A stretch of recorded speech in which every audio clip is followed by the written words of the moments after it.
Good afternoon, everybody. Welcome to the Jockey Club of Saudi Arabia. We're back on the English-speaking channel at King Abdulaziz Racecourse for this fantastic Friday feast of action. What a stunning venue this really is, from the racetrack to the car parks. My name is Mark Francis, looking forward to bringing you 12 live races on the show today. What a stunning card we have here in glorious Riyadh. Not as warm today, but the racing is really hot here this afternoon. And of course, I'll be dissecting it, of course, with Callum Helliwell in the parade ring. But before that, the man to my right is Mr. Rory Delaghi, back here again on this Friday programme, and some very, very big names once again here at the scene. Yeah, we're again getting a treat with the racing today, and I know that you're particularly sweet on a few who are running today. Some very interesting clashes. The horse I'm most looking forward to today, not one of the top-rated ones, but I think Al-Kawakabi. Yes. And can cause a minor surprise later in the day. He's a horse I really like. You're currently leading the way in the selection competition. How are the nerves ahead of the second day? Nerveless. But 6.54 heading into day two, so a higher strike rate than was a 2.11 last week, wasn't it, going into day two? So yeah, so it's nicely poised. Callum hanging in there, not putting up too many 66 to 1 shots, and he's a danger to us all. He certainly is. They are the thoughts of Rory Delaghi. Then we can see perhaps Callum Helliwell behind us in the parade ring, ready to go. Callum, so many big names here on track here this afternoon. Friday to look forward to, really, isn't it? I think Carmel Road is the big talking horse, running in a non-winners of 5 contest. A horse who I would arguably say is the best horse trained in Saudi Arabia. Ran an absolute stormer in the Saudi Cup last season, and I'm really hoping he can get his season off to a good start. But remember, the white stable horses have needed a run, and will Carmel Road fall into the trap of needing to get a start under his belt before we can really see him at his sparkling best? Let's just do some housekeeping as well. Thank you for the stewards here at the Jcsa for getting in touch with me and letting me know about bans and suspension. Firstly, Saab Al-Timiat is going to be suspended for 3 days after a whip reached in race 7. Abdullah Al-Kredis, that's the £3 apprentice, Abdullah Al-Kredis. He is getting a 3-meeting suspension for careless riding that happened in race 8 yesterday. And Wigberto Ramos, he was involved in that nasty tumble later on in the card yesterday. He's cleared of his injuries, but he won't be riding today. So no wiggle today, no Wigberto. He's fine. He's just taken the day off to give himself some extra recovery. So plenty to get our teeth stuck into today. Really looking forward to it, lads. I can't wait. Yeah, thank you very much indeed, Callum. He's got the glasses on today. He very much means business. They're the thoughts then of Callum Helliwell in the parade ring. He's got the glasses on today. He must mean business, mustn't he? Yeah, exactly. That's something that strikes fear into the hearts of us all when Callum is taking things so seriously that he's got his prescription glasses on. Indeed. Don't forget, you can get in touch with the programme today with any selections, opinions, questions, or just saying hello. That's on the Jcsa English YouTube. Number 11 is Marjus, Abdullah Al Sahani, and number 12 is Mathor. Number 11 is Marjus, Abdullah Al Sahani, and number 12 is Mathor, Abdullah Al Kredis. Abdullah Al Kredis. Number 13 is Mozart, Khalid Al Mamoni. Horse number Mozart, Khalid Al Mamoni. Horse number 14 is Najm Al Diyan, Mohammed Suleiman. Horse number 15 is Afid, Camilo Ospina. Horse number 16 is Saham Alelia, the mount of Naif Al-Anazi. And horse number 17 is... Obliged for the 3rd time in his career, looks to remain unbeaten. Rafid for the White Stable on debut is 2nd choice in the market at 5 to 1, and it is 12 to 1 and bigger the remainder. For this opener, Rory, we're seeing one of the best 2-year-olds from the Taif season, and has since moved to the Red Stable. Yes, an interesting move there. 40 had looked pretty good in 2 winning runs at Taif, and I suppose he could be stepping up in class to tackle some decent horses, but this looks like a pretty weak maiden aside from him. It's got a big field, but he does look to have a massive class edge, unless the newcomer Rafid is something special. Which we'll come to shortly. Let's get back to the parade ring and rejoin Callum Helliwell. Thank you very much, team. Let's have a look at, might be a bit far, but if you look at a horse that's very precocious, powerful, a strong individual, look at the hind quarters of this one, an absolute beast in behind. Really strong, short back, powerful build, has some racing experience and cannot be ignored. We'll track all the way back now to horse number 15, the next one we're going to have a look at. So it's going to involve a little bit of walking back around the parade ring, but we're going to have a look at the white stable runner in this race. It's Rafid. It's the horse that I spotted earlier on as we came into the course this morning. One of the better looking individuals you'll see, completely untacked. Coming towards us now with attack on, Rafid for me is certainly a positive here. Nice strong type, arguably more of a 3-year-old probably in waiting rather than a sharp 2-year-old, but a lovely one for the future. We know the stable's in great form. We know this team can't be ignored in any contest at the moment. Camille Ospina having a hat-trick for them yesterday. They'll be looking to bring on success early on today. We'll track back just 2 more to horse number 17, Saif Alalia. This is another one that looks really, really nice for me. Another one that I can imagine will grow and do better in time. Still quite light framed, really. Got a lovely high back end though, hasn't he? Really taking individual, nice strong neck. Definitely more of a 3-year-old in the future, but certainly one I'd want to keep in my Saudi notebook. A very, very eye-catching individual. Now, we do want to catch up with the jockey beforehand. It'll involve a little bit of a walk. We're going to talk to Alex Moreno. He's going to be on board horse number 6 in today's card. That is Al-Matib Sweet. I saw Alex earlier on. Hopefully we'll go and grab him straight away and just find out what he makes of this runner. Al-Matib Sweet comes here on debut. I thought it was one of the ones that's well worth a look. Didn't blow me away in the parade ring, but certainly worth a follow. Alex is just in front of me now. I'm going to interrupt this moment that he's having with his team. Alex, can we grab a quick word here? How are you? Are you okay? Yes, always. How you feel about this horse on debut today? Well, it's the first time running with the open race. 40, I think, is the horse to beat. But I hope my horse can run well, you know. You don't tend to do much riding out in the morning, so you won't have sat on him before. Well, I breezed him last week. He was good, you know. Last week I wake up. So you woke up and breezed him. He looked and felt good. Do you think he'll be ready for a race as hot as this? Well, like I told you, the number 1 is a strong horse to beat, but my horse is ready, so we will see. Well, best of luck. Thank you very much. Yeah, lovely to hear from Alex Moreno, who's got a busy day ahead. He rides number 6, Al-Matib Sweet here at horse number 6. But I get the impression, Rory, you were very taken with the favourite strolling around. Yeah, again, we have our paddock expert out there, and generally speaking, in these races, you'll be taken by some horses or other to some degree. But I thought Forte was an absolute standout. Was a standout. He walks so well, like he owns the place, and that's fairly rare to see. He looks absolute class. We can see it in action. This will be the Prince Saud bin Salman Cup for Colts and Geldings, of course, but he's moved to Prince Faisal instead. He has, yes, from what you described as the toothpaste colours earlier on. Yes. Fahad Al-Khatani was the owner of this when it won the Prince Saud bin Salman Cup for Colts and Geldings last time out. So when we do see that picture, we'll see he won by 9.5 lengths. So you can see even at this point of the race, although he's only a couple of lengths clear, he's in cruise control. And he moves away to beat Yaman Sur, who runs on in the red noseband into second place in the end. Should also say Enezawi is also 12 lengths behind. That's the horse on the in 2 starts. The White Stable, though, have the second choice in the market. This is number 15, Rafid, who is a debutant.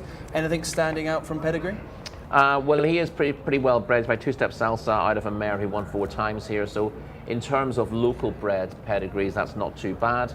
Obviously, you don't tend to see stellar pedigrees here. There's a few interesting US mares imported here, and then they're producing some of these local bred runners, and then a lot are out of mares. Say, behind 40, I'm looking at this as a separate race. So any positive comments I make about runners are about their chances of hitting the frame rather than the chances of beating 40. Shadow does have experience, number 19, 2 starts so far. 25 to 1 was a big price. Well, it is a big price, but he's been a long way on both starts and was well behind Saham Albertine when making debut in October. Saham Albertine obviously has franked that form with a solid second last time out, but there needs to be an awful lot more from number 19 Shadow to get involved here. So we know Forte is going to be your selection. Yeah. Which horse would you like to put forward for the forecast? I would probably.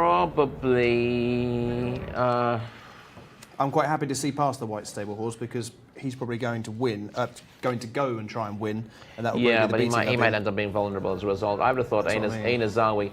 I think what happens in races like this, the betting tends to be predicated on being positive about unknowns. So when horse A has beaten horse B already, horse B automatically becomes, well, I can't win, let's look for something else that might be able to. And as a result, that horse tends to be ignored, even if it's clearly the second best in the race. And I think that might be the case here with Aina Zawi, who's run 3 good races in his career to date. Only has a rating of 69 compared to 40, because you saw him put in his place last time out. But still finishing 4th in a cup competition is not to be sniffed at this level. And I think he's probably second best again. Stall 4, a pretty positive place for a horse with his experience to come from. Just confirming, Enezawi carries the first colours of Abdullah Al Kashan. That is the white cap. It is the black cap for Expo Al Riyadh number 9. Osama Al Shirani in good form the last few weeks. But it's Forte for you, Rory, to get off to a flyer here today. It's very hard to see past him, isn't it? Yeah, and there's no point trying to be too clever about horses like this. He does look outstanding. He clearly comes here in good form, and he's got massive chances on the book. Yeah, very straightforward for me as well. Probably the best 2-year-old we saw at Taif. Unbeaten, should be far too good in this spot. Were my comments for this race. Make it a mile in time in this race will certainly set up a big season for him in the capital. Forte wins, says Mark Francis and Rory Delagi. Callum, over to you. Team, I'm taking you both on. Aina Zawi for me with the pick of the paddock. Looked like a coiled spring ready to let loose. Forte walked around lovely, took everything in, very professional. Not a negative for me, but it's typical very much of these red stable runners that they often just carry a little bit of condition, and I don't think that's a bad thing, not at all. But I think if I was looking for a horse that with a paddock pick and the pick of the group, the pick of the yard, Aina Zawi is the one for me. I think Rory's made that point very clear about 3 good runs and a 4th place in a cup race last time out is not a bad effort. And remember, he's got the draw in stall 4 as well. It might not be enough to beat Forte, I should say, but he's going to be the play for me. Look out for Sam Albertine as well, horse number 3. The 1, 2 and the 3, all worth looking at. John Blance, they're loading up for the opening race. It's over to you. Many thanks, Callum. Yeah, do you like 2 to 7 shots in a horse race? That's the big question here, because on All Known Form, as the erudite gentlemen and my colleagues have said, really should be winning this very easily, Forte. But there's always that element of uncertainty in a horse race. It's animals. I was going to say running around a field, but not quite in this instance. But things can go wrong. But on All Known Form, maybe this is one of the occasions when 2 to 7 is actually a very, very good price. We'll see as they are putting them in. There's Saham Alelia going in, the black cap for that one. Safe Alelia with a white distinguishing cap. 18 is Sarhat, getting very leery down at the start there. Horse 18 into gate 18. Still got Arab Al-Majd to come forward as well, and also still at the back is Rafid, who's obviously a very interesting horse in here. Clear second favourite on the international markets, Rafid, and yeah, it's the clear unknowable in this race. And there'll be plenty of people who'd think, well, however good Forte is, given that we know nothing about Rafid in terms of racing ability, he might just be right up there. Hence 2 to 7 is not necessarily of a way of playing it, given what we don't know about Rafid. In goes Rafid, though. Nice draw for the debutant there in stall 2. Still waiting for Arab Al-Majd. The favourites in 13. So we'll be a little bit on the wide side early doors. Obviously, the wide draw isn't going to stop a horse who is comprehensively better than all its rivals. Here comes the 17. Saif Alelia. They're all in. 1,400 metres, the trip. Gates back, away they go. Favourite out pretty well from stall 13, Forte. Good early pace comes from Cold Brow. That's in the orange saddlecloth and punches on into the lead. Ayn Nazawi is also prominent. One that's trying to track across from a wide gate is Sarhad.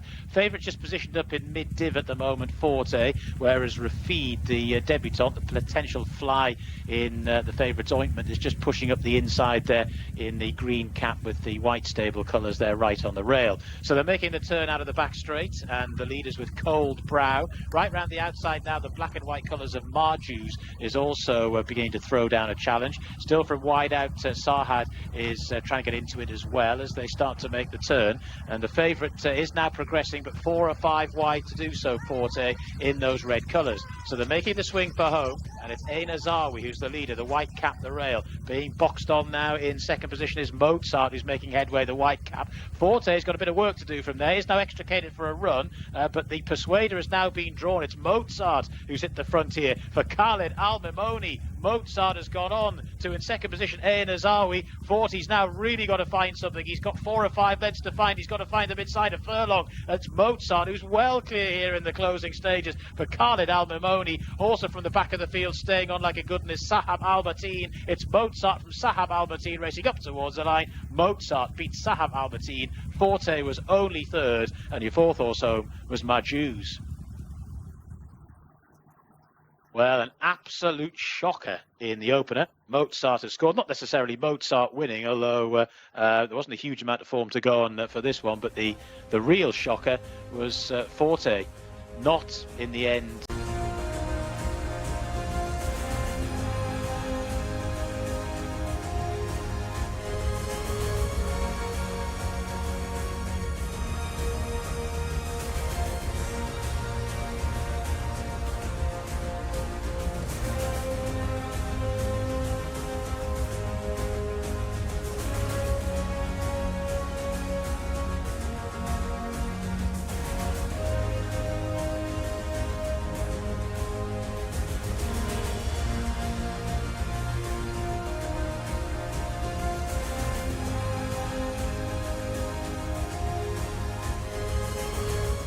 Khalid Al-Mimoni has played all the right notes as he's guided Mozart to success here in an absolute boil-over here in our opener at King Abdulaziz Racecourse. So has been improving with each start and seems to have been enjoying Riyadh far more than Taif, and Mozart claims success here. But the story of this race is all about the... It's going to show his class and move up on the outside of these put it to bed fairly easily because they're going fast enough and he's at the back of that field, so and even he would here expect it's not, you know, the alarms aren't ringing at the moment. He's having to go a bit wide, but you're still thinking he's got plenty in hand. It just doesn't really unfold that way. Again, now he's making ground. No, he's just being asked. Now at this stage I was perfectly happy because I thought, right, they're going to weaken in front and he's just, you know, it'll take him a little while to get there, but he's going to come through and look strong at the finish.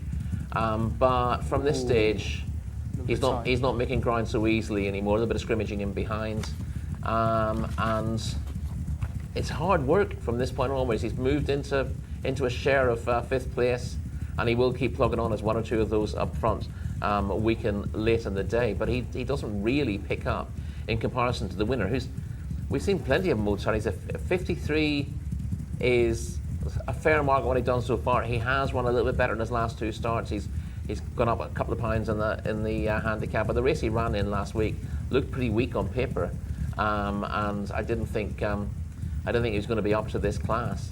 But he's enjoyed himself out front. The fast pace has suited him, and he's stayed on better than others. But hard to believe that he's suddenly run to a mark in the 70s or 80s, and this race just has fallen apart a little bit. And lots of them just not comfortable with the pace.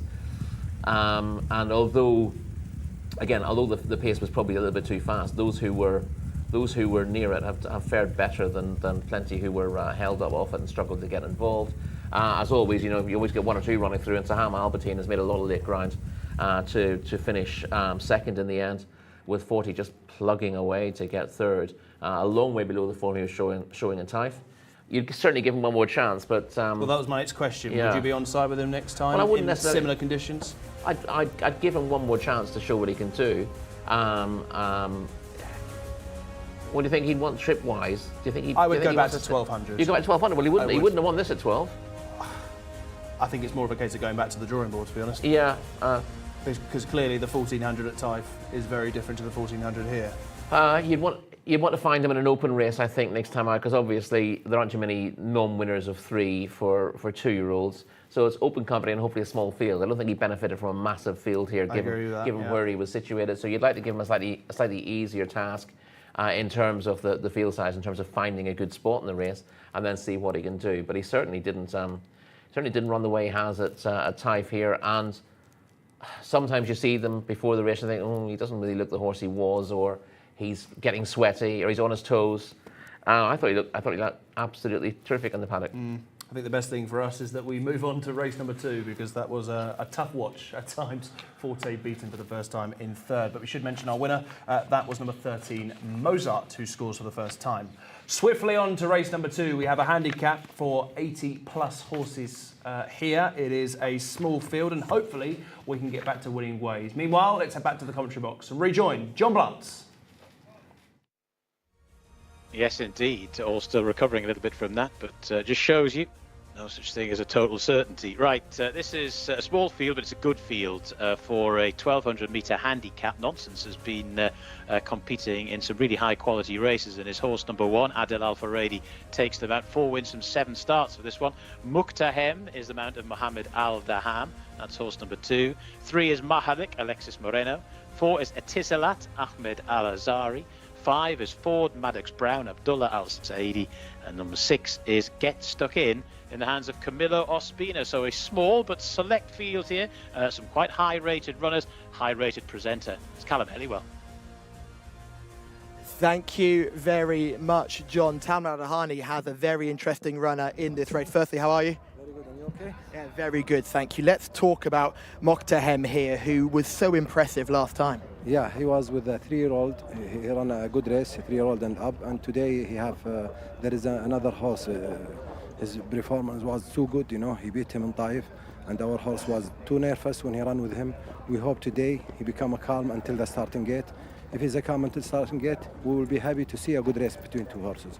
Is he going to have just the 1 handler today, or is he going to have 2 handlers or earplugs? How is it working to keep him calm? No, this horse, he need to be calm, and from the gate, it's a 6 furlong. You cannot stay. He's a good horse, you know. He progressed there before 2 weeks. Our horse, he bring the record time here in King Abdulaziz, 1 minute 11. I hope he progressed the same today. The track a little heavy, you know, a little heavy. But I want to talk about, you know, Mr. Sam. He's the handicapper, please, about my horse, Way to Excel. He beat a very good horse for Prince Faisal, 2 horses. 1 horse is rated 107 first run. Okay, I believe first run. The second one, he was run before my horse 2 weeks ago, and he won easy. And his rated was 101. Okay. I beat him 10 lengths and a half, and my horse 107. I couldn't believe when I see the program and the rate coming 108. It's not fair. You know what I mean by not fair? You have to look at, you know, if there is some people, they have to sit with him, because 10 lengths and a half between me and the third. Forget the second one because first run. Between me and the third, 10 lengths. That's mean 10 points. And my kilo is 62 and his kilo is 60. He carries 60 and my horse carries 62. Between them, 2 kilo plus 10 lengths, 12. My rate is what? 107. It should be between from 108, 12 point up, 113. This is the fair what he do. But he because my horse, I will not run him. I'm going to King Saud directly. But I feel shocked when he put him 108. Have you spoken to the handicapper directly? I spoke to him all the time. He said, I use someone to make the handicapper. Okay, Drifo is in the best form. Why you not use him? Why give Drifo 108? Why give him? Why give him? Forget the second. First race, we believe it's a first race for him. He will become more better. But Drifo, he's third in the King Cup and he's a good form. He won before 3 weeks. He was, you know, bring a good time record, and he beat in the horses 10 length. And he ran with me a good races, and he come third. But Way to Excel is the international market leader in this race. So even with the hike up in the weight and the hike up in his rating, he's still deemed the best horse in this field. And you believe the time he bring 2 minutes 05. If he's running in the 9 furlong yesterday, what they bring 152. The best horse working Mitib, I believe he's a good horse. I hope. Hakit. I believe him. Hagate is from the first top 5 horses now in Saudi Arabia. My horse, if you take 15, Well beaten. he will beat him. You know, because the last furlong, if he go easy, he will bring 150. I couldn't believe this handicapper until now. I'm really upset. He's all the time using some horses for my horse. He should, give me a fair, So you feel you're being treated unfairly by the handicapper because your horses are being pushed up too much for performances against horses that are not of their level? Yeah, because my horse, I don't want to run him, you know what I mean? But I don't want to run him. I run him every 2 months, 1 time, I'm going now directly to King Saud, 10 furlong. I will not go to the Brown Mister because he's a good horse to progress like a group horse. He don't like to run every month, He at least 1 month, 1 month and a half. I will go to King Saud and directly to Saudi Arabia Cup. Yeah. But by this rating, he wants to run again. It's not good, It's not fair.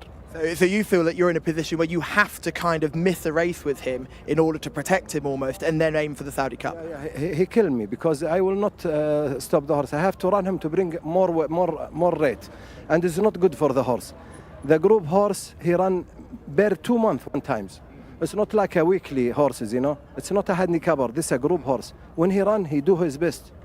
And he runs in Taif as well. He's not just a horse that's been only running in Riyadh. In Taif, when I ran him first time, he progressed too good. The second time, after 1 month, his form go a little down.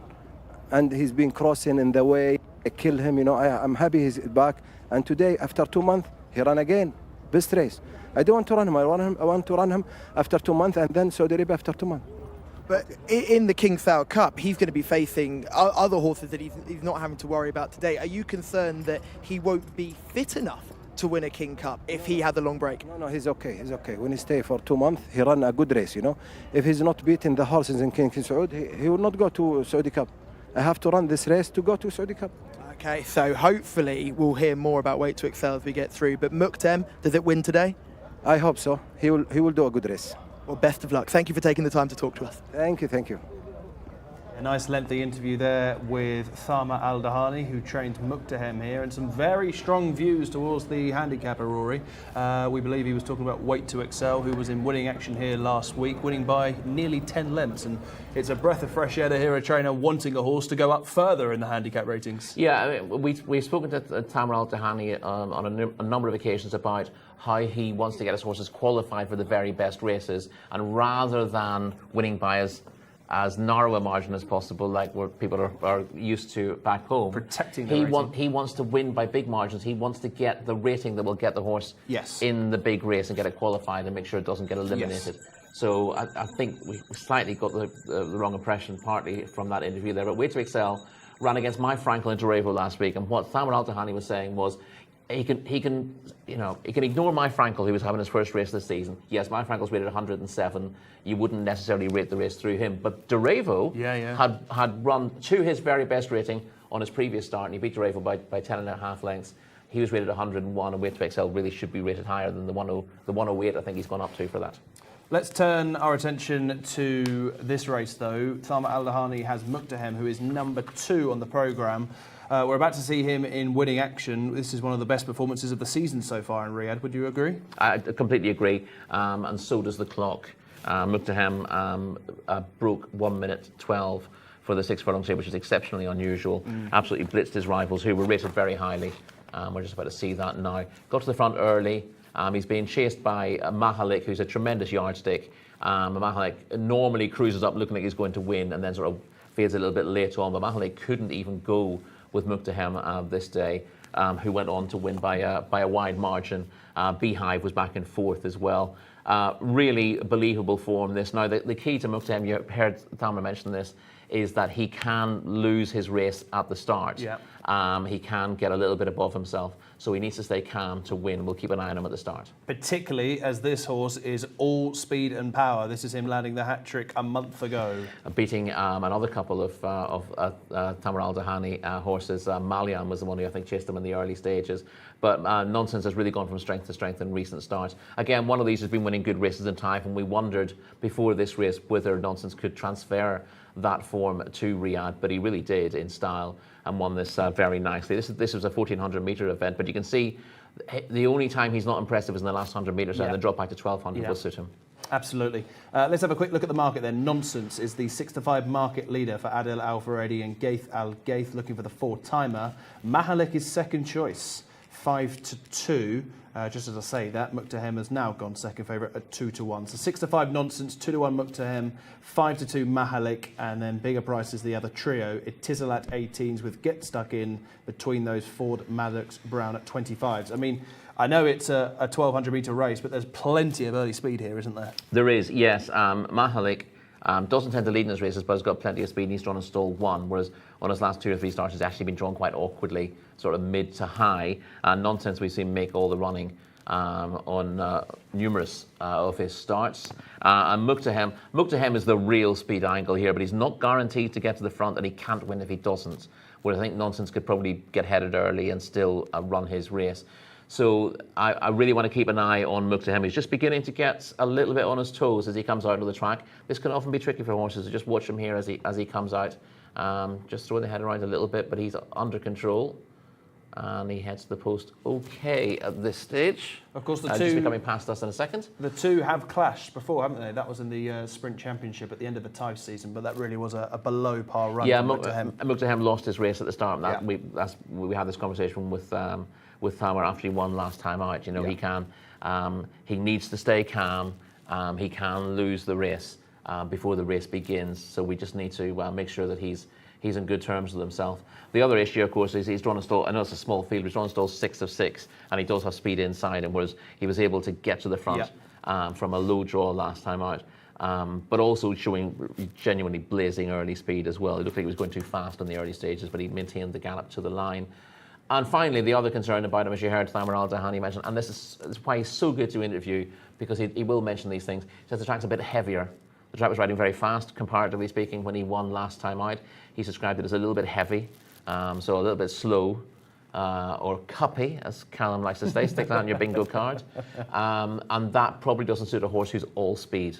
You know, he would be a 5-furlong horse in the UK. So that's the slight concern for him. I think he's one of those horses who is capable, on occasions, of putting up absolutely monstrous performances, but he's also going to get beaten on occasion as well, either because he's not able to dominate or because he affects his own chance by getting too wound up before a race. Like a Saudi Batash. Yes, exactly, yeah, very much like that, yeah. Same sort of temperament as well, as the horses are coming down to the start. We need to discuss Mahalik. Nonsense rated 102, Muqtahem rated 101. Mahalik rated 100, I mean, was a long way behind Muqtahem, but seemingly only a pound individually off the top two. Where are we with Mahalik? I like to defend Mahalik because he's very highly rated, and he always runs very well. He'll finish second. To one of the other two. Who's going to win? I wanted to win as late as possible before deciding on Muqtahem. I'm going to say I think he's showing signs of getting a little bit het up. He might be okay at the start, and as a result, I'm going to go with Nonsense. Oh. I know. I was all set to go for Muqtahem. No worries. Nonsense for Rory. It is nonsense for me. Callum, is it a hat trick? It is not a hat trick. Muqtahem for me. I had a lovely privilege of just being down here as he goes down to post. And Mohammed Al-Daham is very often quite a bit of an ice man. He doesn't give anything away. He was smiling like a Cheshire cat as they headed down to post. They had their little worries they made out the chute, but horses do that. He was very happy. It's fascinating watching this sprint race because these are horses that are absolutely on the edge of their seat for their entire racing lives. But they went down like little hack ponies. It was lovely. The horsemanship on display was absolutely fascinating. And you could just see now Mohammed Al-Daham, he's walked over. He's desperate not to get this horse involved in anything. He doesn't want them to load first. They want to be last in and first out. The key that has been mentioned already by Rory is that Mahalik is drawn in 1. And if there's one horse that can set a blazing fraction, it will be Mahalik. Whether he's able to stay there is another thing altogether, but it will make it harder for a horse like Muqtahem, who likes to dictate, to be able to get involved in this race. I think Muqtahem had the advantage of the draw last time, so it'll be interesting to see how they get on today. The selection for me is Muqtahem. Horse number 2 is going to be my play, and Nonsense is the pick for the boys. It's a cracker, John, and it's over to you.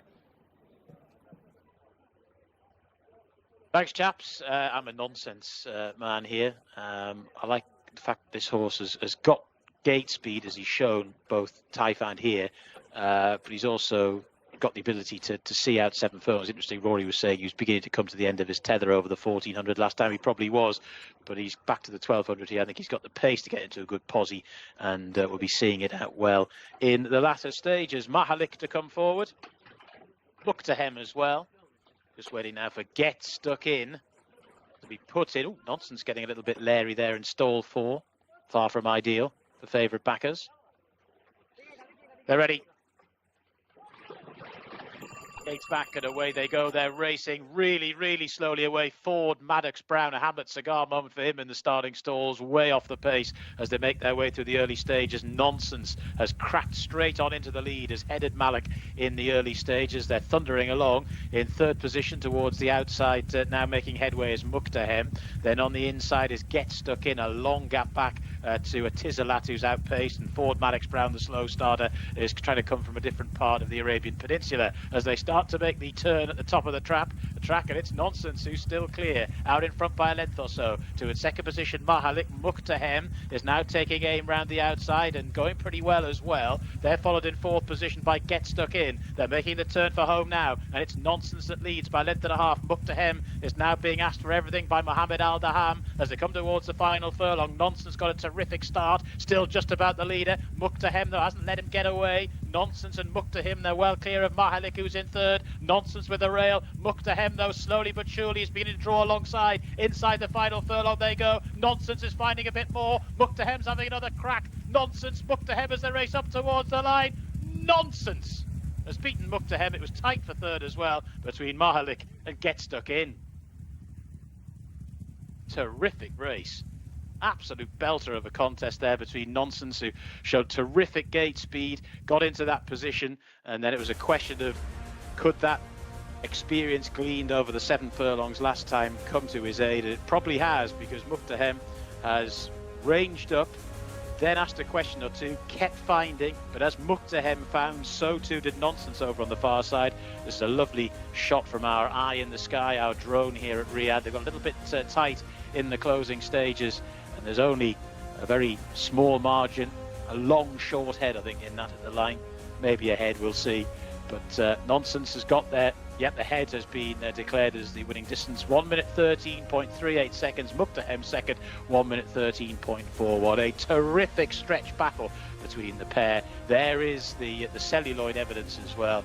Nonsense going from strength to strength at the moment. He's won this rated 102, and he looks like a proper sprinter for the Riyadh season, as indeed is Muqtahem. They've drawn well clear of the rest. 8 3/4 lengths to Get Stuck In, who finished in 3rd, and Mahalik, who was 4th. That's the 1, 2, 3, 4. A terrific little race there for race 2, won by Nonsense.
Nonsense has just held off the challenge of Muqtahem to win an absolute corker of a contest here in this 80+ rated handicap. Only 6 went to post, but my goodness, what a finish we got in store for us, and what a race. And Adel Al-Faradi, I mean, I know it's already been said before, but this man in a driving finish is absolutely phenomenal. He basically lifted up and carried a purebred Arabian home earlier on yesterday in one of the purebred Arabian races, and he's done very much the same aboard this horse Nonsense in this contest, where he's dictated all the fractions, but when push has come to shove and they're really in a driving finish, he's absolutely lifted him home to make sure he stays away from Muqtahem in a corker. Take nothing away from the runner-up who'd run a Stormer as well, but you can see the class angle in this race. The two of them, an absolute country mile clear of the rest, and a variance from our winning horse Nonsense, who is now 4 wins from his last 4 starts. We're looking, ladies and gentlemen, at a proper sprinter. Perhaps not just one, Callum, maybe 2, because the front 2 are definitely above average sprinters here. And we've had to see Nonsense fight. We haven't seen that too often so far in his young campaign. He's won for the 5th time on start number 8. Here he is on the right of view. Muqtahem, who was slowly away and had to do a lot of work in the early stages of the race, has eventually made a race of it. He has finished 9 lengths ahead of Get Stuck In, which of course he did the last day at 9 lengths clear of the second. Sadly for Muqtahem, he had Nonsense ahead of him this time, and what a really, really good battle in the closing stages it was, Rory. 2 very, very brave individuals. Yes, this was a cracking race. Ford Mallet's Prime, we saw just about missing the break completely, almost refused to race. Ironically, having shown blazing early speed over a mile. And Jcsa doesn't fancy it today either at the back of the field. At here, you thought Nonsense is away and gone. Yeah, because you don't fancy Mahalik to come past him. You fancy Mahalik maybe to range up, but we know what to expect of him late in the day. Does Adel put the brakes on? A little bit, I think, yeah, because he allows the others to close up. And Muqtahem, I thought, he didn't get away particularly well, but Mohammed Al-Daham has ridden him exactly the way he should have. I thought if he doesn't lead, he didn't win, and that's how it's worked out in the end, but he's thrown down a big challenge and shown that he actually can come from behind. He just let the horse find his stride, has moved easily into 2nd place at this stage and throws down a big challenge. To be honest, I think that in some scenarios the jockey on the second might object to the winner, because he looks like he's going to come with a challenge that will take him just to the front of the line, but because the winner just eases out a little bit, as horses tend to do here, that has just checked Muqtahem's momentum, and he's had to sort of shift around him a little bit. Not only a tiny amount, but it's exactly a legal amount. And a very clever piece of riding from Adel Al-Faradi, because in that situation, if you're slightly off the rail and you go to your left as a horse challenging your outside, you're actually inviting that horse to come past you. Whereas you move out towards them, you're making it harder. Even if it's not, I wouldn't call it intimidation even. It just asks the question of the horse who's coming there and makes him maybe change his stride a little bit. They have to think about it twice, which a lot of horses don't want to do. But Muqtahem was very, very game in getting after Nonsense. Look at Nonsense with the ears flat back. We often talk about horses with their ears pricked. He's flat out here, isn't he? But I actually like to see a horse trying with the ears flat back. It's basically a sign saying, you must not come past me. I want to win this. And he's giving everything here on the far side. He is. Even at the furlong pole, I didn't know who was going to win. It really was a terrific battle. Best sprinter in the country? Well, again, he's a little younger than some of the others. Sorry, I should have said best 3-year-old sprinter. Best 3-year-old sprinter, yes. Certainly a horse to follow, Nonsense. And Muqtahem as well has only gone down ahead. The pair were 9 lengths clear. Let's get to Callum once more. He's got some extra news.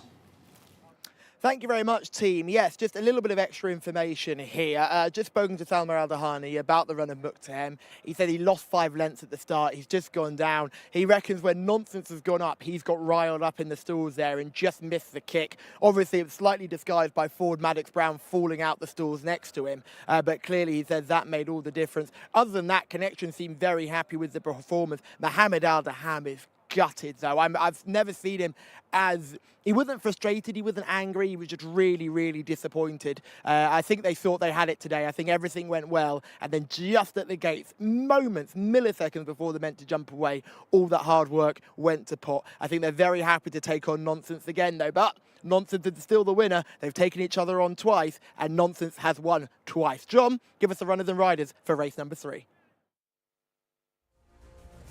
Yeah, we'll do, Callum. This is a local bred horses maiden for 3-year-olds only on the dirt of the 1200 metres. Alambati is horse number 1, Fawas Wanas aboard. 2 is Akid Alanaya, Abdullah Al Kradis.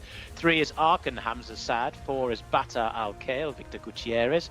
Horse number 5 is Batal Al Maidan, Abdulaziz Al Yesh. And number 6 is Dana Ayed Al Turisi. 7 is Dai Alays, Alexis Moreno. 8's a non-runner. 9 is Kayal, Ali Al-Mutib. 10 is Lugano, Khalid Al-Mimoni. 11 is Mayman, Mohammed Al-Habib. Number 12 is Millionaire, Abdulaziz Al-Faradi. Horse number 13 is Mucho Careses, Adel Al-Faradi. Horse number 14 is a non-runner.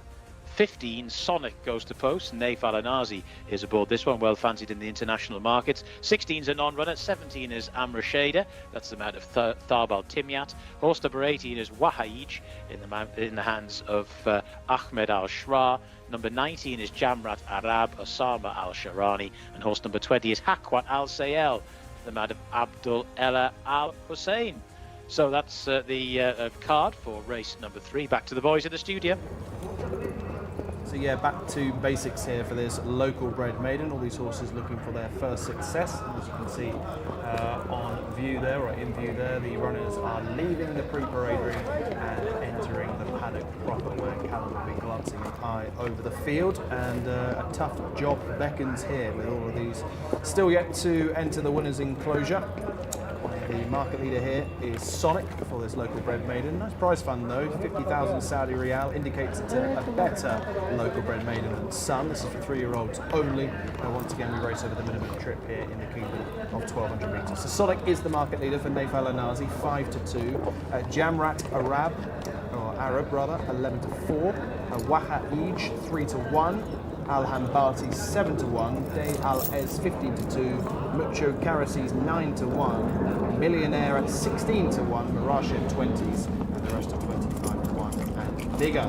Let's start with the favourite, Rory, number 15. You just said to me off air that this horse has been stuffed on the last 3 occasions. Yeah, you're looking through the ratings of this race, and obviously there's some fairly lowly rated horses, 35, 38, 42, a few in the 50s. Sonic's got a rating of 62, and automatically it becomes of interest because with Janaya, who was rated 70, a non-runner, that's about as good as the form gets in this race, until you actually look at the recent form. 8th and nowhere on his last 3 starts, Sonic. So despite being placed 3 times in his career, beaten 81 lengths in total in those 3 runs, and that's a big question mark for me. Clearly, if he finds his best form, he's got a good chance of winning this, but I don't like when these moderate horses go off the boil, because they often don't come back to the boil again. Let's talk about number 19, Jamrat Arab, who gets in here as a reserve. I'll check out the stall for you in just a moment. Thoughts here on number 19? Yeah, might end up getting in stall 1 actually. I got down to stall 3. Who gets stall 1 then? 20. Oh, 20 gets, sorry, 20's the first one to get that. So Jamrat Arab. I thought this had a decent chance. Rated 64, again, one of 3 with ratings in the 60s. Obviously, no superstar, having been beaten 8 times already, but I thought I had a decent chance here. Okay, they're the thoughts of Rory Delaghi, the top 2 in the international markets. We'll look through the rest. Meanwhile, it's back to Callum. Thank you very much. Just reminding my team just to be very careful here, because we're looking at horse number 1 who's got a little bit warm here. This is Alan Barty. If this horse wasn't overheating, this would be the paddock pick. It still might be, because absolutely gorgeous individual here who is just clearly still a little bit green, very revved up, very on edge, but ran an interesting enough race on debut when finishing 6th. Hasn't been seen since. Just making sure everybody just keeps the distance, because clearly this horse is on edge, this 3-year-old colt, taking everything into his stride quite nicely, but as you can see, just getting a little bit het up in the prelims. Not a massive concern, but it would be something I would put in the negative section. Let's go back to horse number 2. Akid Al-Anaya is a real interesting one for me, because I quite like this stable's runners. They tend to be ready to go on start. I'd say Akid Al-Anaya probably carrying a little bit of condition. I wouldn't say red hot and ready to go, super precocious, but in these type of maiden contests, you quite like a horse like this, completely unexposed, making debut, 4 strong connections, and well worth a second look here. This colt is by Sempor Forties, a stallion I don't particularly know too much about, but is walking around here very nicely, got a clear poverty line on display in the hindquarters, and certainly makes interesting viewing. Looking forward to seeing how this horse gets on. Let's track all the way back. We're going to look at horse number, I'm pretty sure it was horse number 10, I want to say, in case I get it wrong, but I'm pretty sure it was horse number 10 was the one we were looking at. Yes, this is the one. In fact, no, it wasn't. It was horse number 7 that's coming straight towards me. That is the one we want to have a peep at. Horse number 7 is the next one we're looking at, because I'm trying to find my paddock eye catchers. Doing this all on the fly, team. Here we go. This is Dial A's. This is one of the ones I thought looked in really good condition and really fit and ready to go. Look at the muscle definition on this one. Again, another horse having only 1 star. Looks a sprinting type. Looks plenty precocious enough. Looks very fit and very well, and probably just about makes the paddock selection for me, I think. Just a very nice individual, and I imagine will step forward from that last run. Finally, we'll focus on Sonic, the favourite. That's horse number 15 in your race cards. Give everybody at home a view of this one. Didn't really do much for me in the prelims, and Rory's already mentioned the form isn't blowing anybody away, but Sonic is well worth a look. Quite a leggy type, very athletic, probably one that would grow into the frame, you'd imagine. This 3-year-old gelding, you can see the difference between the colts and the geldings, can't you? These geldings just look a little bit more rotund. They're a little bit looser fitness-wise, I imagine. Sonic is certainly not blowing me away, but there's clearly some ability there, and this isn't the strongest of races. But for me, the paddock pick goes to horse number 7. Keep an eye out for horse number 1 as well. Dai Al-Ez is number 7, who is a second-time starter for Alex Moreno, and Alham Bati, also a second-time starter for last week's big race winning rider, Fawas Wanas, at the top. We spoke about the top 2 in the international markets, Rory. That's numbers 15 and 19. Let's talk about number 18, who has a number of placed efforts to his name. Not from 15 in career to date, but a consistent sort on the whole, and I wrote, won't get many better chances to win than in this thin maiden. And that pretty much sums it up rather, for Wahage, who's been in the money on her last 5 starts. Always seems to run her race, tends to come up short in this sort of company, but there aren't too many maidens that she'll run in where she's virtually top rated in the field. Jamarat Arab slightly higher rated, but not much between that pair, and I thought they were the 2 most interesting ones in the race, because I wasn't at all sure about Sonic running to his form. Callum's 2 pluses were numbers 1 and 7 on the first page. Alham Bati and Dai Al-Ez can certainly improve from their opening efforts. Yes, they're both around the same sort of price, both single figures in the international markets.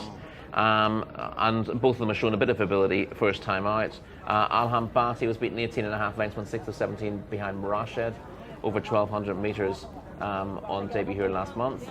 And needs to improve on that to win, but clearly that's not a bad start at all. And similar sort of comments apply to Dai Al-Ez. Showed a bit, won 13 lengths, 8th of 18. That was on Taif on debut. Interestingly, Alex Moreno was on board there and is on board again, so that suggests the connections expect a little bit better from Dai Al-Ez. And yeah, I definitely have those 2 on side as horses who can improve and don't need to improve massively to get involved. Mucho Karasis is the mount of Adel Al-Faredi as he goes in pursuit of a quick-fire double here, number 13. Yeah, only rated at 53, has had 4 starts to date, 5th on the first 2 of those. Not so good since ran one of his better races, I suppose, when 8.5 lengths fifth to Kawad over a mile in March. I thought he'd probably need the run after a break, and again, I think Musher Karasi is short enough because Adele rides. Obviously, he does make a big difference. But again, a horse who probably wouldn't make quite so much of a splash if he was ridden by Abdulaziz Al Faradi, for example, who rides the one above Millionaire. And that's the next one I was going to ask you. Another Al Faradi on the one above. Stall 2 is certainly eye-catching. Big price, 18 to 1. Early promise last summer in Thai from Millionaire, but hasn't really built on it, while still showing a fair level of form. Changed stables before his return to action, and I think the form has taken a downturn since then, beaten 20 lengths or more in all 3 starts since that. Akid Alanea is an interesting newcomer. Abdullah Al Kredis, number 2. Yeah, I do. You always got to keep an eye on Tariq Anaya's runners. This one is a half-brother to a couple of modest winners here. Wakil Alanea, who ran in these cutters as well, and Rawak, who I think also ran. They're all homebreds for Tariq Anaya. The mare, the dam, was well beaten on her only start, but she has produced 2 ordinary winners. And Akid Alanea won't have to be a superstar to get involved. Quite a big price. I think it's liable to need a bit of experience on debut, but you wouldn't be surprised if a newcomer was up to winning this, given the low standard on offer. You can't see it at the moment, it's just out of shot, but Sonic nearly went through the rail. He is now on his way to start, on his way to the start, and seemingly all right. But it was just 1 or 2 scary moments there for Naif Al-Anazi. Another debutant I want to ask you about is number 17. These are connections that must be respected. Mirage Shadar. Yeah. For Thurb Al-Timyat, 25 to 1. Obviously falls into the could be anything category. Anything screaming out on pedigree? Not on pedigree, no. By Futun, I'd have a mare called Micho. She was unplaced in all 5 starts here. She's had enough time to have produced something as a broodmare, but hasn't. Nothing that's seen the racecourse thus far. So no real signs on pedigree that this one's worth looking at. It's all 16, not idealised, but as you said, we've seen the colours in winning action a couple of times recently, and you always tend to look at those successful stables, successful owner breeders as well. But I couldn't find any real positives on paper for that. Okay, time to drop the pin somewhere, Rory. What do we like in race 3? I've given up going for newcomers in these races, Unsurprisingly. especially after I had one that was beaten 2 furlongs yesterday that had by far the best pedigree. So that implies you're not can't going with Haqua Alaseo number 20 of those colours that you had yesterday. Indeed, I am going to go. Well, I'm going to go with Jamrat Arab, if that makes your selection any better. Well, I was going to go with who I made my selection when I wrote the race up, which was selection number 19. Alternatives 18, 1 and 7. So Al-Hambati I'm reasonably close to, but I thought Sonic on form. Definitely not Sonic. Oh. Definitely not Sonic. No. Which one are you going with? I'm going with the same one as you, I'm afraid. Yeah. Joining Because again. it's written in the stars. I can't change it. Okay, Jamrat Arab, who gets stall 3 for Osama Al-Shirani, who's been in good form so far this Riyadh season. There is the scene here. It's a little bit cloudy overhead. Let's get back to Callum for the final word before race 3. Thank you very much, team. Yeah, Dar Alay for me, horse number 7, absolute paddock pick. Looks really, really strong, fit and ready to go. Has only had that 1 start where he finished 8th. We know horses will build on that. The draw of 14 isn't ideal, but we've seen the fact that this track is becoming fairer and fairer for those with a wide draw. If we jump well, we'll be bang up in there. I did think Al-Hambati, horse number 1, coming out of stall 10, looked really well as well. You'd just be slightly concerned the occasion may have got the best of that one. That would be my only worry, but certainly a horse you have to put in to your selections and has to make the shortlist. Akid Alanaya is another one that we absolutely love for these connections. Walked down this afternoon while we were still just preparing for the show and looking really, really well, and hopefully Akid Alanaya will run a big race on debut. Abdullah Al Kredis on board as well. Remember, that's a 1 kilo claim. It's worth its weight in gold. Ed Al Tarisi also with a 1 kilo cream. He's on Dana as well. Well worth keeping an eye on all these apprentice jockeys, not only in the purebred Arabian races, but also in the thoroughbred contest too. I know Jamrat Arab was the selection of the boys after a good second last time. No surprise, that would be the play. I imagine Sonic will be drifting like a barge on the international international market, almost friendless here in the parade ring. Spoke to Naif Al-Anazi. He didn't give me too much confidence with this horse at all. I said to you, you're the international favourite. He's like, hard race. It'll be a challenge for him. I do think the draw is important. Look for horses that are low down. Millionaire, a horse who's had 6 starts, that comes out of 2. Horse number 12 could be worth a play for sure, definitely with a low draw. The boys like Jamrat Arab, I'm taking them both on again with Dari Alays, horse number 7 for me. Best of luck with whoever you want and all your selections. Here we go. John Blanc, give us the order for race number 3.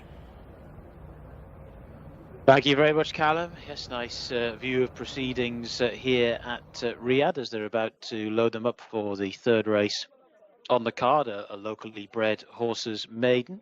And as ever, once they start loading, they tend to get them in pretty quickly. Million has just gone in, waiting for Akid Al-Anaya to come forward. This is the sheepskin nose-banded head of Kayal. Next to come forward is Wahij, horse number 18, Ahmed Al-Shra, well fancied in the international markets, that one. The 11 to go forward as well, Meyman, Turki Alofi takes the mount.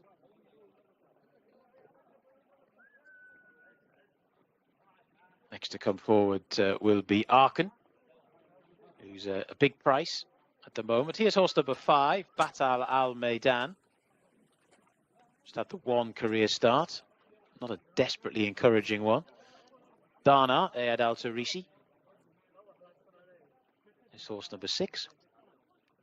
The 13, Mucho Karasis, Adel Al Faradi. Top jockey here, of course, in Saudi. Now, we've got an issue with Sonic. Naif Al-Anazi is off.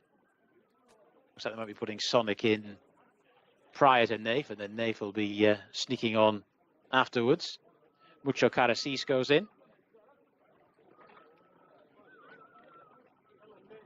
Here he is, Naif Al-Anazi. Clambering into the stalls to get aboard. Akid Al-Anaya to go in. Just waiting for Dana as well.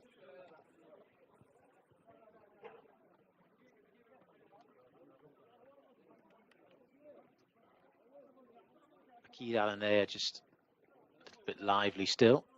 Dana goes in as quiet as the proverbial church mouse. So Akid Al-Anaya is the only one we're left waiting for here.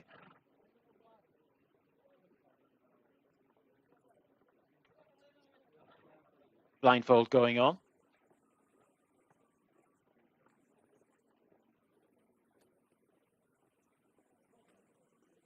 Couple of turns for Akid Al-Anaya on debut.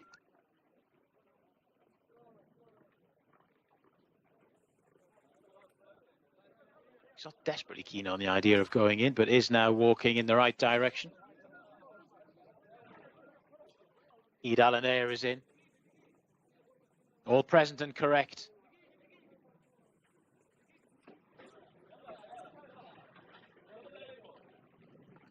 Starter happy. Gates back, away they go, and they are racing for our 3rd on the card. Rather slowly away was Lugano, that one very cumbersome out of the gates, and also quite slowly away was Dana in the pink and blue colours towards the rear of the field. Pushing on to the head of affairs, though, was a good start by Jamrat Arab, that one just about the leader in the red headgear. Right round the inside is Millionaire in the light blue colours, followed then in 3rd position by Alan Barty in the black cap there. They're just then tracked up the inside by Mucho Karasis, who's taken up a nice posse as well. That's your leading quartet. Round the outside, Dai Alays is getting into this as well, and then right round the outer we've got the white cap of Meyman. So they make the swing for home here, and it's Jamrat Arab who's loped into the lead, travelling very strongly in the red headgear. Battling on though on the inside is Millionaire. These two have been at the head of affairs throughout. They're followed in 3rd spot by staying on Dai Alays in the sheepskin noseband down the centre of the track, down towards the final furlong and a half, and inside it now, and it's Jamrat Arab who's quickly got on by a couple of lengths, 2 or 3 lengths now to the good over a rather tired Millionaire in 2nd. Jamrat Arab by by 3 or 4, just swishing the old tail a little bit, but is in front. There's probably done enough here as the race up towards the line. Jamrat Arab has beaten Millionaire into second. In third spot, it looked like that was Lugano running an interesting race from a pretty unpromising beginning. We'll confirm fourth in a moment.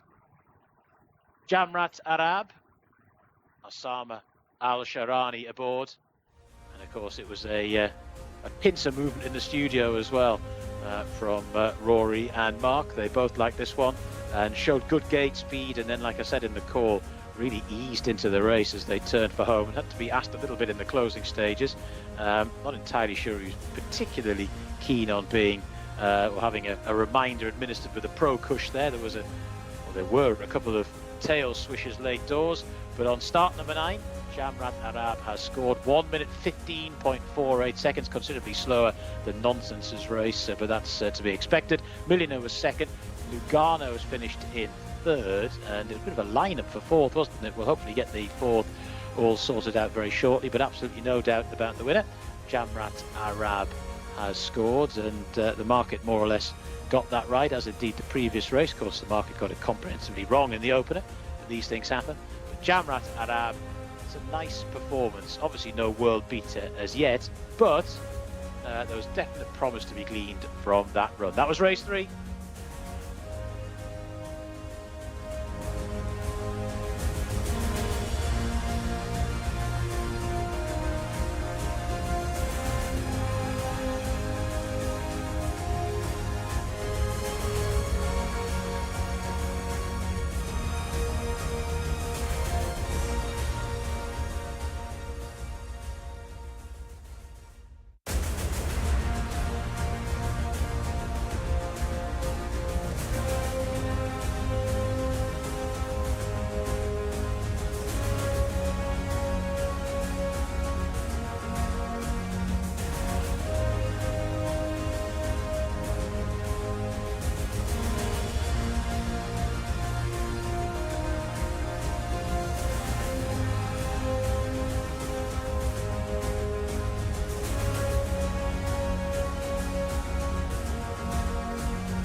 Osama Al-Shahani is a very talented 3 kilo claiming rider. That is his 5th win here in Riyadh, and certainly a jockey worth following. Again, another win. He's got a 3 kilo claim and he's lethal off that 3 kilo claim. He's also a very nice young man as well. Always takes the time to smile, despite not being able to say much English, but I can say very little Arabic, so it's only fair.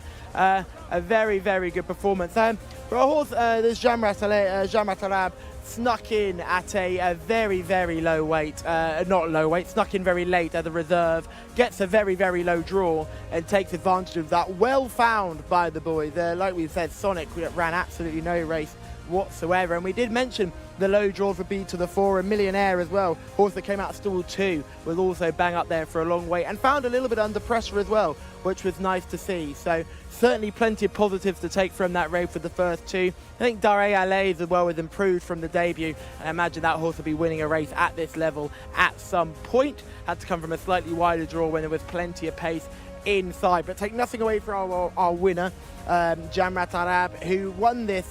She did this off a mark of 64. She won't go up too much for that, I don't imagine, and she's a nice looking type, and hopefully she will do well. Looking forward to seeing how she gets on here. Osama is our winning rider. He seems fairly confident here. Osama, very happy, and we're just going to wait to see him way home. He's going to talk to our interpreter, and then our interpreter is going to give me the information. That's what we're going to work on. So Osama, you've got to talk to this young man here first. Now, come on, interpreter. What did you say there? He said, thank you.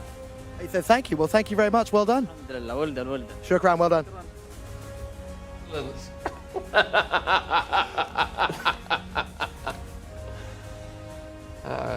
I'm not sure we needed the interpreter, really. I'm pretty sure Osama could have said that himself. But he's a very talented rider, isn't he, Osama Al-Shirani? Well worth his 3 kilo claim, and keeps riding winners, which is the most important thing, Rory, in a race that was sort of split into 2 at the halfway stage. Only really 6 or 7 had a chance, and you could have called the winner out a long way, Jamrat Arab. Well, yes, but he was travelling the best. It was just what could he find, or what could she find? Yeah, she travelled better. I thought he's given her a lovely ride because he hasn't really asked her an awful lot. If you watch that replay again, she's all over the place. Even after the race, the tail's and she's just flashing her tail, walking back in again. So the fact that he's asked her no questions, he's got her out, and in a dispute of the lead within a furlong of the start. We saw a good start from the second-time starter, Alham Bati, who led very briefly before the winner has come through with Millionaire on the inside. Yeah, Millionaire, who ran very well in the end. So he's got the perfect position here, but rather than trying to put the rest of the sword and kick on for home, he just sits as quiet as a mouse on her, because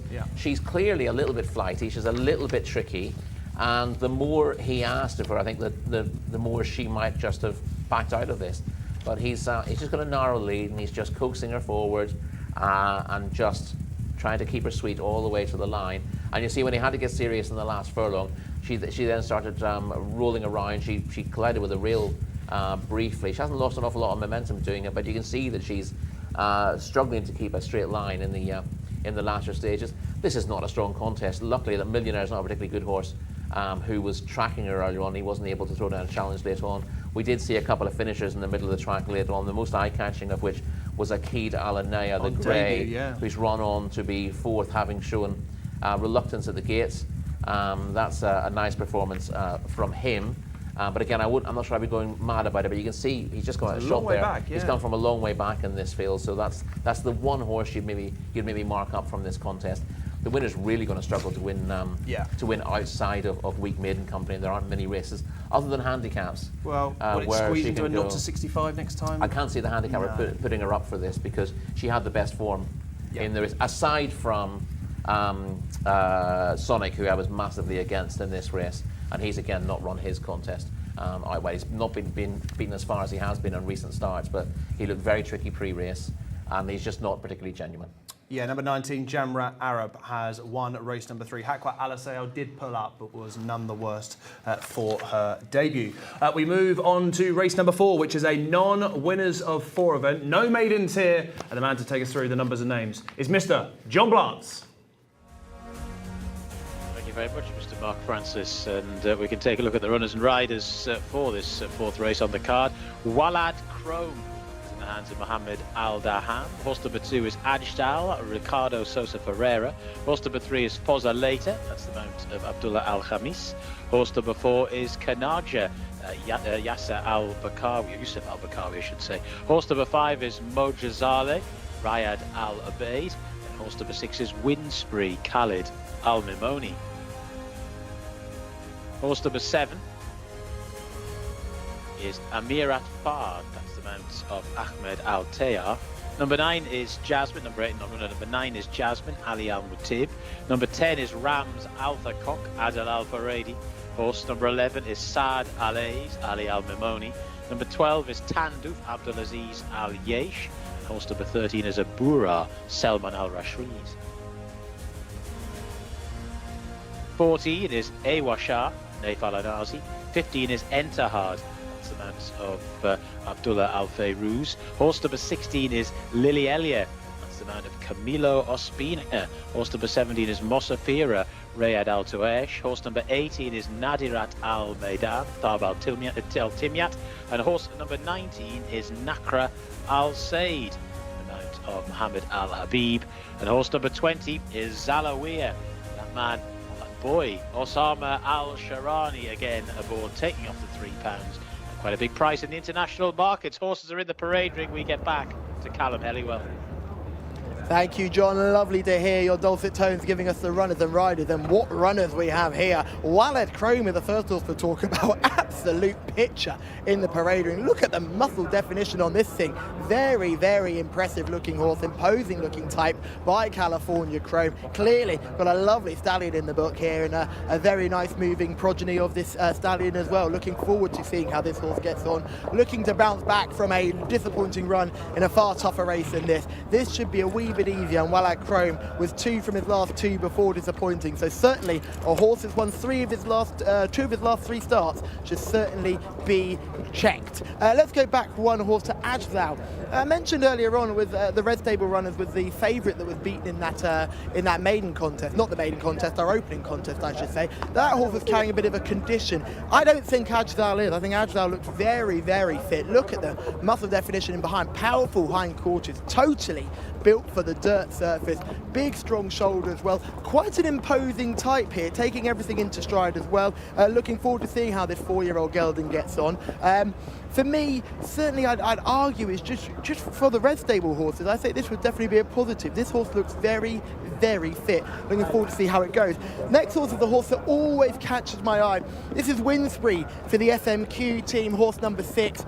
Always looks really, really fit, and I think has come on mightily from his juvenile days. I've followed this horse for a while.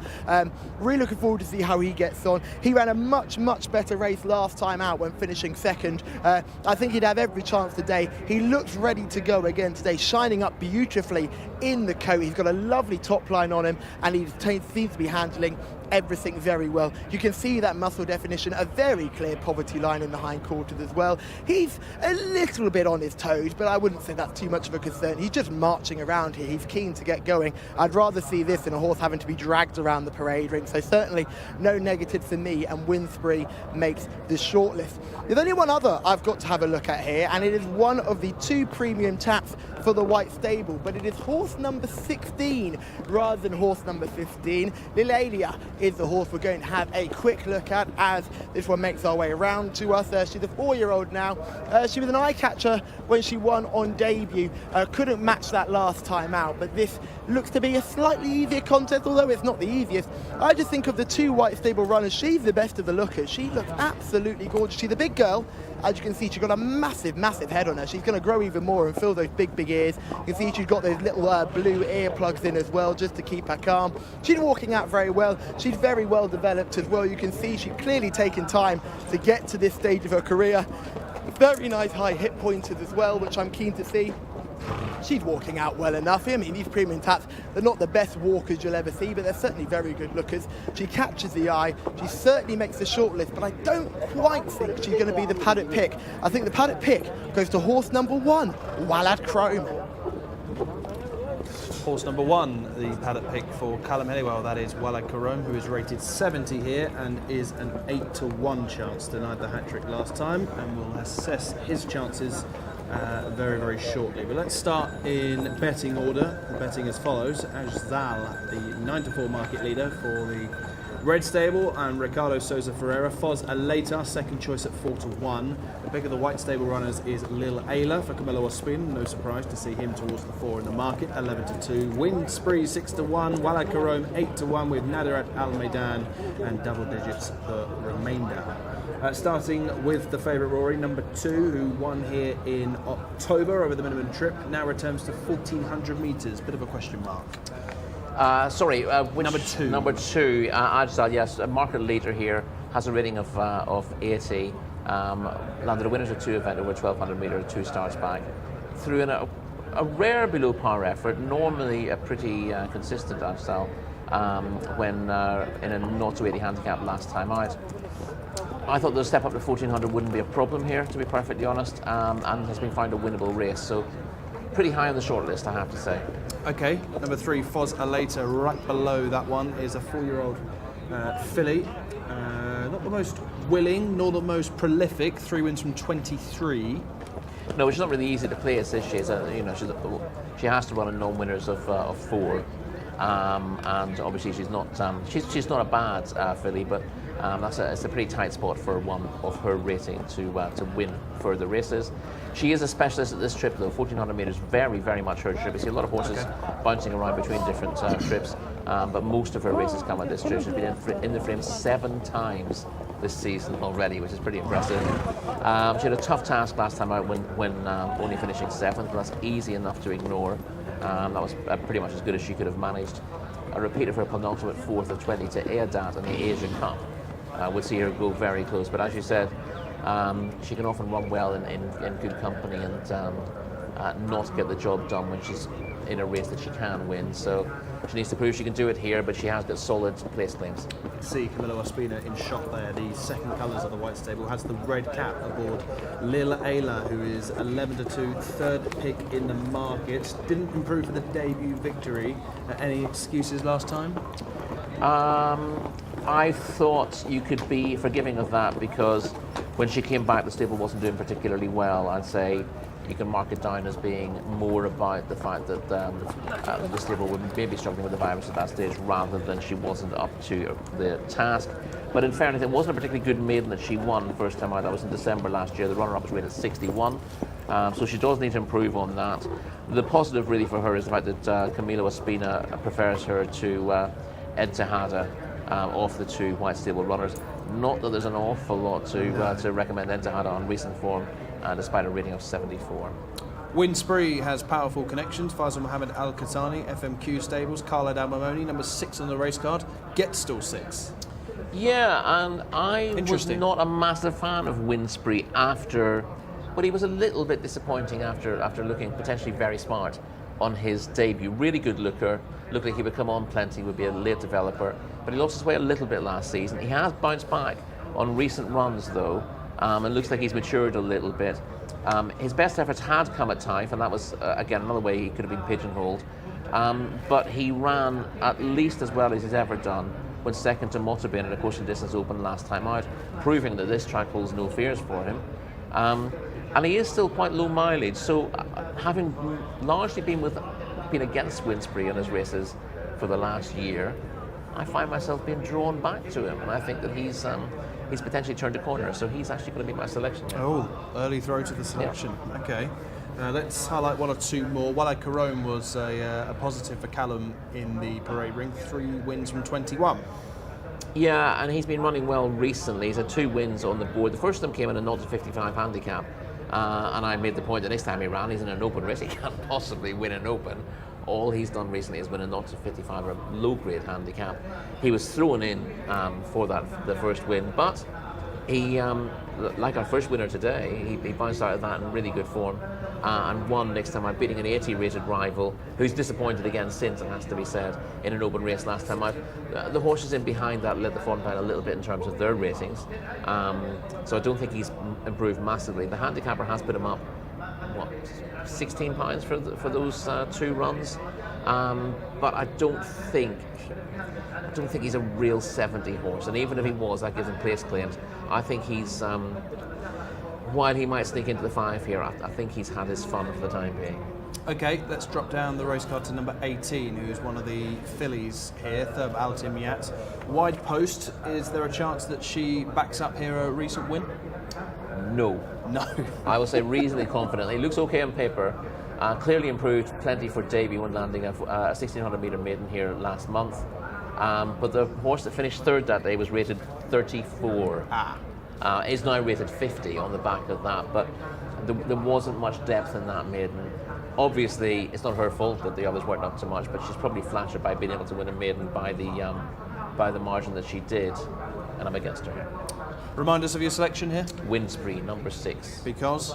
Number 6, Wind Spree. Because? Because I think he's turned a corner. I know you weren't asking that, but yeah, he's a horse I've been a little bit dubious about, but he's definitely run better this season, and he showed that this track and trip were perfect for him last time out. Okay, number 6, Wind Spree for Rory Delagi. I had numbers 2 and 4 written down. Ajzal is 2-1, and Kanajer is 25-1. So I'm going to go for the 2-1 chance.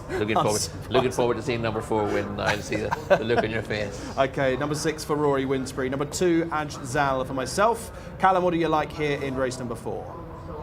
Yeah, thanks guys. Covered a lot of the paddock picks as well, which is really helpful. Walad Chrome is going to be the pick for me. I thought Walad Chrome just looked in really, really good nick. Strong, fit, great muscle definition, just everything you want to see in a horse before a race. And Walad Chrome is going to be the play for me. So Ajdal looked very good, considering a lot of the Red Stable runners tend to be a little bit more on the condition side. And Wind Spree looked absolutely gorgeous. So great pick there from both of you guys there. Kanajar, will keep an eye on there for Mark Francis, coming out of stall 8, 4th place last time. Well worth a look here. And I thought Lilia was another horse. It was just absolutely gorgeous filly. She's a big strapping girl, but this might just be a bit too quick for her, but she's well worth keeping an eye on. John Blant, they're about to start loading, so it's about time we hand over to you. Thank you very much, Callum. Yes, there is horse number 1 in shot, Walad Chrome by California Chrome. And, always good to see that horse's progeny wherever they are in the world, and this lad Walad Chrome has won 3 of his 21 races, so not been desperately consistent, shall we say, but still, ratings wise, isn't that far off from here. May give a decent account. It is quite well fancied in the international markets. One for the Each Way Thieves. They're about to load up. Just a quick note on distinguishing caps, etc. Lilelia, I think that's how it's pronounced, is the second of the white stable colours, with a red distinguishing cap on Camilla Ospina wearing the red cap. Entahard is wearing the first green cap. So they're putting them in. There is Nakra Al Said, goes into stall 1. There's Kanajer going in, horse 4 to stall 8. There is the aforementioned Lilelia. Horse number 11 is Saad Alays on start 23, just the 1 career victory. Quite a few of these have long CV, shall we say, and not desperately successful ones. In goes Amirat Fard.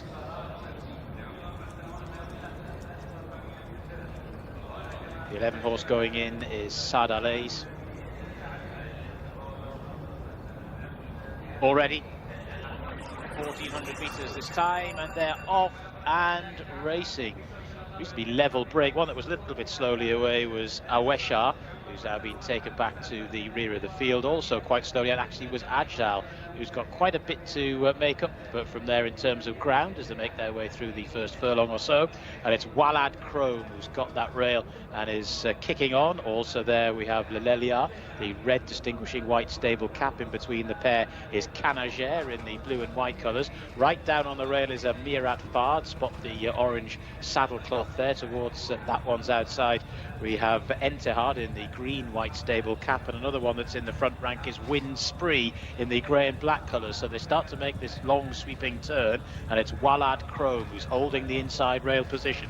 To in second position Kanajer. They're both travelling quite well. Persuader now drawn aboard Lilelia, who's in third spot. Then after that in fourth, Wind Spree, who's tried to stay on. Bit of a gap back to the rest. Now one that's coming from the back of the field is Zalawiya. Down the lane they come, and inside the final 400 metres, plenty of chances. It's Kanajer who's just about hitting the front, but quick as a flash. Lilelia is now coming through to take it up. So it's Lilelia towards the centre of the track now. To in second position, Wind Spree, who's staying on, and quickly these two have paired off. Lilelia, Wind Spree from the back. Ajzal is absolutely flashing home, but oh so much to do. And as they race up towards the line, it's going to be Lilelia, Camilo Ospina, is back to winning ways. In second position, Win Spree. Then from the back of the field, Ajshal was staying on very well, but it was too little, too late.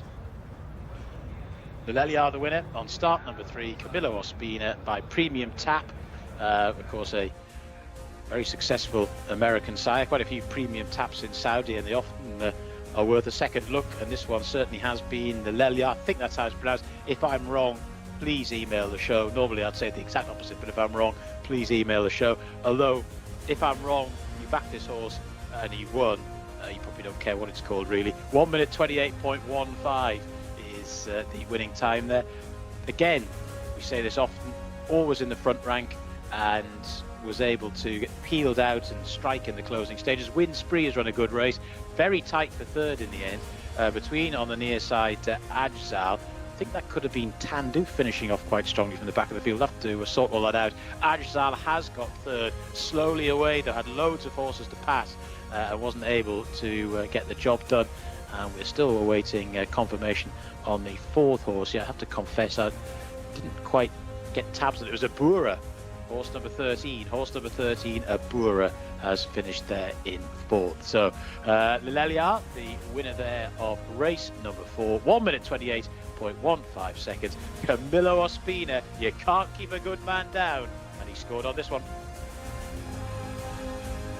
Thank you very much, John. Talal Al-Shraim joins me here after Lelelia is successful on her third start. She's such a big filly, isn't she? Yes, thank you. She's a big filly, and I think the distance 7 furlongs is not good for her, but we'll try with this distance because there is no races.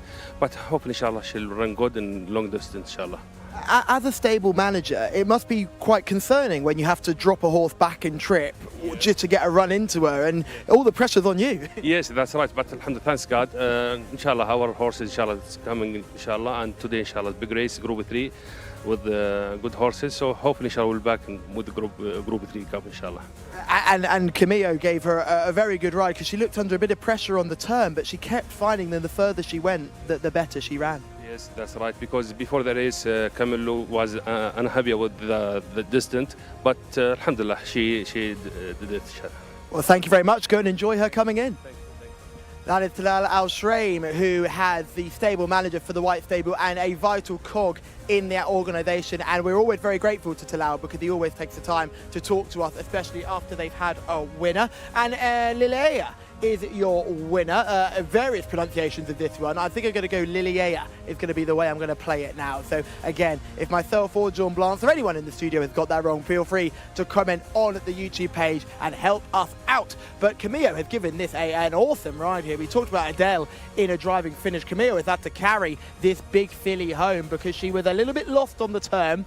Looked like her time had come, but clearly, as Talal has mentioned, stamina is all she's got in abundance, and she could be a group filly over further. They've had to run her over this trip, but she's just about made the most of it, and actually, by the time she's hit the line, she's done very, very well.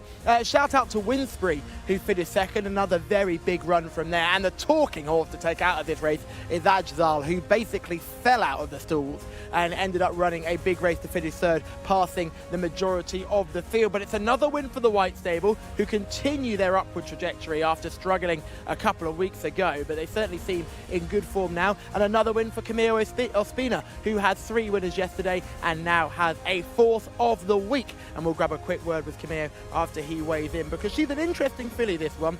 Interesting to see what Camillo makes of her and whether she really is the group horse that Talal says that she is.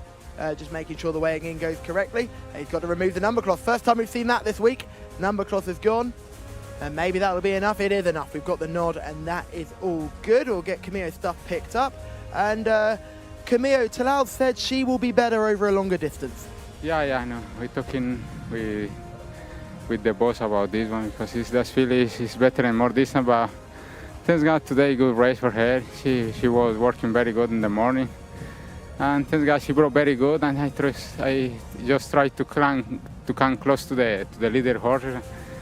And thanks God she responded in the last meter, but it's a tough race for her. It's distant filly, but thanks God she won. She is a filly that clearly wants further. Were you surprised at how much speed she showed early on? Because you were right up with the firing. Yeah, from the start I just tried to put close to to the leader horses because I know she has one pace, you know, and it's different. It's difficult when you come from behind to catch the horses in front. But this guy tried to come close and she kept going until wire and she won very good. And she's 4 years old, but she's a very big, tall, strong girl. She's only going to get better with time. Yeah, she's a big filly. She's a good filly, you know. He ran maybe 4 times, 5 times, no more, and she won twice. But she's a nice filly, and we hope keeping the same form, and we'll see in the future. Well done, and that's 4 winners for you over the week. Hopefully, plenty more still to come. Inshallah, I hope. Thank you. Thank you.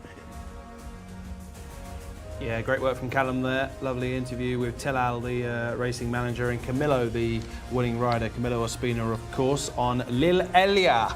We can say is the correct pronunciation. Indeed, and John Blant's got it spot on. So there'll be no complaints, because we were put right last year about the pronunciation of not necessarily Lil Elia, but that's ending, which is a little bit difficult to get your head around. But once you know it's too many vowels. Too many vowels in. Yeah, it's the middle part of the word that you emphasise. Nice performance. It was a nice performance from Lil Elia. I thought just came under pressure at halfway, and I wondered how much she would find, but she dug in quite nicely after that. And as I said, she was disappointing on her reappearance, but that was at a time when the yards runners were running flat. It turned out that they were harbouring a virus. She needed to improve on what she'd shown on her debut last year, but she was given a long break after that. Clearly, as a big filly, she needed time to develop, and she's shown at the second time of asking that she has progressed in that time, and she's won it at around 11-2. Correct. I have it written down as. So that was a solid performance. Again, let's not go nuts about this. It's not an absolutely exceptional race, but you needed to run to around 80 to be winning this. The runner-up, Winspree, who's found some consistency this term, is rated 79 and seemed to run exactly as he has done recently. So our third place, Ajsal, rated 80.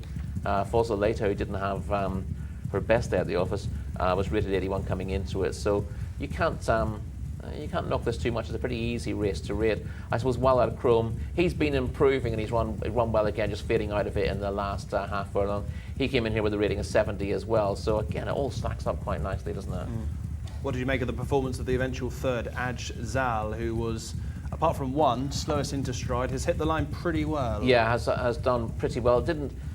You wouldn't swear it was an unlucky loser the way the race has panned out, but it's come from a very awkward position to be as close as she was to the line. I thought the real eye catch there was a Bora, who's actually almost caught Ajzal on the post for third. That's come from a long way back as well, and didn't have an awful lot to shout about before this. One win from 19 starts, been unplaced on her last 4, but she's run a cracking race, and that maybe is the one link in the race that makes you question the depth of the form. But she was doing her running when others were tiring, and she was just getting going. Actually, Fosa later, you saw in the replay, they just got badly chopped for room in the last 100 yards and wasn't running that badly. Indeed, Lil Elia has won race number 4, just ahead of Winspree, the selection of Rory in second. My selection, Ajzal, given plenty to do back in third place. So we can see a full action Camillo Ospina in the closing stages to win cosily in the end. Lil Elia on start number 3 records victory number 2, and it's certainly a filly to keep an eye on over the next few weeks. Do you know what time it is, Rory? Final destination time, isn't it? It's final destination time. It's race number 5. It's open grade, 3-year-olds and upwards, playing for just shy of 100,000 Saudi Riyal. And our next stop is to the commentary box. Back to John Blantz. Thank you very much, chaps. 17 got a post here for this open contest, and there are 1 or 2 pretty high-rated animals. Final Destination being one of those. Horse number 1 in the hands of Ricardo Sosa Ferreira. Horse number 2 is Akfik, Adel Al Faredi.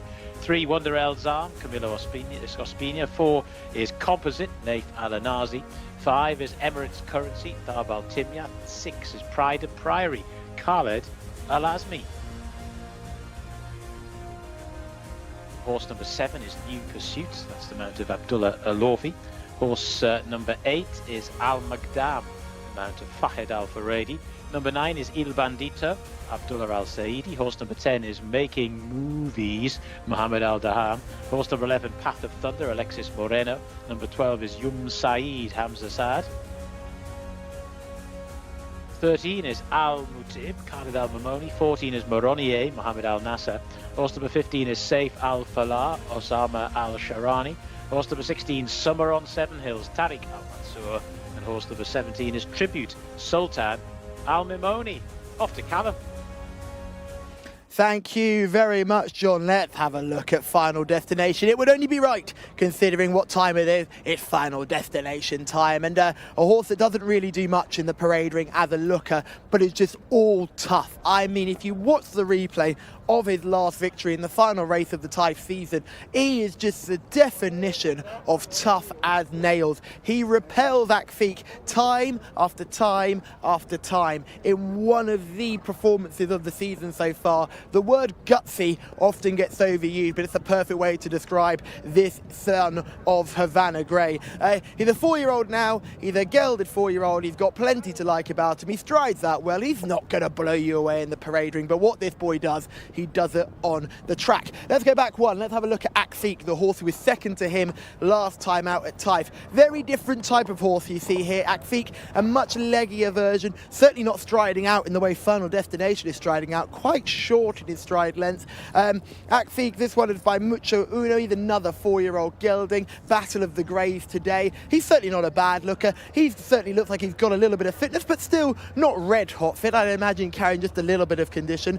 Some lovely dappling on the barrel of this horse though, so that's very nice to see. He's a good looking individual. There's certainly not a negative about him, but if I had to pick between him and Final Destination in the paddock, I'd certainly be picking Final Destination. I quite liked horse number 4 in this field, Composite. Comes in for a rating of 92 and with a winner on penultimate start, third last time. And just take a look at how well put together Composite is. A very correct type, lovely back end, lovely neck, and a beautiful top line too. You can see the withers a little bit high, but it matches all the way along the spine to the hind quarters, and I think Composite is well worth a second look if you're looking for an alternative between Final Destination and Akfiq. Jig jogging around but not getting warm. I think there's plenty of positives to like about Composite. Certainly one I'd be putting on my shortlist. Let's go back. Horse number 7 is the next horse we're going to have a look at, isn't it? And Mustafa's looking at me saying we're not looking at horse number 10, Callum, we're looking at horse number 7, and this is New Pursuit.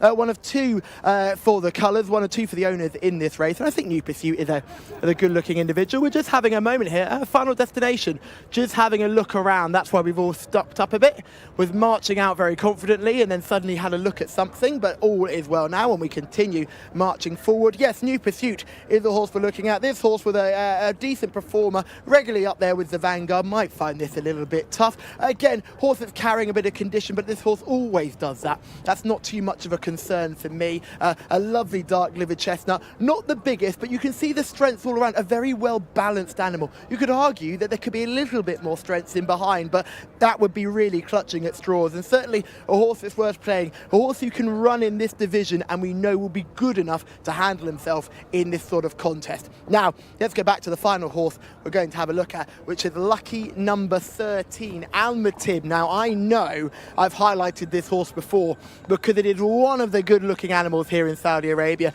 A jet black individual, an absolutely eye catcher. He's a big boy here. Horse number 13 on your race cards. He's got the blue noseband on. He's going for these connections who seem to always turn the horses out so well. Keep an eye on these colours. Not often in the winners enclosure, but they have some very good looking horses, and Al Mutib is another one who comes here. Might be a little bit weak on ratings, but certainly a play here. Khalid Al Mimoni in the plate as well, a jockey who's already had a winner today. So keep an eye on Al Mutib, who will be doing the running today. Worth mentioning that Khalid Al Mimoni is on board because it's not the jockey that you see in your race card. The rider that was in your race card was one of the riders involved in the nasty incident yesterday. So Khalid Al Mimoni takes the ride aboard horse number 13. Thank you very much indeed, Callum. We can immediately look at the top two in the international markets. That is Final Destination and Akfiq, who are joint 15-8 favourites. We can see here, Rory, this is the King Khalid Racetrack Championships at the end of the season. Final Destination beating Akfiq in a magnificent finish. Yeah, race of the season in Taif, would you say, in terms of the excitement and the finish of so. two up? The two highest rated runners battling it out head to head over the last furlong and a half here, and neither giving an inch, both battling really hard. And in the end, Final Destination just gets back up after probably being headed by Akfiq briefly, but gets up to win by a nose. That footer really could have gone either way. And I think Akfiq probably just in front again after the line, but Final Destination, a very hard horse to pass. And he just has the edge on the ratings, 104 to 103 here, racing at level weights. Obviously, they were level weights last time out as well, and that just shows you how tight it is between the pair of them, and they're pretty much the same price in the market as well. They are. Akfiq can be a bit in and out though, but he's clearly talented. I guess last time was one of his better days, despite not winning.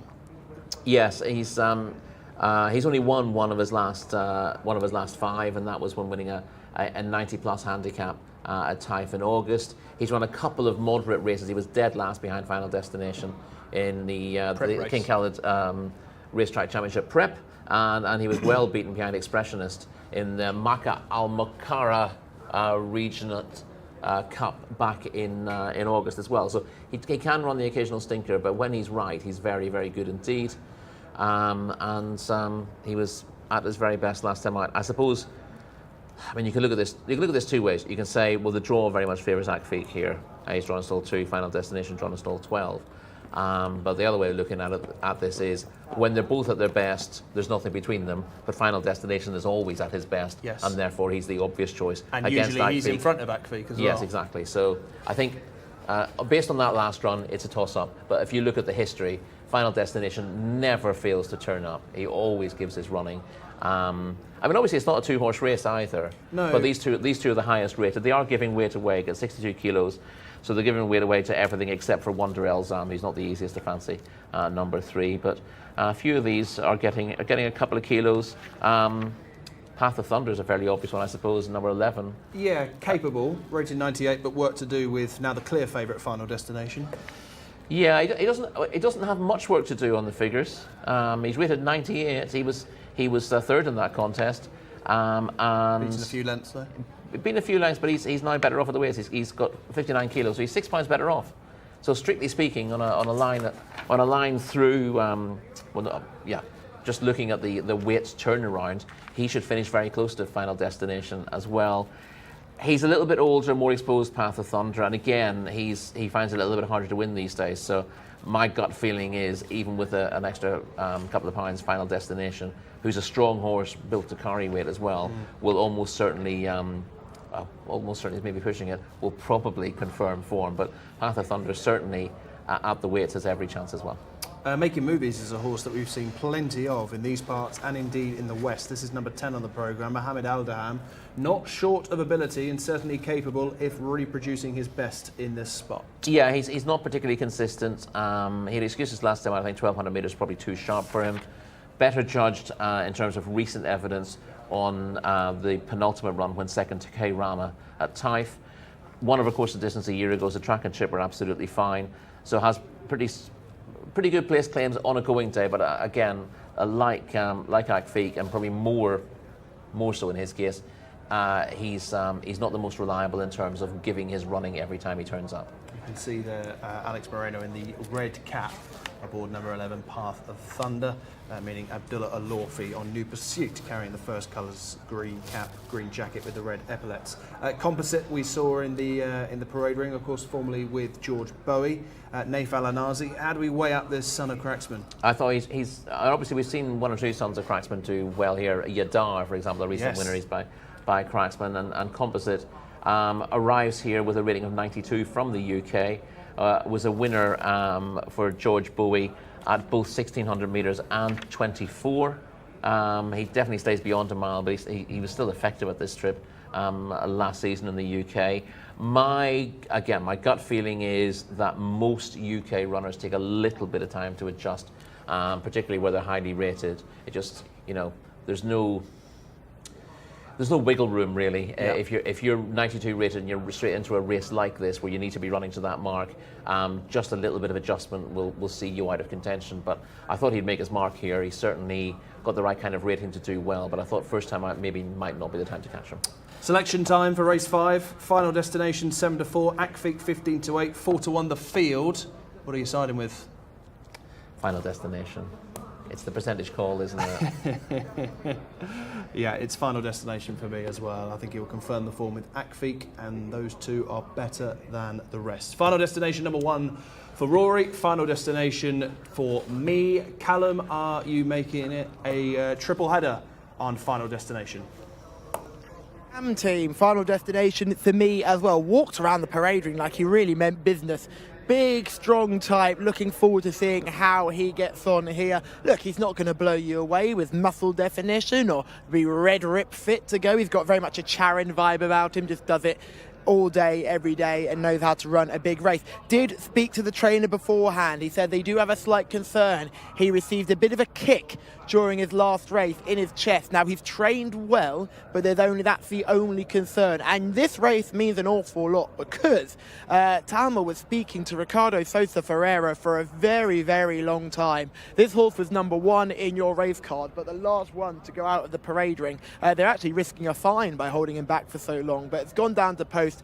Absolutely fine, but well worth keeping a note of. We could just see the horse getting a tack adjustment there. I want to say with Path of Thunder, horse number 11 getting the tack adjustment there with the red cap. I think I got that correct. If I have, please let me know I've got it wrong. But that's just the horse getting a tack adjustment. No need to be too concerned with that. Of the rest of these, I was taken by Akfik. I must admit, I thought Akfik looked very leggy, very athletic, but didn't walk around the parade ring as he wanted to be there, with a very short, shuffly walk, which would be a little bit of a concern. A couple of the others coming down further down the order. There wasn't too much to blow you away right down the bottom. Tribute, horse number 17, 4th place effort last time out, but didn't show much. I'm really hoping to get in touch with the owners of Summer on 7 Hills, because they own Al Motterhead, or I'm almost thinking they might have used to own Al Motterhead, but they had Al Motterhead for a while, and a little bit concerned I've not seen that horse yet, because as you all know, that horse was the love of my life. But they are loading up. It's a final destination triple kiss of death from the team. John Blance, you have one job, call him home a winner. Thank you very much, guys. Yeah, this is a race to definitely look forward to, and maybe even savour afterwards. We will see. There's Tribute going in. Horse number 14 is Moronier, who's still to load as well. Final destination. 6 wins from 17 starts. Akfik, 4 wins from 15. There's £1 separating them on official ratings. 104 final destinations, 103 Akfik. In goes Tribute. So we're still just waiting now for Moronier to go in. And the 9 Il Bandito.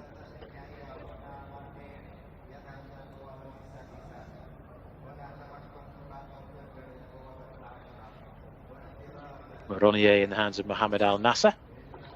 Just taking a little bit of persuading to go into gate 6. Son of Lope de Vega. And the 9 still to go in, as well as Il Bandito. Abdullah Al Saidi rides that one. 5 wins from 37 starts, so not the most prolific here in this field.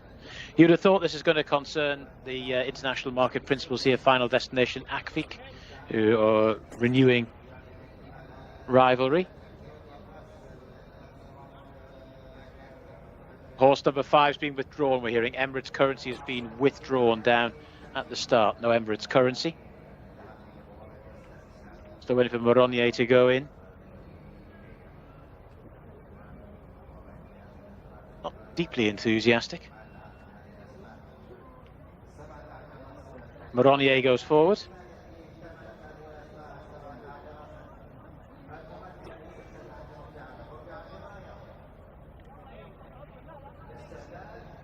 Waiting. Gates back and away they go without horse number 5, Emirates Currency, who was withdrawn just before the start, making their way through the early part of this 1600 metre contest over the metric mile. and Away Well was composite in the beige and green colours, now just drifting across to a prominent posse near the rail. Another one that got away well was Il Bandito. That one's just being taken back though ever so slightly. Towards the outside, Summer on Seven Hills is also showing good early pace, as indeed is Final Destination. A little bit wide on the track, Final Destination. Those white and green colours racing in around about 5th position at the moment, just on the inside of Summer on Seven Hills as they make their way through the early part of the race. And it's Il Bandito. Also there is Composite, those two. Followed then right up the inside by Wonder El Zam, who's showing good early pace as well. Making movies rather wide on the track, followed then up the inside, racing in 5th position by Akfik, who's now making headway. Old Mate, Final Destination on the outside as well, so they're tracking each other already as they start to level up for home very shortly. And the lead is with Il Bandito in the pink and blue to Composite towards the inside. Here right round the outer comes Making Movies. Final Destination now is being asked a question or two by Ricardo Ferreira, but he is responding. Akfik on the scene as well, but needs to do a little bit from there. Final Destination has taken over to Making Movies in second. Akfik has got plenty to do now, 4 or 5 lengths down, and Final Destination has opened out emphatically here. Deep inside the final 200 metres they go, and it's Final Destination staring down the barrel of a 7th career victory from 18 starts, and has absolutely skated up. Akfik, with no answer today, has finished in second. Third or so was Making Movies, and the fourth was New Pursuit. Final Destination fans with their arms aloft there, and never in any doubt whatsoever. Got a position a little bit wide on the course, but like I've said before, in these situations where a horse has quite a bit on official ratings over most of these, that wasn't a huge issue. Just a question of getting a clear run and keeping it as simple as possible, and it's been kept very simple by Ricardo Sosa Ferreira. 1 minute 39.49 seconds the winning time. Final Destination is a very, very useful performer and appears to be improving all the time. Got first run on Akfik, but even so, that wasn't enough to differentiate that much between the two. Akfik was just comfortably second best today, finished second, beaten 6.5 lengths. Making Movies was third, and the fourth also was New Pursuit. So Final Destination, he's definitely still on an upward curve. That was a very, very impressive display, and he's one to keep on the right side of as we continue through the Riyadh season.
Salman Al-Dahani walking in with his winning racehorse, so impressive. Yeah. He do the best. You know, the track today is too heavy, and he bring the record time. Now it's a small message for Mr. Sam. Please help us. We need a rate. I don't want to run him every week. So we need a rate for him. So you now want the handicapper to really push him up in the rating so we can get into these big races. The horse gonna be a good rate because the track is too heavy. Today the track is too heavy. It's changing 2 seconds, and he bring the record with a heavy track. So we're calling this probably one of the performances of the season. And he's 62 kilo. Also the same. The highest weight, good rate, good time, good run. Tough track, tough second. Very good horse second, tough. And he's really well beaten the horse in second as well, Akfik. And I'm happy because Prince Abdullah is here, and Prince Faisal is here, and all my brothers. The supporting Arabian stable is here. It's the best day for me. Big day for the team. Talk to me about Ricardo Sosa Ferreira. What a ride he gave this horse. We welcome Ricardo. Ricardo is our jockey. He do the best. Champion without jockey is nothing. Ricardo is coming, and we'll see him in the Saudi Cup. Looking forward to seeing him in the Saudi Cup. Give us the handicapper one more message. Tell me what you want the handicapper to do. Just a fair. We need anything, only a fair. Fair us, please. Well, go and enjoy this moment. Well done. Thank you.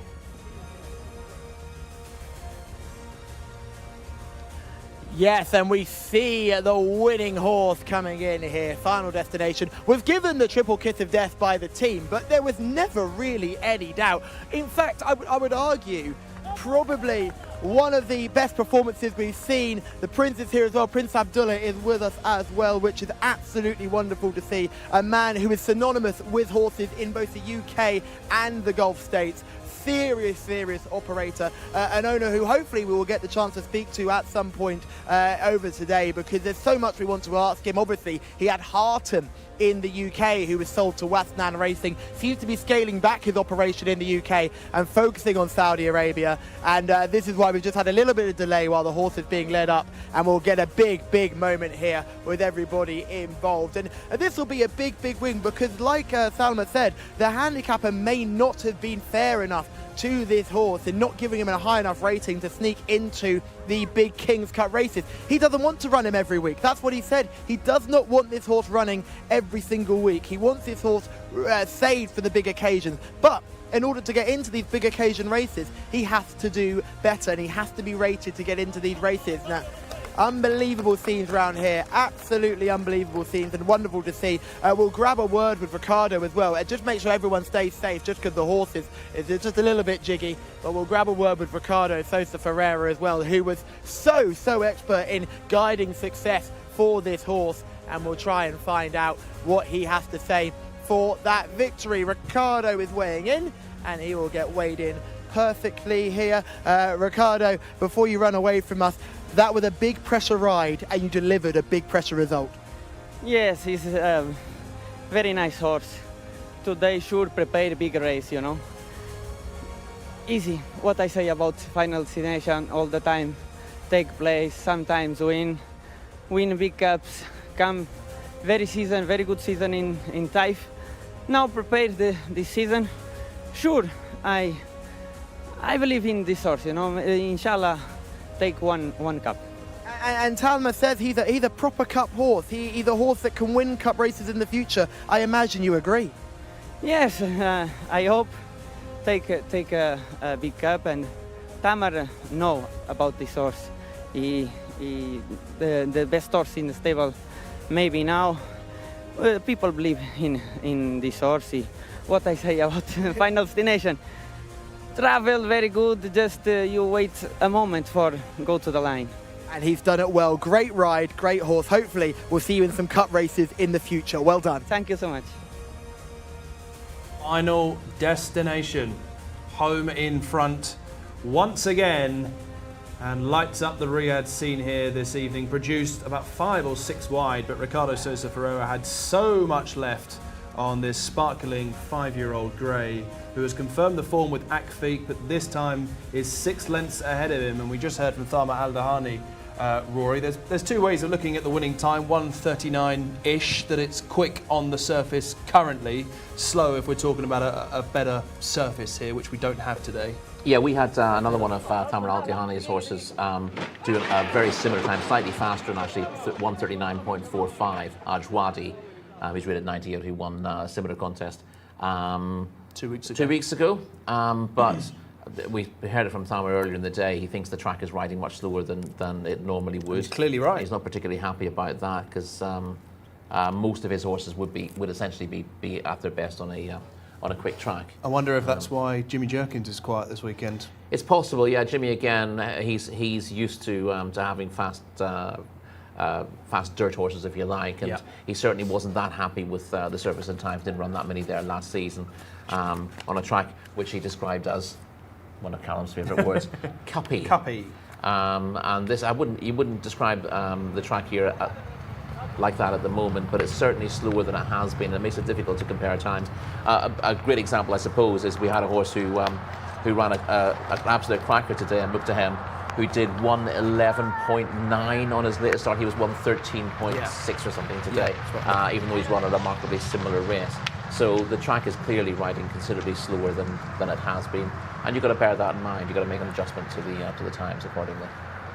Indeed, final destination. Akfiq never really on terms with his old rival. I think he was a little bit slowly away from stall 2, but for most of the race they were pretty close together. So there was a chance for Akfiq to at least match strides briefly with final destination. But as we said, you put a lot of horses in a slightly tricky position in a race, and it can stop them running to their form.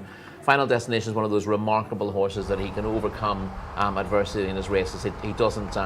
He was caught wide here, and it wasn't a massive help that making movies with the horse. He was always on his inside, pushing pushing him out, and he couldn't get across. And that horse was too good to ignore as well. So he's been forced to come a little bit wider, but he just keeps digging in. We've seen so many horses in that situation who just sort of drop the bit and give up. But this is a horse who just doesn't run anything like a bad race or a slightly below par race. He just gives his running every single time he turns up. And bigger targets clearly await. Thelma Al-Dahani hoping that the racing goes up. Tamer wants all his horses to be rated 120. 120 this horse, do you reckon? 121? Absolutely. It's the handicap. But of course, joking aside, he had a very good point earlier on. We didn't get an awful lot of time to discuss it, but if you're beating a horse rated 107 by 12 lengths, you shouldn't be rated 108 afterwards, 100%, should you? 100%. Speaking of ratings, what's he getting for this? Well, it's won by 6.5. You can't say that again. Let's look at the ratings of the horses in behind. The third horse rated 97, and he was in receipt of £6 here. So you can call him 103 as well. Yep. The second horse rated 103 at the same weights, beating them easily. I mean, you should go 110 plus, but I think when you get to this sort of rating, the handicapper always ends up sort of elevating them a couple of pounds, £3 maximum. So he's liable to go something like 107, 108, but you could easily go north of 110 on that performance. And perhaps a contender for highlight of the day. We'll have a very good race there. There's something better to see later in the card. Indeed. We'll get back to John Blance very, very shortly. Meanwhile, though, it's back to our reporter, Callum Helliwell. Thank you very much, team. Here, joined by Faisal, who will tell us all about Final Destination. He's a lovely horse. Yeah, hi there. He's a very good horse, Final Destination. He's a champion horse. He never lost only just one race. He's always in the placing. He's a tough, good horse, Final Destination. Thelma Al-Dahani mentioned that he wants to go to big cup races with him. That must be so exciting as an owner. Exactly, it's very exciting. Last year he was fourth, I think, in the King Cup, and he ran a very good race, and I think he could have won maybe. And he was second and won most of the big cups last year, and I think he's a good horse, and he will be competitive in the next races, hopefully. Were you surprised at how well he won today? He was so impressive. Yeah, we know he's working well lately with Thamer, and we were ready to see a good run by Final Destination. And he's a champion horse. We know from before he's a champion, and he likes Riyadh. I think he's better at Riyadh than Taif. And he's very good in Taif as well. Salma has been in flying form as well. He's been so strong at the end of the Taif season all the way through the Riyadh season. It's great to have a trainer doing so well. Exactly. Yeah, Thamer is a champion trainer. He's a very good trainer. He gets his horses are all of them are running well. If he loses, he plays, and he's a very good trainer, Thamer, and champion trainer. And we're the English-speaking channel for this racing in Saudi Arabia. You run lots of horses in England. Hartem was a very, very good horse of yours before he was sold on for an awful lot of money. But it must be wonderful to be able to have winners both here in Saudi Arabia and all over the Middle East, as well as winners in England. Exactly. We have horses in England with Richard Hannon and Roger Varian and Richard Fahy and many trainers in England, and also Saudi. We do it between here and England. And we had a very good horse last year, Hatem, who won the Craven and was second in the Irish Guineas and third in the English Guineas. He's a tough horse, and he was then sold to Wathnan, and many good horses like Al Masmak and some good horses. And hopefully we'll continue this success in the future, hopefully. Hopefully you will continue success both here and in England. Congratulations again on Final Destination. Thank you very much. Thank you very much. John Blance, you can give us the runners and riders for our next contest. It's all yours. Yes, it's race number 6 already. We've had a really enjoyable time of things thus far, and there's still plenty more to come. Horse number 1 here is Al Matador in the hands of Salif Al Mamoni, or Sultan Al Mamoni, I should say. Horse number 2 is Al Quaymani, Darb Al Timyat. 3 is Mobham, Adil Al Faredi. 4 is Moqtahem, Abdullah Al Saidi. Horse number 5 is Thalik, Osama Al Sharani. And horse number 6 is No, in the hands of Ayad Al Turisi. Horse number 7 will be Palance, that's the mount of Naif Al Anazi. 8 is Shalfa Saud. 9 is Al Ajwa. 10 is Murur. 11 is Al Bashet, Khalid Al Mamoni. And 12 is Najm Al Shara, the mounts of Mohammed Saeed. Horse number 13 is Rasheka, Abdullah Al Hussein. Number 14 is Zawaya, Riyadh Al Tuesh. Horse number 15 is Ali Saud, Mohammed Al Nasser. 16 is Al Haba, Tariq Al Mansour. 17 is Al Mashlouf, Abdulaziz Al Yesh. Horse number 18 is Mohammedi, that's the mount of Alexis Moreno. Motum Sek, Camilo Ospina is number 19, and Racine, the mount of the manager Racine. Ricardo Sosa Ferreira, horse number 20. Back to Callum. Thank you very much, John. Let's have a look at these in the parade ring ahead of this 0 to 75 handicap. I thought we'd start with horse number 5, Thalik, always an eye-catcher in the parade ring. This entire horse here that we're seeing here, he's walking around really nicely, taking everything into stride. You know what you're going to get with Thalik, and it can often be enough to be a danger in a race like this. He was a winner on penultimate start and is handling everything very, very well. As we can see now clearly, horse number 5 in your race card. Certainly one that has to be given a chance, and one that you cannot ignore. Lovely high hip pointers, beautiful top line, and some power in behind the saddle as well. The hindquarters are certainly ones to watch, and everyone knows I'm a sucker for a redhead. Now let's pull our way back. I want to look at horses number 13, 14 and 15, because I love it when all my eye catchers are running in a line together. Let's have a look at them now as they come towards us. Be a bit of a walk, but horse number 13 is Rashika, who we'll go and have a look at now. This is Rashika here, I'm almost certain. I think my math will serve me correctly here. Rashika in front of us in the stars we love to see it. Another chestnut that caught my eye. It's great that the saddlecloth has come up, because you can see the rib cage of this horse. This is a horse who's certainly not carrying a lick of condition, looks very fit to go. These are the owners of Farday, the horse who I can't wait to see on the turf, but I'm sure you're all bored of me talking about that 60 rated animal now. But this runner here, Rashika, would have every chance. Looks very, very strong. Look at the muscle definition you can see in the hindquarters here. Really clear poverty line. Very, very well put together horse. Tight, well built. Certainly one you should keep on the right side of. We'll go back to Zawota here. I remember seeing this horse win a few starts ago. Thought the future was brighter than these 0 to 75 handicaps, but this horse has struggled mightily in her last few starts. She's only a 3-year-old in this contest, which will help her. She's got the assistance of Rayan Al Taresh on board, and she's another daughter of Premium Tap. We've already seen one Premium Tap daughter absolutely hack up. It wouldn't be surprised to see another do exactly the same. Ale Saud, though, horse number 15, who's just coming towards us. This is a paddock eye catcher for me. Absolutely shining in the coat. Looks in really good nick. Hoping for a very big run. Has shown nothing recently, but I'm here to give you a paddock selection, and Ale Saud is the pick for me.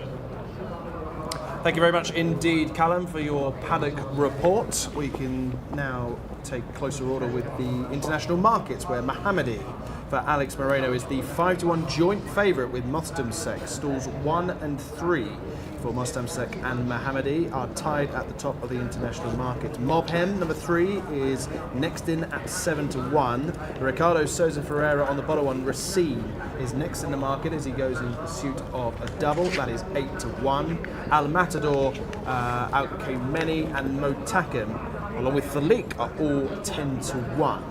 Let's look at some form, Rory, as we will see on screen, starting here with the white blinkered head of Al Quaymeni, a 2-length course and distance success last time. Yeah, this is a very, very similar race. Same distance, same grade, same field size. Was well drawn in this event. And you see he goes on to beat Wad Al-Bandari. A 3-point rise for this success, given how well the field is stretched out, is perfectly fair. The only issue I would have is where he was very well drawn towards the inside last time out. He's got a slightly iffy draw on stall 11 to overcome today. And when you're in a very, very tightly graded handicap, every inch of ground counts. This is Mobhem we're about to see in the blue and white jacket. Adel Al-Faredi gets on board for the first time today. This was his second place effort on penultimate start. Yeah, this was last season.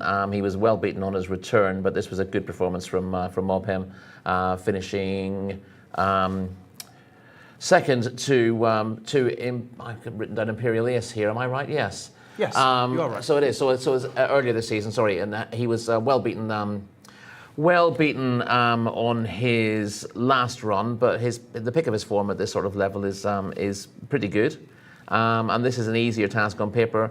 With that run behind Imperial, it's actually coming in an auto 80 handicap, so this is actually an easier grade. So not the most consistent Mobhem, but clearly if he repeats that effort in a higher grade, he'd have a big chance here. Of course, we saw Mobhem was it last week? I think it was 2 weeks ago, finishing 6th, so that form has taken a bit of a knock. Let's highlight those towards the bottom of the race card. Numbers 18, 19 and 20 make up 3 of the top 4 in the market. Mohammadi is joint favourite with Alex Moreno on board, looking for back-to-back successes. Yeah, I think Mohammadi is quite an interesting one here. Perfect draw. Does have a very good draw in this contest, and I have to say, looking remarkably like my selection, number 18. It hasn't been highlighted though, has it? No, but normally the highlighted. No, the highlighter. As you can see, the highlighter sort of stopped after race 5, and I need to go back. But I've got them all written down here. Got my selections and my in bold as well. Look. Back to form in his recent starts, and had plenty of higher rated rivals behind him when taking a course and distance winners non-winners of 2 contests last time out. I thought, given that he had horses in the 80s and 90s all around him in that contest, the handicapper could have been a fair bit more severe. But as we were saying after the previous race, handicapper tends to be a little bit lenient with horses who post performances like that when they've got lots of form in the book. If it was like a second start, I think he'd be going up further in the handicap. Because he's had 11 runs, he's just gone back up to a mark of 72. And I thought you could have had him out of this grade completely. Whereas actually he's towards the bottom of the weights because this is so tight on 72. I like him quite a lot in this spot, and he will be my selection. The filly below Mohammadi is Mustamsek for the white stable Camilo Ospina. Any explanation for the poor run last time? She's run poorly on both handicap starts. All her other runs are solid. So there's a slight question mark about how she deals with the hurly-burly of a really competitive race. But 2 wins from 5 starts include winners of 1 over course and distance last month. But she's still unexposed despite flopping in a handicap last time out. And both draw and jockey booking, draw and stall 1, Camilo Ospina on board, they're both significant positives. So she's going to click in handicaps. It really should be here, although if she doesn't win, she'll qualify for not to 70s next time out. We'll get to Racine in just a moment. Just a quick shout out to Saroja, Nanu and Sajid, who are all watching on YouTube today. Good afternoon to you all, wherever you are on planet Earth. Hope you're enjoying the coverage here on the Jcsa English-speaking channel. Of course, we're here every Thursday, every Friday, every Saturday during the Riyadh season. Looking forward to bringing you the racing throughout the winter. Of course, all the biggest races live here on the Jcsa English-speaking channel. To Racine then for Prince Faisal bin Khalid. Ricardo Sousa Ferreira in pursuit of a quick-fire double right at the bottom of the weights. Yeah, won a 1,200 metre maiden here in December. That is Racine's 1 win in 5 starts to date. Still reasonably unexposed, obviously, with just the 5 runs, but hasn't absolutely convinced with stamina over 2,000 metres in Taif recently. Held up the first time, sort of plugged on into 5th place, but then was unplaced under a slightly more orthodox ride next time out. Not convinced that Racine really wants that sort of test. Dropped back to this 1,600 metres. May well suit, and for all she's not been convincing of late, she's still low mileage, and they're finding the way with her. So with Ricardo Sousa Ferreira riding exceptionally well at the moment, yeah, definitely. You'd have to put her on your shortlist. What is on the Delagi shortlist then? The shortlist, as in the ones who aren't the selection, Racine, Mustamsek, who we've just discussed, and Palance. And going back to Palance as well. Quick word on Palance? Yeah, Palance, I made the comment after he was just beaten last time out that he ran his heart out and he deserves to get his head in front fairly soon. I'd rather see him over slightly further. I mean, he won over a mile. His maiden win was over a mile last season. But he showed good form at 1,800 metres and does stay 2,000. But I thought he was not unlucky as such, but he had his heart broken late in the day when second in 0 to 70 over 2,000 metres last time out. This is a tougher race, obviously, but when he found his feet last season, after a very moderate start, he looked like he was virtually useless on his early starts, and suddenly he came second in a good maiden, won a maiden in good style, and looked a different horse altogether. Similarly, this season, he started the season fairly quietly, but his last couple of runs, he's come right back to form. So when he finds his form, he usually holds it, and I think he's an interesting one. I was going to say at a price, but I don't know what price he is. His price? 10. 10s, yeah. I thought he'd be double figures. So he's the other one in my longest shortlist. But topping the tree is the favourite Mohammedi. Yeah, I just thought you could argue that Mohammedi could have been raised to a mark of 80 or higher after that really good run last time out. The handicapper has erred on the side of caution, only knocking him up to 72. I mean, there's a possibility he was flattered in that open race, but you get open races where you'll have a horse rated 90, who hasn't had a run for a while, being put in for a confidence booster, and they don't run their race, or they sort of win, but don't win convincingly. But this is a race last time out that Mohammedi ran in where there were half a dozen horses rated 85 plus, and he was beating all of them, so I think he deserves the credit for that. OK, Mohammedi is the selection for Rory Delagi, 9-2 at the top. That's number 18 on the race card. I'll go with the filly just below him. That's Mostamsek, who seems to win, lose, win, lose. Hopefully it's a victory here today. Number 18 for Rory Delagi, number 19 for me. Callum Helliwell, it's back to you. Thanks, team. Yes, Mostamsek. Again, I would argue probably the second best looker of the premium taps that we've just seen in the parade ring there. I did think Zawoha was a little bit better looking and a little bit more of a paddock positive. You can totally understand though, Mark, with your reasoning, and I wish you the best of luck. Wind really picking up here. It's going to be blowing into their faces down the straight, so watch out for if they go too quick early on. We could be in pace collapse territory here. Mohammedi obviously coming here looking for back-to-back wins as well. I am going to stick with my paddock pick. I thought Ali Saoud looks really good, and that's going to be the play for me. Thought looked really well. The horse that is worth mentioning though, Salik. We highlighted this horse right at the beginning. The entire horse, 5-year-old now. The trainer was giving Omar Al-Shahani massive tactics. I think they're really hot up for this one, so keep an eye on Salik coming out of 7. But the pick for me will be Ali Saoud, and then the boys like Mohammedi and Mostamsek. We're all on different horses, John. Hopefully one of them can get the head in front. Yeah, thanks, Callum. It's one of those races, if you take a look at the international markets, obviously they're going 5-1 the field, so one or two slightly more obvious ones earlier on today, but this really is a bit of a bun fight. There's now about to go in horse number 6, hands of Ayad Al-Turisi. Horse number 10 going in is, or 20 I should say, is Racine. 3 is Mobham. Here in the stall nearest to us is Mostamsek. Gate 1 for Camillo Ospina. Camillo from gate 1. In goes Palance. 15 is Ali Sood. Already 1,600 metres once more. Blindfolds are off.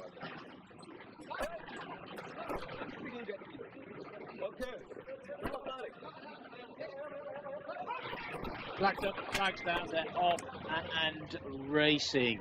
Rather tardy start there from, it looks like, yes, it was Al Matador, one of those green coloured horses, also prominent, sort of slowly away was Al Mashouf, as indeed was Najam Al Sarar, as they make their way through the early stages. Really nice start from Mohammedi, who's right down on the rail, got a lovely posse. Mokhtahem is also prominent. Towards the outside, Marur is racing up for the pace as well. They're then followed in 4th position by the white and green colours there of Rashakar, who's up with the pace, as indeed is Marur, who's racing rather wide.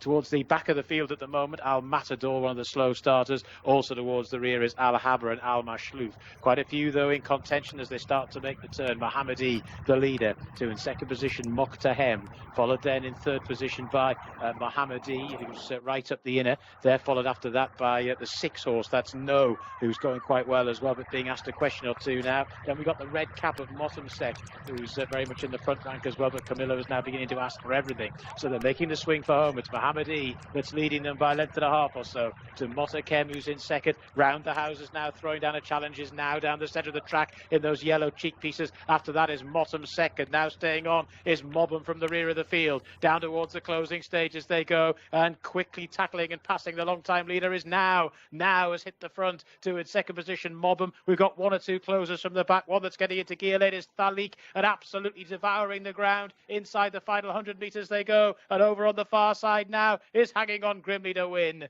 Now the winner to Thalik, who's finished in second. The third horse home was Mobham, and in fourth it was quite close. Could well have been Motumsek getting up for that.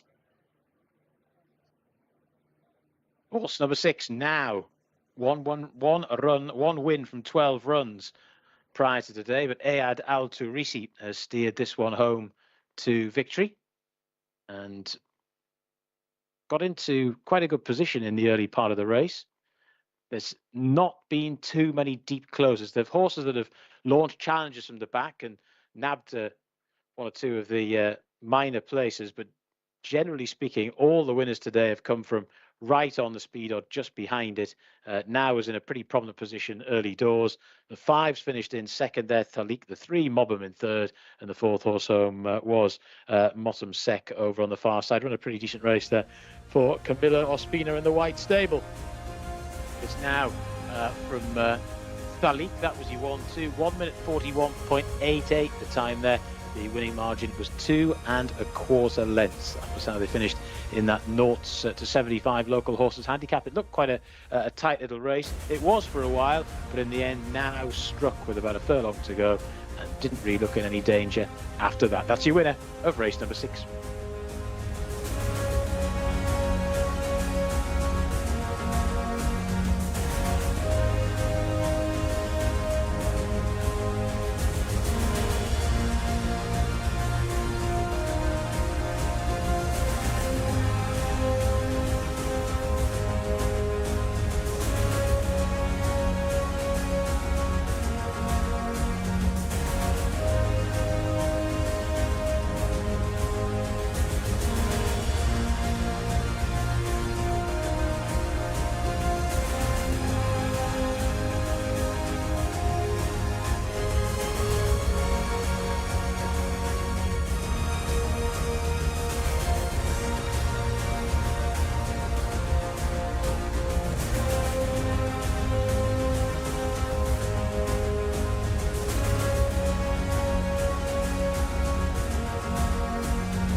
That's 2 wins from 13 starts for Now, who gets his head in front under Ayad Al Turisi, who's still able to claim that 1 kilo, which gave him every bit of advantage in this race. But I must admit, dropped into the race like he just joined it halfway and really swept on by past Mohammadi, who could do nothing to repel him. And congratulations to all involved. Having seen about 3 million connections for the last race, it's quite nice to see only 3 people here with this horse. So lovely to see, and lovely to see Now get a second career win. Start number 13 for this horse. He comes here rated 73. Will go up a bit for that. He'll go up at least 4, I would say, to touch a mark of 70, I would say 76, 77, which will be a crusher because it will stop him being able to run in races like this. But well placed by connections, and Ayad Al Turisi has given this horse a magnificent ride. He will go and weigh in, and we will grab a quick word with him.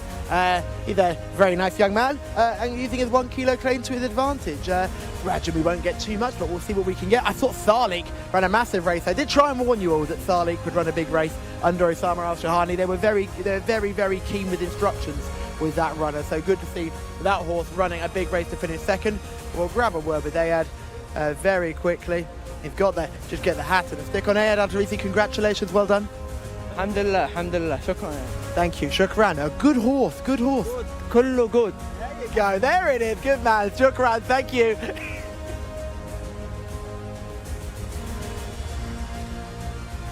Ayad Al-Tarizi then scores on Now Today, produced down the middle.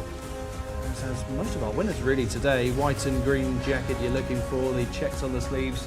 Yellow cheek pieces has been guided through to take the victory here. Wins in pretty good style. Falik up for second. Mobhem in the blue and white jacket down the outside in third. And Mostamsek towards the inside. The red cap gave the best of her running back in fourth place. What do we make of the performance here, Rory? Yeah, listen, it's a mid-range handicap, and most of those horses are running well, have got experience in this sort of races and tend to save their best running for that. Regarded the winner, was second to Saab in a very similar contest over the course of the distance 2 starts ago. Disappointing last time, but you know, if you don't get the run of the race in races like this, you can.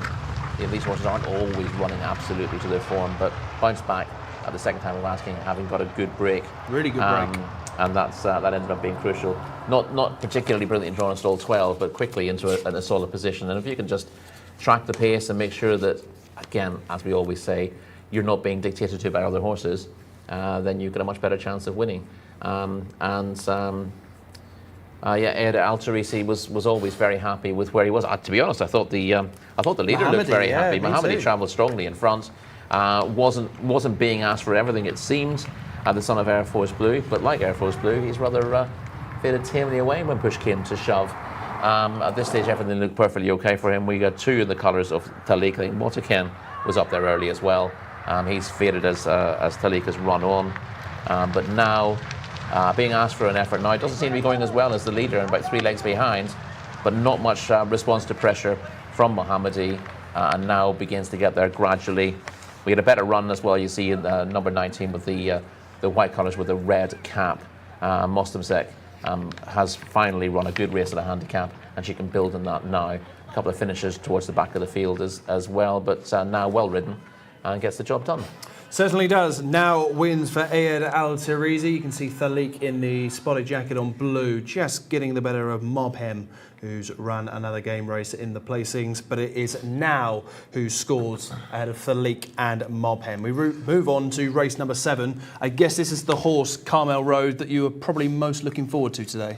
It's not specifically what I said, but he is an absolute star. Carmel Road could be one of the best horses in training and looks to have an outstanding chance in this next race. If he does win this, he could be Saudi Cup bound.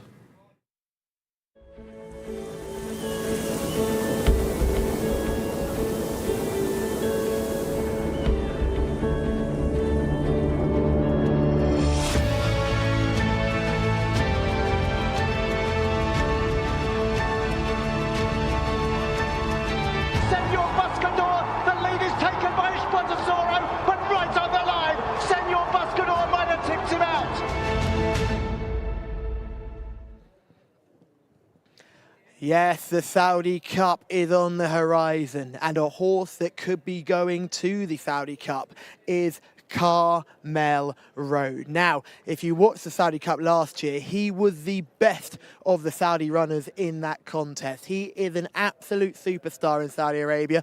To put it all into perspective, when he worked out this morning, it was one of the, not this morning, a couple of days ago, it was one of the most popular videos and photos on the Jcsa social media. So we're very, very lucky to see him coming out here in a race like this, but we know the white stable horses have needed a run. Can the same be said for Carmel Road? Can one of his rivals today upset the apple cart? John Blance will take us through those runners and riders.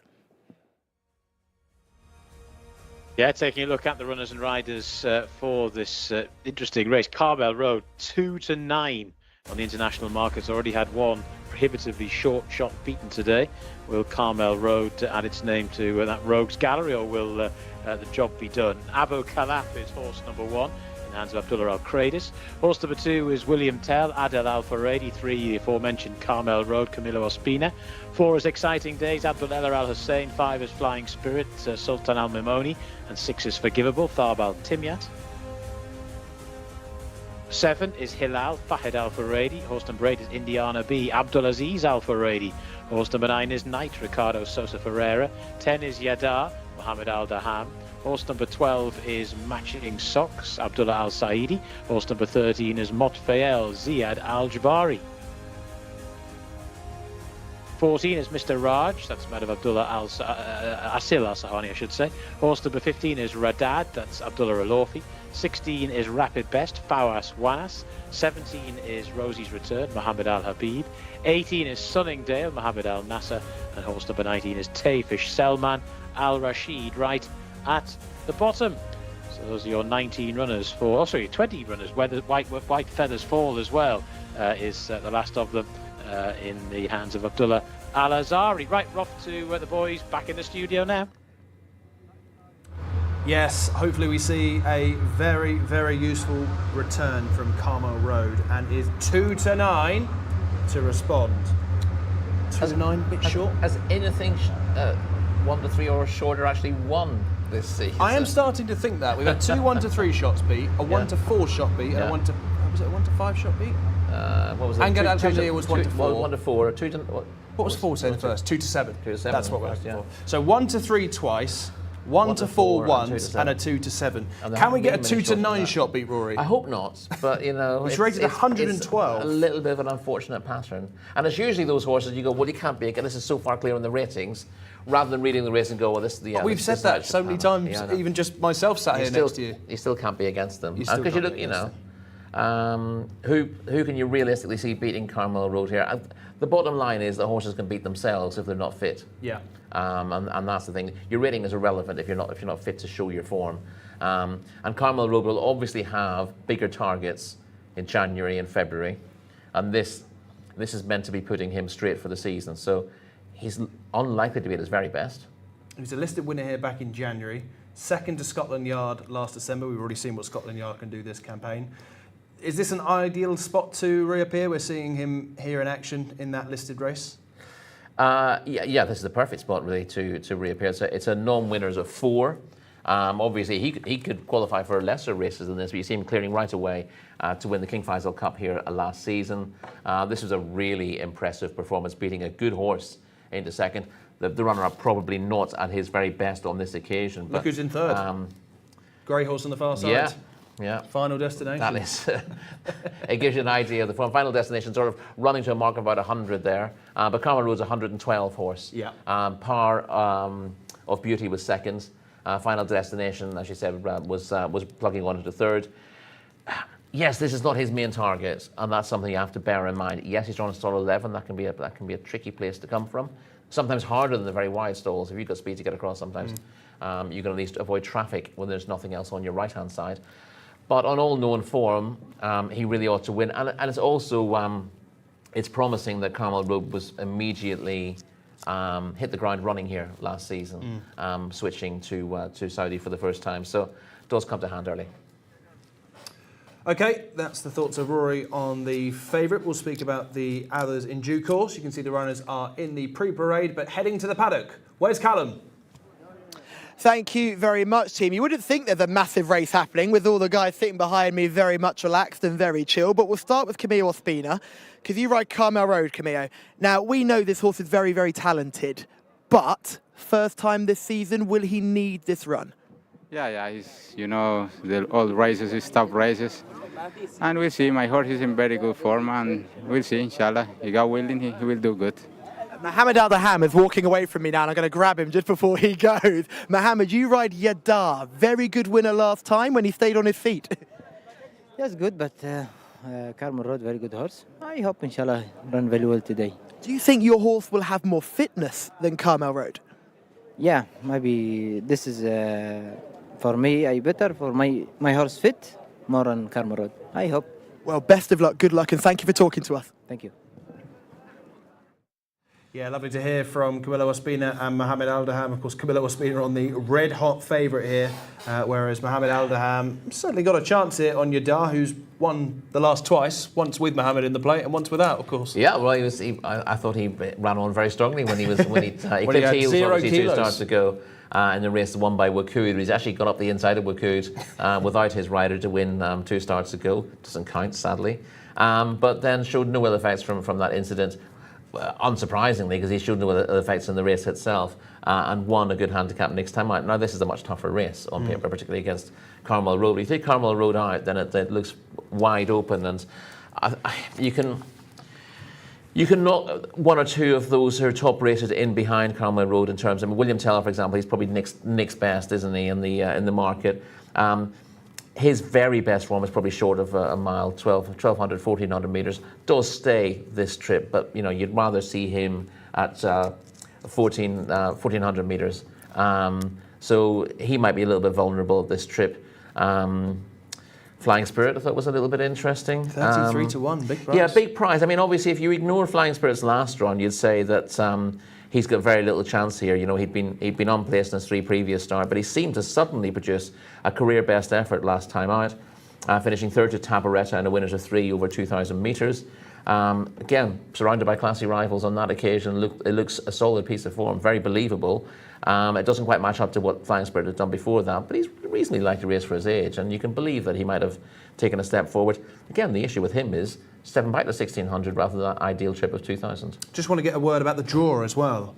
If you look at the top 5 in the market, they're all worse than 11. I mean, Carmel Road in 11 is not the worst, but William Tell 20, Knight 18, Yadar 16, Mr. Raj 17. So there's plenty of pace out wide, and Carmel Road will certainly need to emerge pretty well from the middle.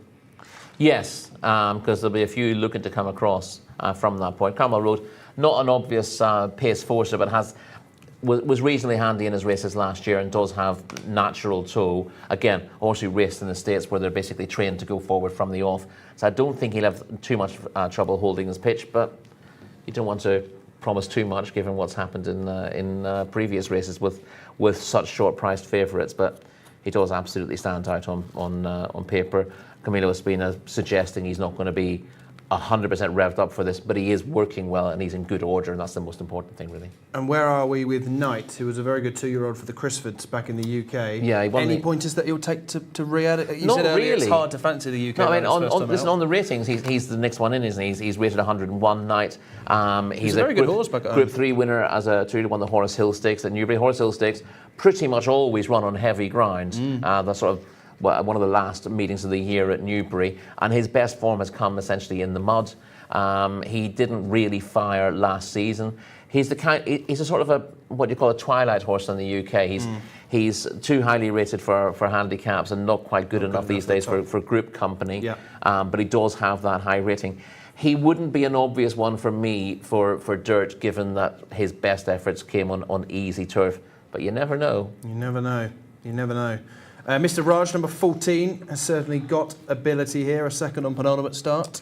Yeah, he ran close to form after that as well. Second over 1,800 with in handicap company. Ran close to his best form, went 6th to Tabaretta in a 2,000 metre, winners of 3 last time out. But as we said, that gives him a bit to find with Flying Spirit, who was third that day.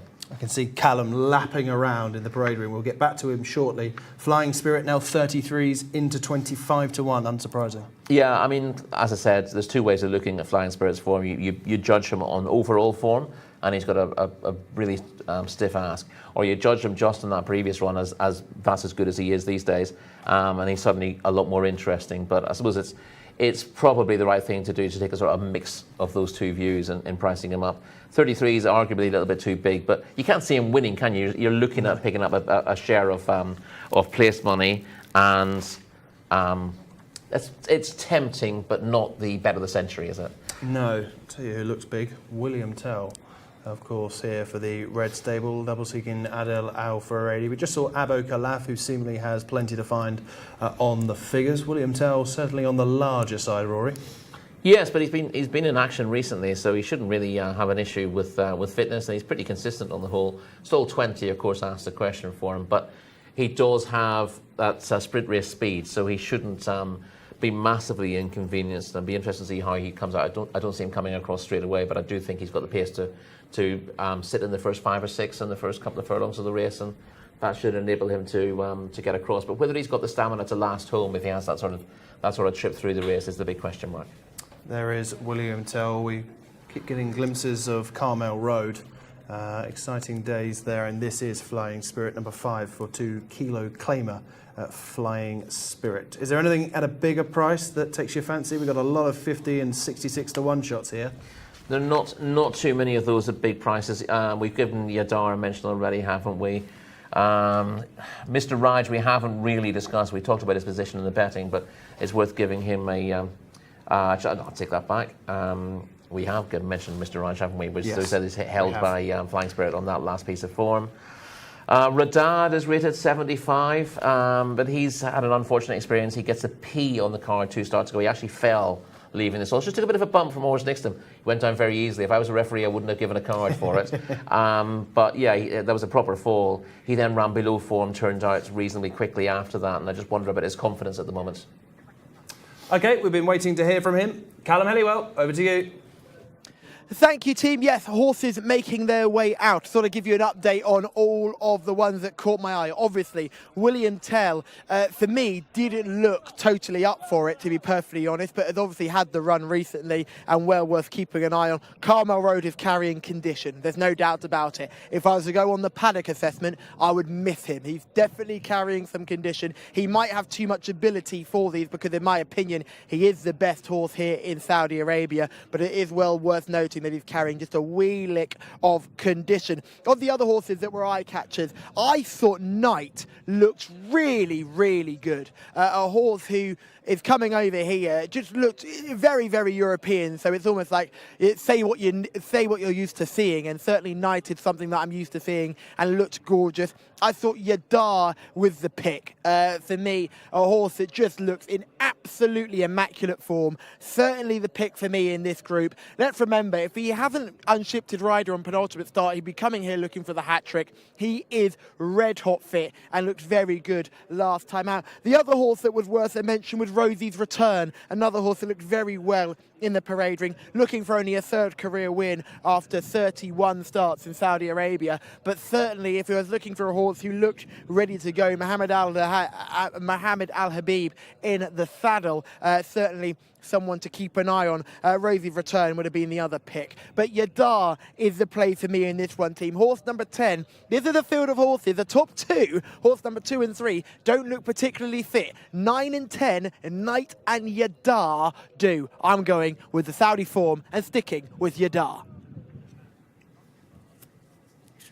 What do you make of those comments then, Rory? I know Yadar is a horse that you hold close. Yeah, I like Yadar. Now the interesting thing about Yadar is, of course, that being by Cracksman, we thought he'd want 2,000 metres here, and he hasn't shaped that way at all. He ran well in his debut to win, I think, over the 1400. And I thought, oh, this is going to be good when he steps up. Yes, he did step up and didn't really improve immediately, but he's having taken a little time to really adjust to life here. He's been in very good form lately, seeming ideally suited by that 1400 metre trip.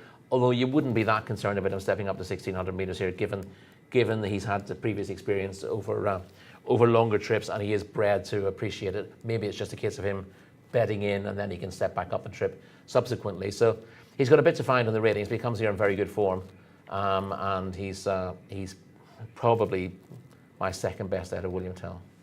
Okay, let's start thinking about selections. We got a 2 to 7 shot beat earlier. Can we get a 2 to 9 shot beat? I know Callum said that Carmel Road was carrying a bit of extra condition. He is over a stone clear in the ratings. He's certainly carrying that stone somewhere in his body.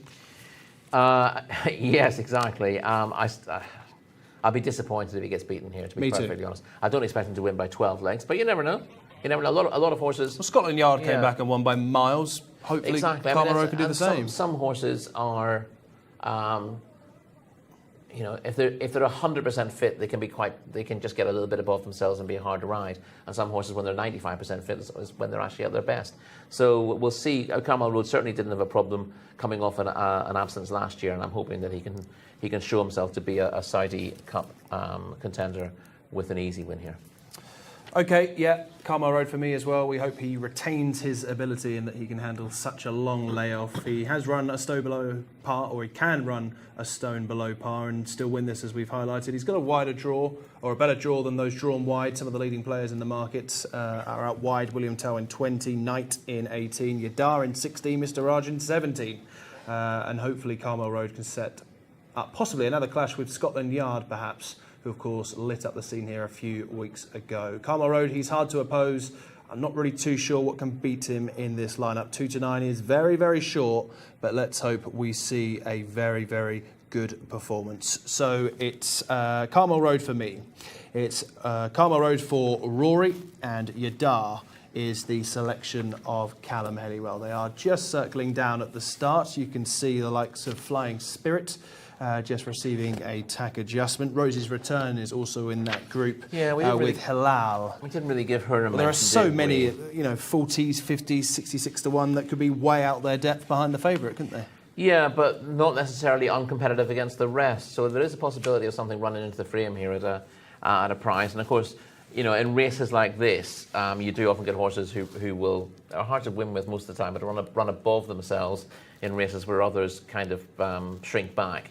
So you're trying to work out what kind of horse will fill that role. Rosie's Return, number 17, was a good third by her standards behind Ancestral Land, 2 starts back in front of Hilal that day, so she holds that rival. And then was 5th in a 0-80 handicap last time. That's, I mean, finishing 5th in a 0-80 is perfectly respectable if you're a 0-80 animal, but it does kind of show where she is. She's rated 72. She can be competitive against horses rated up to 80. But she's up against horses rated 101, 94, 112 here, and it seems unlikely that she will be quite as competitive in a race of this nature. But there's always one that surprises us. Indeed. Nanu and Debbie have said hello on the YouTube page. Good afternoon to you, or good evening, or good morning to you both, wherever you're watching on the Jcsa English speaking channel. For those that are joining in to the show now, Rory, to the second half of the show, they've certainly tuned in at the right time. We've got so much good racing still to come, haven't we? Yeah, and you've missed some good racing as well. So have a look back on the recording for that. But yeah, from here on in, there's some excellent racing to watch, and this has been one of the best days in terms of quality from start to finish that we've seen so far. Okay, the runners are now going into the stalls for this non-winners of 4 event, including the market leader Carmel Road at 2-9. Let's go back to the commentary box. One of the best commentators back in Britain, one of the biggest names in Saudi racing. It is John Blance. Now we're entering the realms of fantasy, but thank you very much for that introduction, Mark. They're putting them in. Radad to come forward, the 19 horses, Tafish. Still out the back, we've got Abo Kalaf and also Carmel Road to go in the green cap there. The white stable colours with Camilo Ospina aboard. Interesting what Callum was saying about possibly carrying a little bit of condition. But even a 90% Carmel Road could well be good enough to win this. And we've seen 1 or 2 other horses representing stables here in Saudi who've put their marker down for the international races coming up in February. Most notably, of course, the Saudi Cup, and maybe Carmel Road can do that here as well. Matching Socks goes in.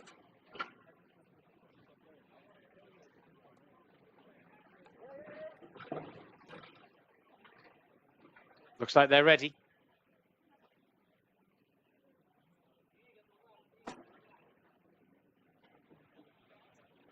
Waiting patiently for the starter.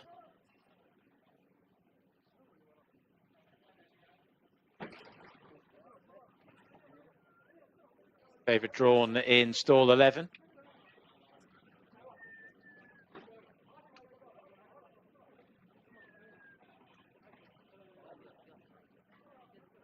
Sounds like Exciting Days is not with the rest of the field. Yes, you can see the horse way out the back there. Horse has not got the jockey on board. Exciting Days has been withdrawn. Apparently, Exciting Days withdrawn. They're off and racing for the 7th on the card. The favourites got away very well. Carmel Road, right slap bang down the centre of the track. Plenty of early pace and comes through to just about take it up in the hands of Camilo Ospina. William Tell, the red jacket, is prominent and searches for a spot a little bit closer to the rail. Also prominent in the early part of the race is Indiana B in the black and white colours. Just trailing them in the white and green, we've got Yadar, who's in a pretty nice position. Then right up the rail, having lost a little bit of ground, we've got Indiana B. Towards the outside, the grey and black colours there of Knight is in danger of taking the turn a little bit wide. Then we've got Tafish following that lot through. And then after that, Radad, the field trailing all the way back to Motfael, who's just about the back marker. The white feathers fall. Doesn't have too many behind it either. But look at this Carmel Road go. The very, very short price favourite of the international markets, just being cuddled by Camilo Ospina at the moment, to William Tell in second. Long gap back to Mr. Raj, who's now moved into third position, who in turn is well clear of the rest. They're being strung out here, and it's Carmel Road who's doing the stringing at the moment, and it's still only hacking at the head of affairs. 5-6 lengths to the good over William Tell in second, Mr. Raj in third, now trying to stay on his Yadar into an each-way posse, but it's Carmel Road on seasonal reappearance who's well clear. Yadar now is putting in a pretty good challenge down the centre of the track. Carmel Road still with a lead. Yadar making good headway and still gains on this long-time leader, Carmel Road. Here comes Yadar. Yadar, Carmel Road. Yadar with one long, sustained late run got there.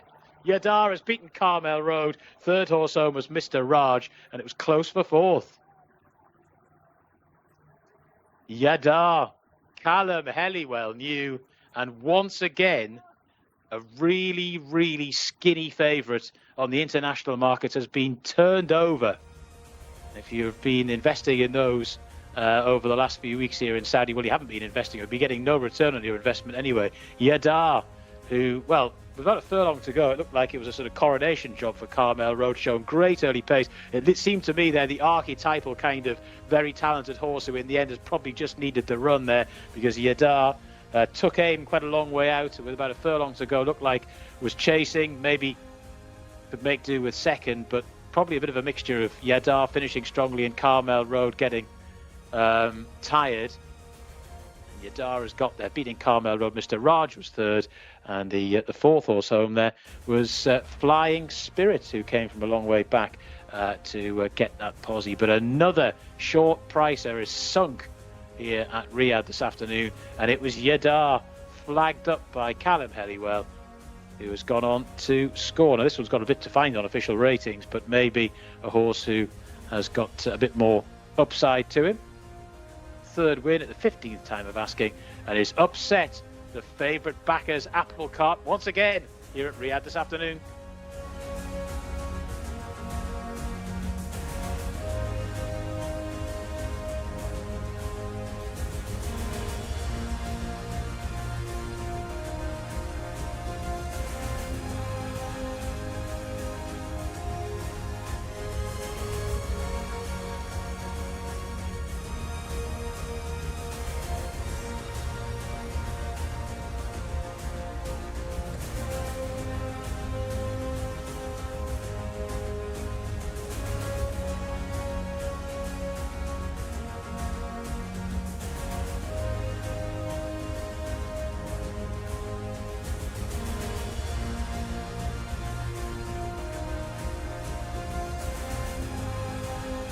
It's worth remembering that Yadar started his career finishing down the field in a maiden at Yarmouth. There are horses that struggle when coming to Saudi Arabia, and there are others that thrive. And Yadar is a horse that has thrived since coming to Saudi Arabia and has got better and better with each run. And seated his rider 3 starts ago, a winner last time out, and a step forward again to claim the ultimate scalp of all scalps in the shape of Carmel Road. Mohammed Al-Daham in the saddle has guided this son of Cracksman to victory in absolutely sterling fashion. Talma Al-Dahani is just joining me now. Talma, before the photo, what a horse, what a ride, what a win. Yeah, he's a good horse. Carmel Road is the best horse in Saudi Arabia, you know. First run for him, long time. I appreciate what he did, you know. He's not fit enough to run this race, I know, but my horse, he progressed a good race. I'm happy with Mohammed. I'm happy with the horse because last time he ran too good and today he progressed more, you know. And Final Destination and Yadar have both been busy early this season. Is it always your plan to keep your horses going and not just wait until we get to the main biting point of Riyadh? No, it's okay. If the horse good and feeding well, training good, why I'm not running? If you see the performance for the horse, it's too good. I'm feeding by my hand, you know. I know my horse. If he's weak, no run. If the horse is good, why I not run him?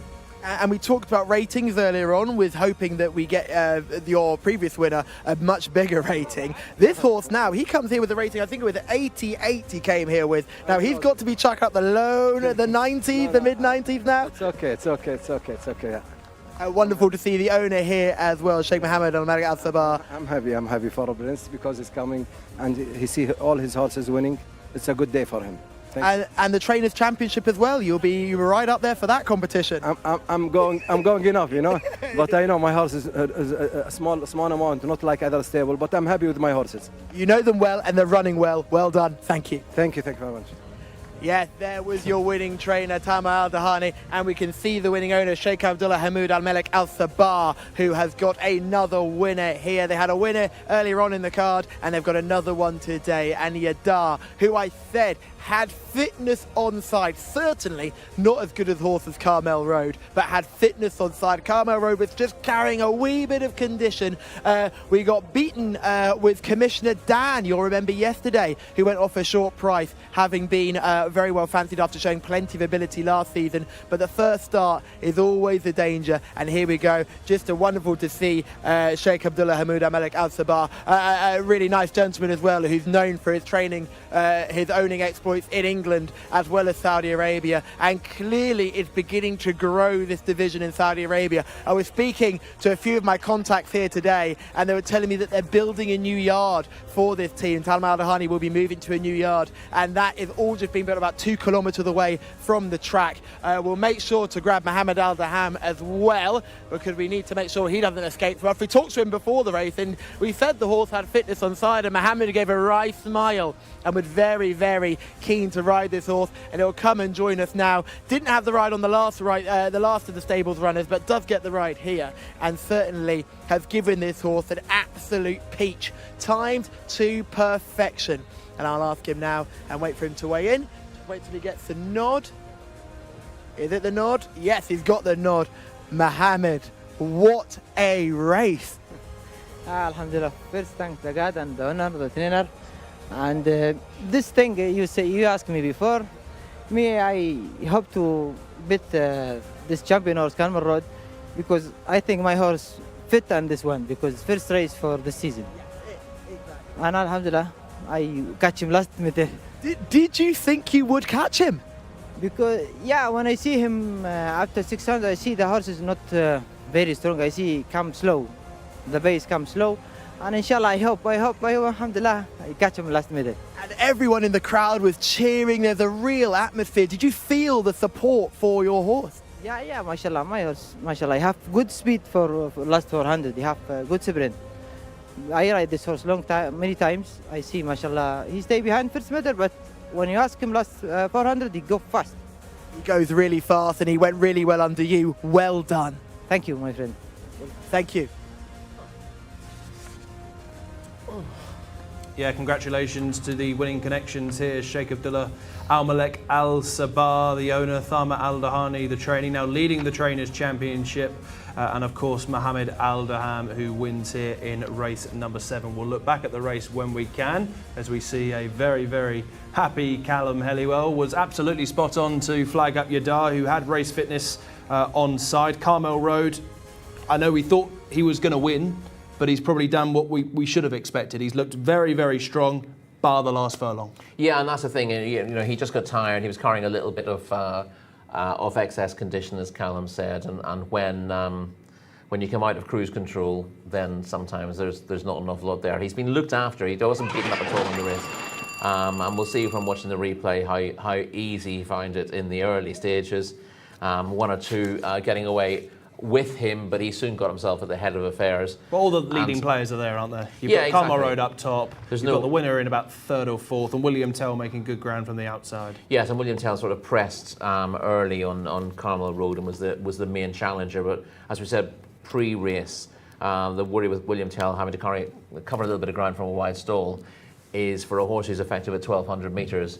His stamina was going to come under pressure here. So he was the ideal horse to have chasing you if you were riding Carmel Road, because you thought he might not get home in it, which would help you a little bit.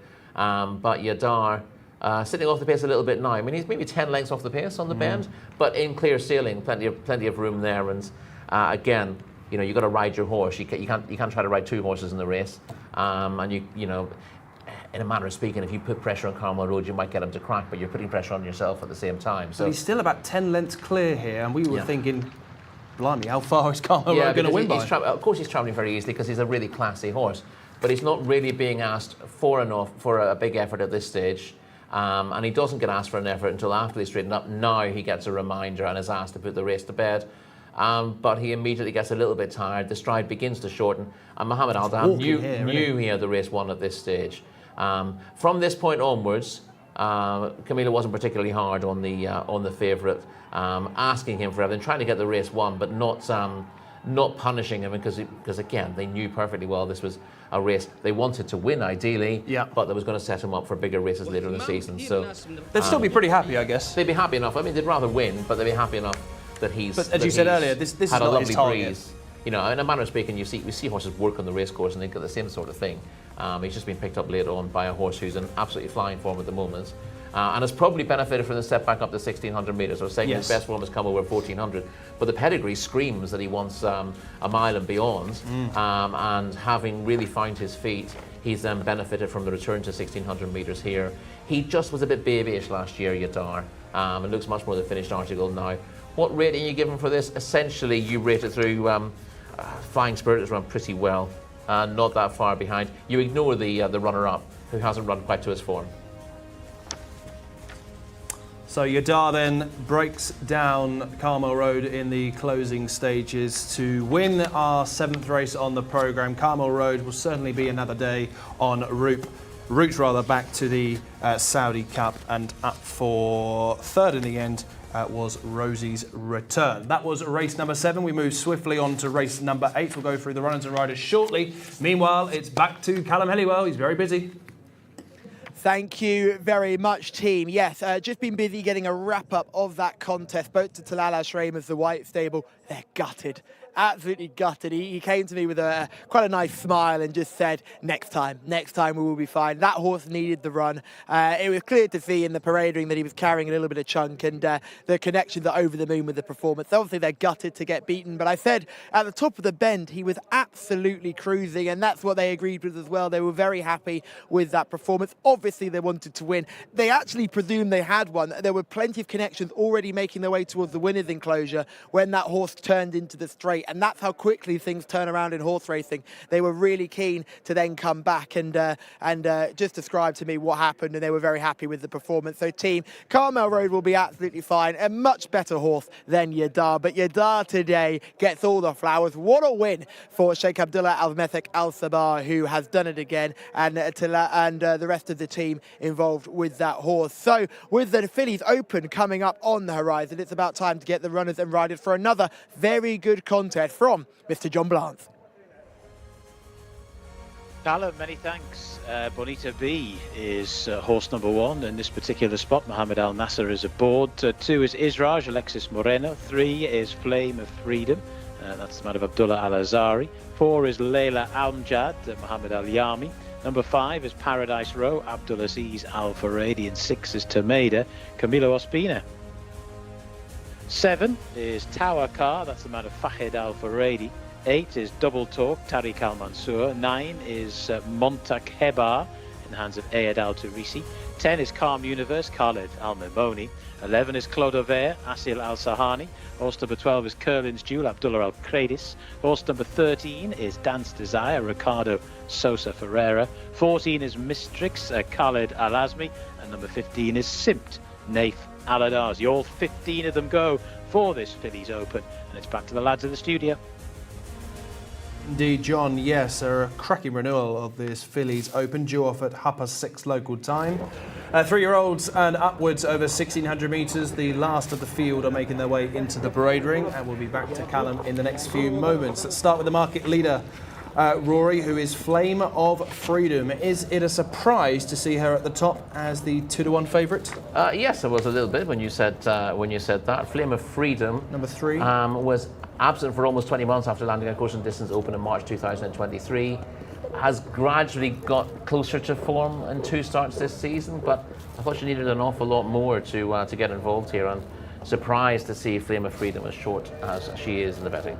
Indeed, as am I. Tamadar is for Camilo Ospina, one of three-year-olds in this contest, improving all the time, and took the Taif Cup for Fillies at the end of the Taif campaign. Yeah, she's been very progressive this season, as you said. Her last win coming in that Taif Cup for 3-year-old Fillies over 1,600 metres last time out.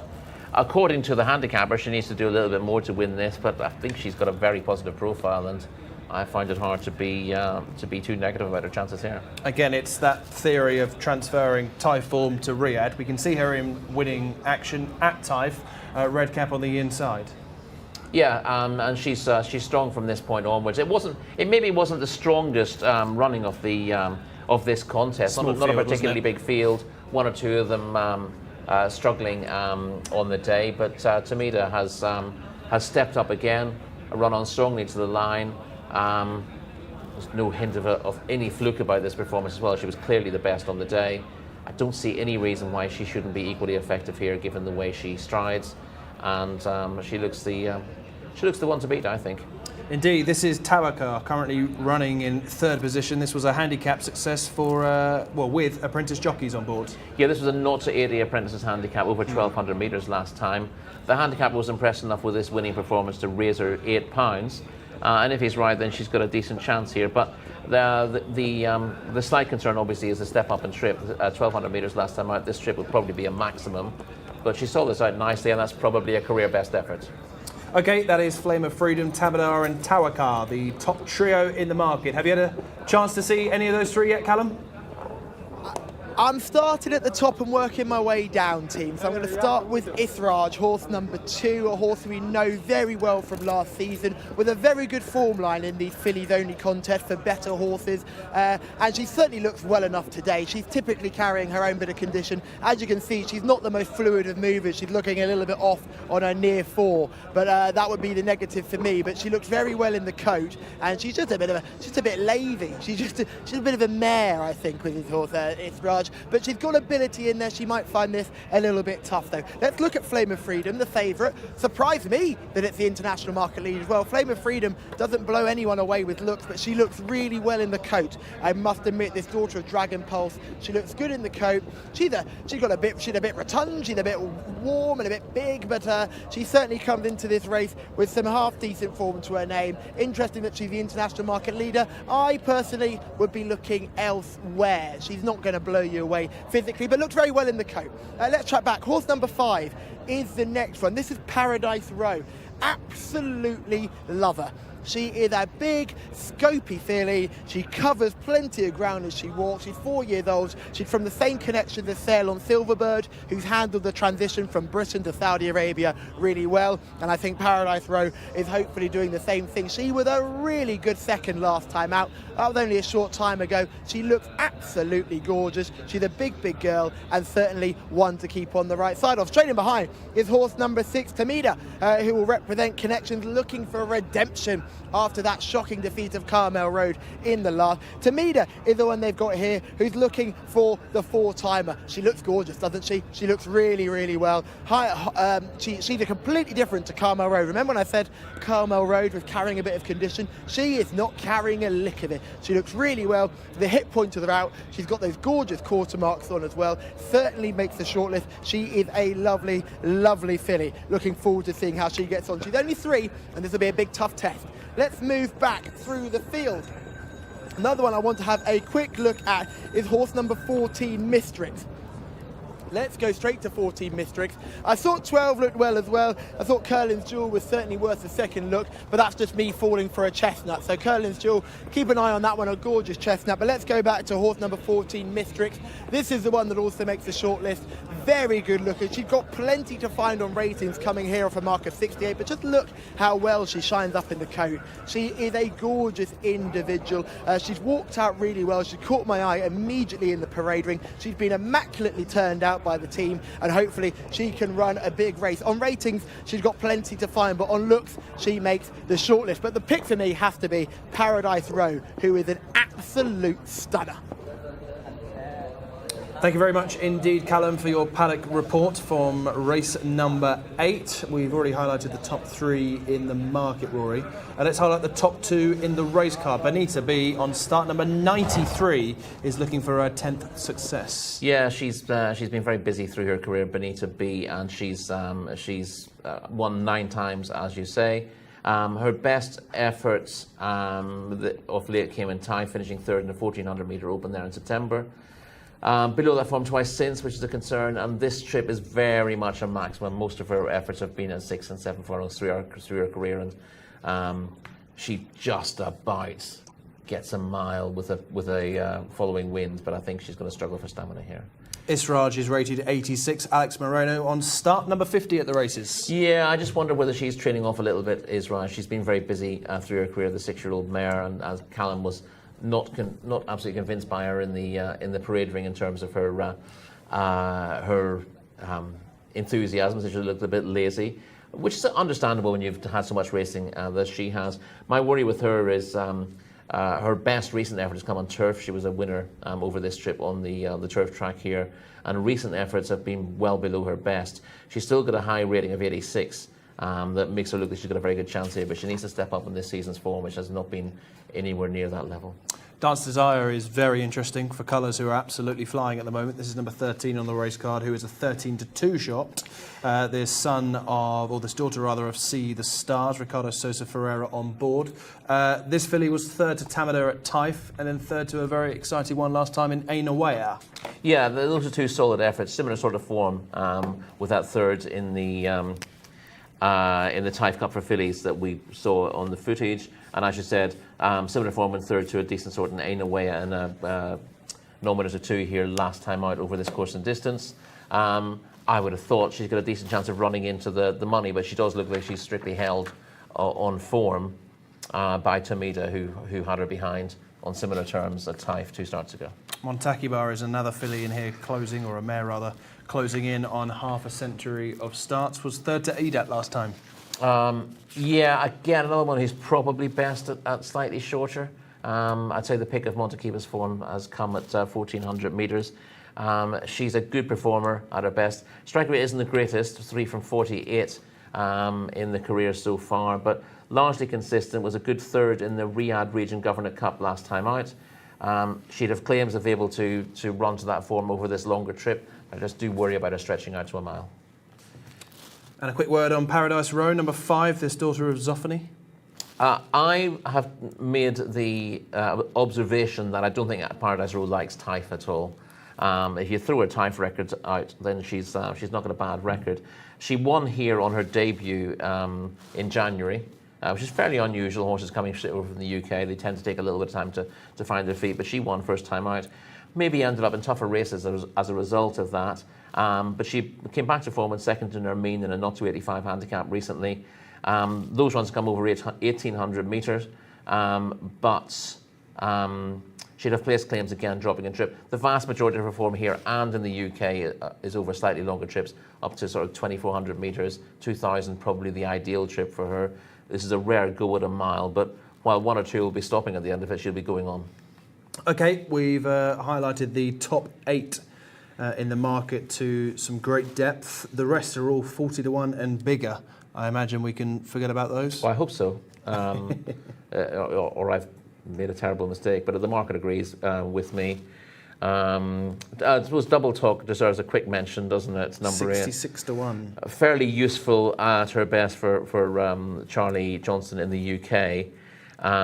But that rating of 69 is the rating it carries over from the UK, and you'd like to think you have to be running to a mark in the high 70s or a little bit better than that. And there aren't that many horses who improve immediately by £10 or more for their first start here. So I thought it wasn't the easiest place for a Double Talk to start, but she'll find better opportunities in slightly easier grade than this. Okay, they are circling down at the 1600 metre start. We can see the drone shot there, creeping closer. See the shadow on the course, of course, as all the runners have made their way down to the mile start. What are we going with then in race number 8? There's plenty to choose upon. Are we with Tamada? Are we with Flame of Freedom? What do we like? For me, it was a choice between Tamada or Paradise Row, but with this trip being ideal for Tamada, she just gets the nod for me. Tamada is also my selection. Didn't do anything wrong in the summer. Can accelerate, or has accelerated through the ratings, and could do so even more with further success here. No reason to oppose her. Hopefully her best years are still in front of her. She can take some stopping here. I think if she can take to the longer straight. Flame of Freedom does carry the burden of top rated, but I think she's got a little bit to find with Tamada, who is certainly the improving 3-year-old in the field. We can see Bonita B and also Clodovia just receiving tack adjustments down at the start. So it's Tamada for me, it's Tamada for Rory. That's number 6 on the programme. 5-2, second favourite. Flame of Freedom remains the market leader at 9-4. Callum Helliwell, it's back to you. Thank you, team. Mark Francis, it is always a pleasure to get a call from you, especially when you give me my correct name, which is always good fun. Paradise Row is the play for me in this one. I absolutely love her. I think she's a really gorgeous type. She covers the ground so well. She was an eye-catcher last time where she ran on well to finish second. As Rory says, throw that type form out the window. Now she's back here in Riyadh in the capital. She is the one to keep on the right side of. This is just a cracking day's racing, isn't it? I thought that this part of the card was fantastic. Got a couple of purebred Arabian races, which will be very tricky, and then we roll on to an absolute corker of an event at the end of the card. That 2-year-old cup race looks fascinating. Plenty of stories in there. I think Tamida is worth a shout as well. Obviously looking for win number 4 on the spin, and looked very, very fit in the parade ring. Had lovely quarter marks on as well. I imagine that horse is going to run a big race. But yeah, Paradise Row is the play for me. The mention of Double Talk didn't blow me away in the prelims at all. And it's always worth mentioning that once you've gone from Charlie Johnston's yard, it's very hard to find extra form. They tend to get right to the bottom of their horses, which is good for them because they win plenty of races, but not great for anyone who picks them up second hand because they tend to struggle. Moving on through this field, I thought there was a good shout for Curlin's Jewel with the horse we made a big statement about, just a horse that looked really well in the coat. And Dance Desire for Connections, who have been flying today, looking for another win. She is possibly one of the ugliest fillies you'll ever see, Dance Desire. She certainly doesn't blow you away looks-wise, but hopefully she can show some ability. She's rated 80, has back-to-back third-place efforts to her name. So they're all worth following, but I'm going to stick with Paradise Row for this one. Horse number 5, jumping out of stall number 4, and hopefully John Blance can call this one home a winner. Well, I'll be calling something home as a winner. We'll see which one it is in the fullness of time as the 15 fillies are being loaded up. We've got about half of them in. The 11 horse now moves forward, Clodovia. This is horse number 6, Tamadar, in shot. The guys in the studio like this one's chance, and the international markets do as well. We saw Tawakar as well there. The 3 to move forward is Flame of Freedom. The 6 is Tamadar. 7 is Tawakar. And the 4 is Layli Al-Majd. Over a mile again here, 1,600 metres. Excellent drone shots here at Riyadh. Can't fault them. All in. Stand by. Gates back. They're off and racing. Slightly skew with start there from Flame of Freedom. Also not particularly well away was Mistrix as they make their way through the early stages. One that did get away well, though, was Double Talk, but now towards the outside, Flame of Freedom has got into a good posse and comes through to take it up. So it's Flame of Freedom that's gone through into the lead. In second position, Double Talk. Then after that, in between horses, in third spot is Mistrix in the green and yellow colours. Also prominent there is Paradise Row, the orange cap towards the rail. Then right round the outside is Israj, who's rather wide on the track at the moment. Then up the inside, Tawakar. Then after that, Tamadar, the green cap, the white stable colours, not too far away from them, although rather wide. Clodovia is after that, and there's a bit of a clump of them who are somewhat detached. 2 races for the price of 1 here as they make the turn at the top of the track, and it's Paradise Row that's come through the lead. Abdulaziz Al Faredi with a little look between his legs there to a driven along in second, Mistrix, who's now going backwards. Round the outside, still going going well is Double Talk. Even further out is Tamadar, who's now looking to try and make progress for Camillo.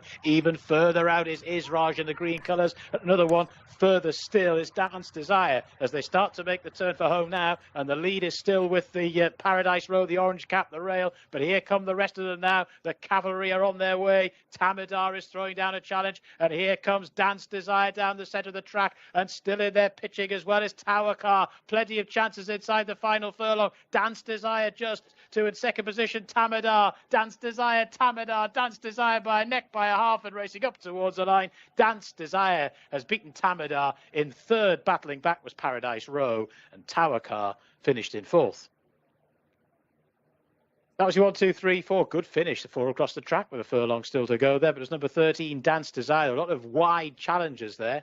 And ordinarily speaking, geometrically speaking, going 4, 5, 6 wide round the bend in horse racing is never always a particularly sensible course of action. But it does appear to have been here, certainly with Dance Desire and Tamadar. Both took the turn very wide, but have got involved in the finish. Another one for Ricardo Sosa Ferreira, the winning rider there aboard Dance Desire. He wasn't worried about the wide trip, and it's all been done very, very convincingly. Dance Desire has won in a time of 1 minute 41.42 seconds. Tamadar was second, beat a length and 3/4, 1 minute 41.72. Camillo Ospina just hitting the crossbar 1 or 2 times today, but it's been a very good day for Ricardo Sosa Ferreira, and there might be more still to come. Paradise Row's battled back. Well, that was a good performance from Paradise Row. Got the lead, then was passed, and then has re-rallied, or just rallied, to finish there in third, with Tower Car in fourth. Montecabar has come from a long way back to finish in fifth. But it's Dance Desire. Ricardo Sosa Ferreira is having a very good day here at Riyadh this afternoon. He's partnered another one on this horse in this Fillies Open.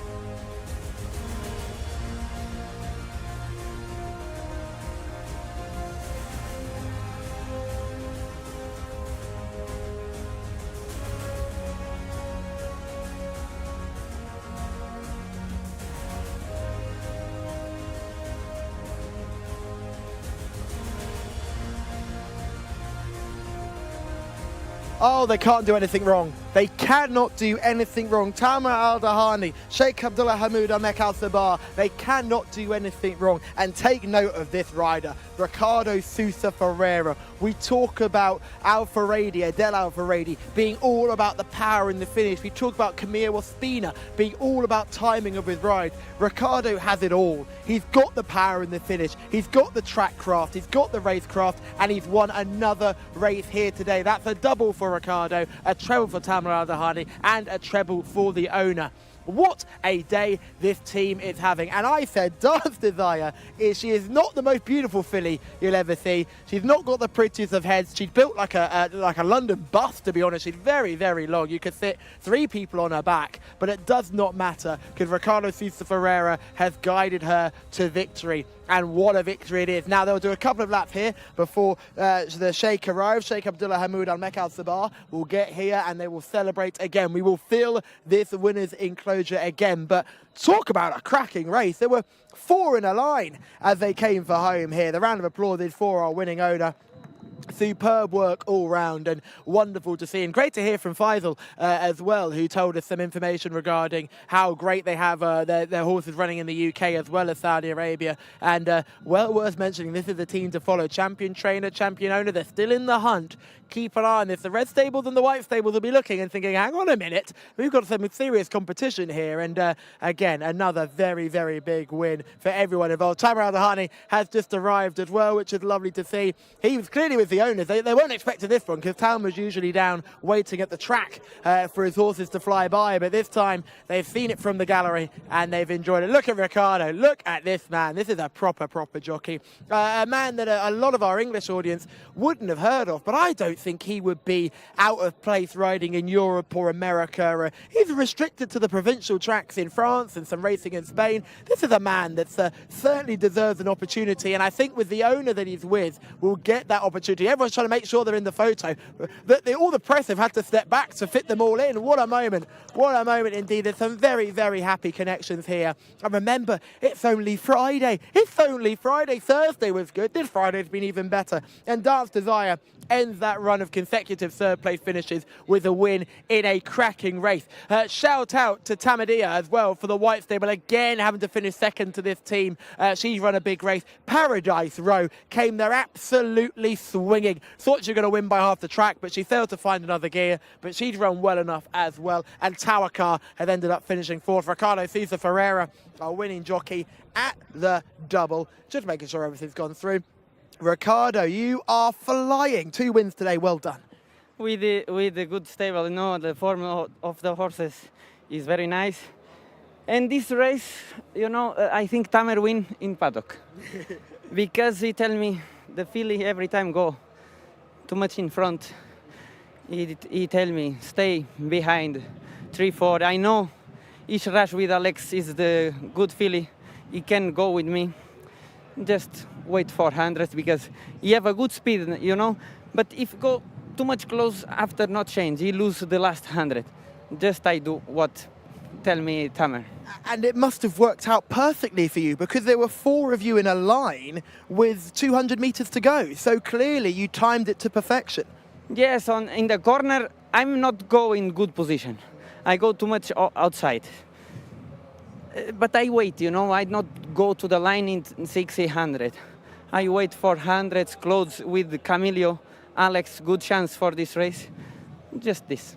Our viewers at home are watching it right now. They're seeing how wide you were on that turn. Were you ever concerned that you were so far wide on the bend? I still the old racer, I still too much. I look at all videos, the horses, the jockeys. Now I know all jockeys, but horses new this season, but I stood before. You've done all that study and you've crossed the line and you've given it a real punch and success afterwards. You loved that ride, didn't you? Thank you so much. Well done. Congratulations. Thank you. Yeah, the Yard are absolutely flying, aren't they? Final destination, Yadar and Dance Desire, the 3 winners today for Sheikh Abdullah Al Malek Al Sabah. 2 for Ricardo Souza Ferreira, 1 for Mohammed Al Daham, 3 for Thama Al Dahani. We can see here, Rory, from the start, Dance Desire from stall 15. Ricardo wasn't happy to be that wide, but he had no choice, really. No, there were horses coming out immediately underneath him as well, and that meant he was stuck where he was. Israj was the mare right on his inside, so he had to let her pass before he could tuck in, and he's still widest on the track at this point. And the important thing to do in this situation, which is easy to talk about when you're not sitting on a horse going at 30 miles an hour, is you've got to sit and suffer. The temptation is to push it forward, get up on the outside of Israj and try to get handy. But if you do that, you're just covering too much ground. And you're also asking a horse for an effort halfway through the race when you want to save that effort for the finish. So Ricardo's just had to sit as close as he can without covering any extra ground. Obviously, he's having to go wide enough anyway, but he's not losing momentum around this bend. And he's waiting and waiting. He knows he mustn't ask her for an effort here because it's too far out to do so. And again, he'd rather not be here, but he has to ride the race he's given. Israj still getting in his way, and that's, if you've got slow horses on your inside, you can come across and you can deal with it. When you've got a horse who's got half a chance, and Israj is quite highly rated, and now it's only after he gets past Israj that he's able to ride his race. Look at this, 4 in line. It's amazing how quickly he gets into contention there. Knowing that the right thing to do was sit, even though he could see better horses ahead of him and would have wanted, most jockeys would want to attack as quickly as possible, and he's waited to do that and then produced her to win. In good style, she's a fully deserving winner. I thought it was going to be quite tight at the finish, but she's pulled away and won by a couple of lengths in the end. And he's just a lovely jockey to watch around here. He really is. With the exception of Flame of Freedom, all the right horses have come through and are well to the fore. You've got Paradise Row in the orange near side. Tabakar, Tamada didn't really do anything wrong, to be honest. Just No, wanted she's to run a dance race. desire. She's got there at the right time, and she's almost certainly run to the same form as she had earlier in the season. But she's just run into one on the day. Flame of Freedom is an odd one. She seemed to drop out very quickly, before the turn, and something slightly amiss there, I would imagine. Yeah. Israel's just struggling for form at the moment as well, but she's been doing that all season. But this winner had a rating of 80 coming into this, has been very consistent off late. She's turned the tables with Tamida from Taif, and clearly suited by this. But I just think every horse improves about £5 for teaming up with Ricardo Souza Ferreira. Indeed, as Sheikh Abdullah Al Malek Al Sabah, those colours once again getting the better of the white stable. It's been a difficult half an hour for them. They've still got a couple of chances today. It's almost the story of the season so far, It is. really. Lots of fancied white stable runners, a few winners, but Thamar Al-Dahani is the man who's been hitting the mark again and again. And leading with a smaller stable. Leading the Trainers' Championship as well. Yeah, absolutely. That was the outcome then to race number 8, as Dance Desire has gone on to score, getting the better of Tamada in second place. We move on now to race number 9. It's the first purebred Arabian race of the day. It's a filly and mare handicap, a 0 to 75. Arabians in action over 1,600 metres, and the man to take us through the runners and riders is John Blance. Thanks, Mark. Thanks, Rory. We've got the runners and riders for our first Arabian race of the day. Chahika is the mount of Abdullah Al Hussein, that's horse number 1. Tala Al Khaladir, the mount of Mohammed Saeed, is in horse number 2. 3 is Alhambra, the mount of Abdullah Al Azari. 4 is Sarihad Al Khaladir, Eddie Castro. Good to see Eddie get aboard one here. Horse number 5 is Shehana Al Rayla, Hamza Saad. 6 is Alesia, Osama Al Sharani. 7 is Sasha, Ayad Al Turisi. 8 is Ira, Mohammed Al Nasser. Horse number 9 is Sultana Al Nawamis, man of Abdullah Al Kradis. Horse number 10 is Aybat Al Shuhaib, Abdulaziz Al Yesh. Horse number 11 doesn't go. Number 12 is Amziati, the mount of Rayan Al Fayroz. And horse number 13 is out. Number 14 is Hudhud, that's the mount of Khalid Al Mamoni. Number 15 is Munir Nawaf Al Fayruz. Number 16 is Shamuk Star, Abdullah Al Saidi. And horse number 17 is Soyul Al Gaya. That's coming out of stall 16. So we can take our place back with the guys in the studio. The horses are in the pre-parade ring. Callum shortly, but right now it's Mark and Rory. Thank you very much indeed, Blancy. Yes, the next race here, the first Arabian race on the programme, is around 15 minutes away, or told. Shahika is the market leader for Abdullah Al Hussein in the Age Mill stable, who have had so much success in the past 6 months. 2 wins from 3 starts, Shahika, and is the 15-8 favourite at the top. Sultana Al Nawamez, second choice, number 9, good form lately, 5-1 second pick. 11-2 for Tala Al Khaladir for Mohammed Saeed and Naif Mutlak.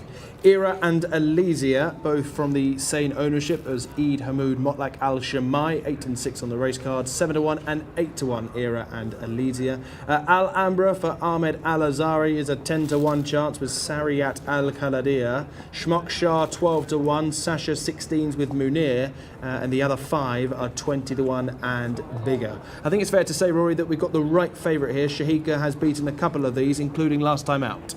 Yeah, last time out she was a winner of a 0 to 70 handicap, so a slightly lower grade, but beat a couple of these. Era was back in third, and the next second that day was Sultana Al Nawamis.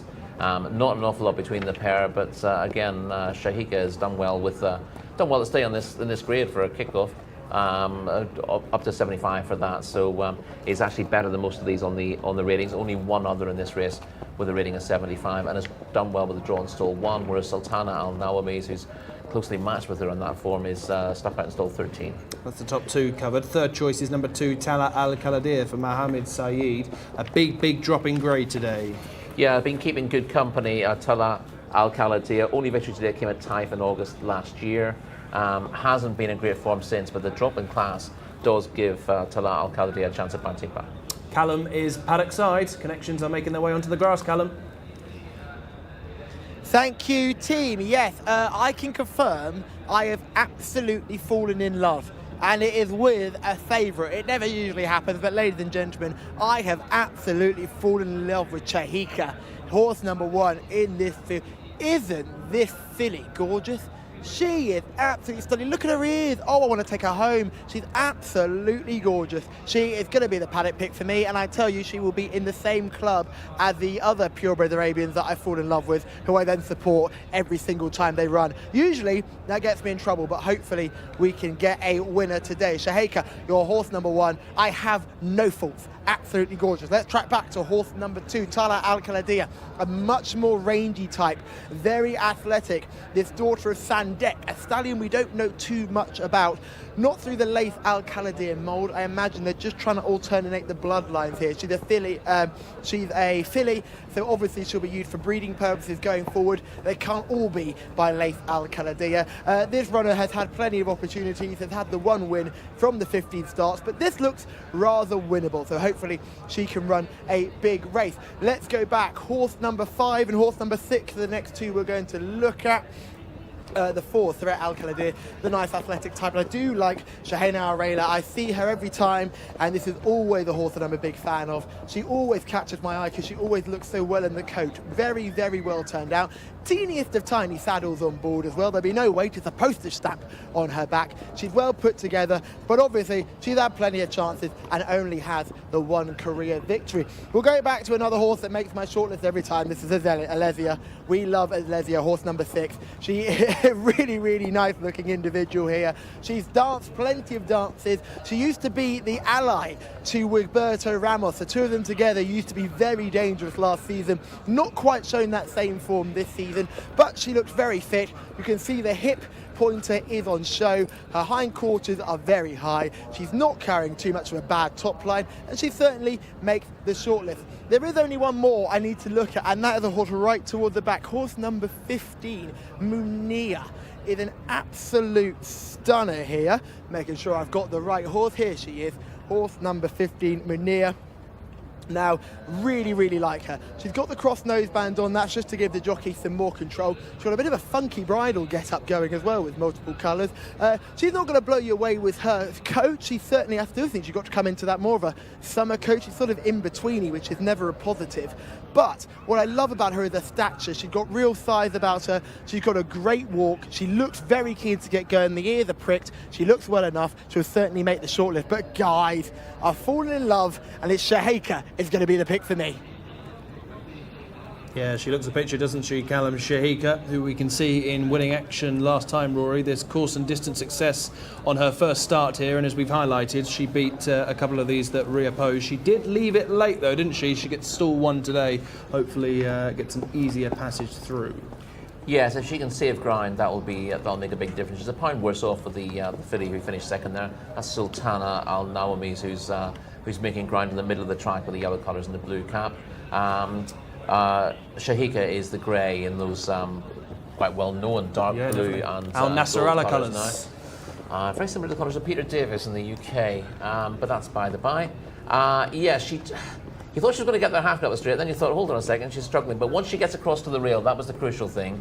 That's where she's a lot happier, and she rallies strongly to just deny Sultana Al Nawamis on the line after that one looked like this winner with 50 yards to run. Era back in 3rd today. The ownership have Alesia, who was finishing 4th here in Handicap last time.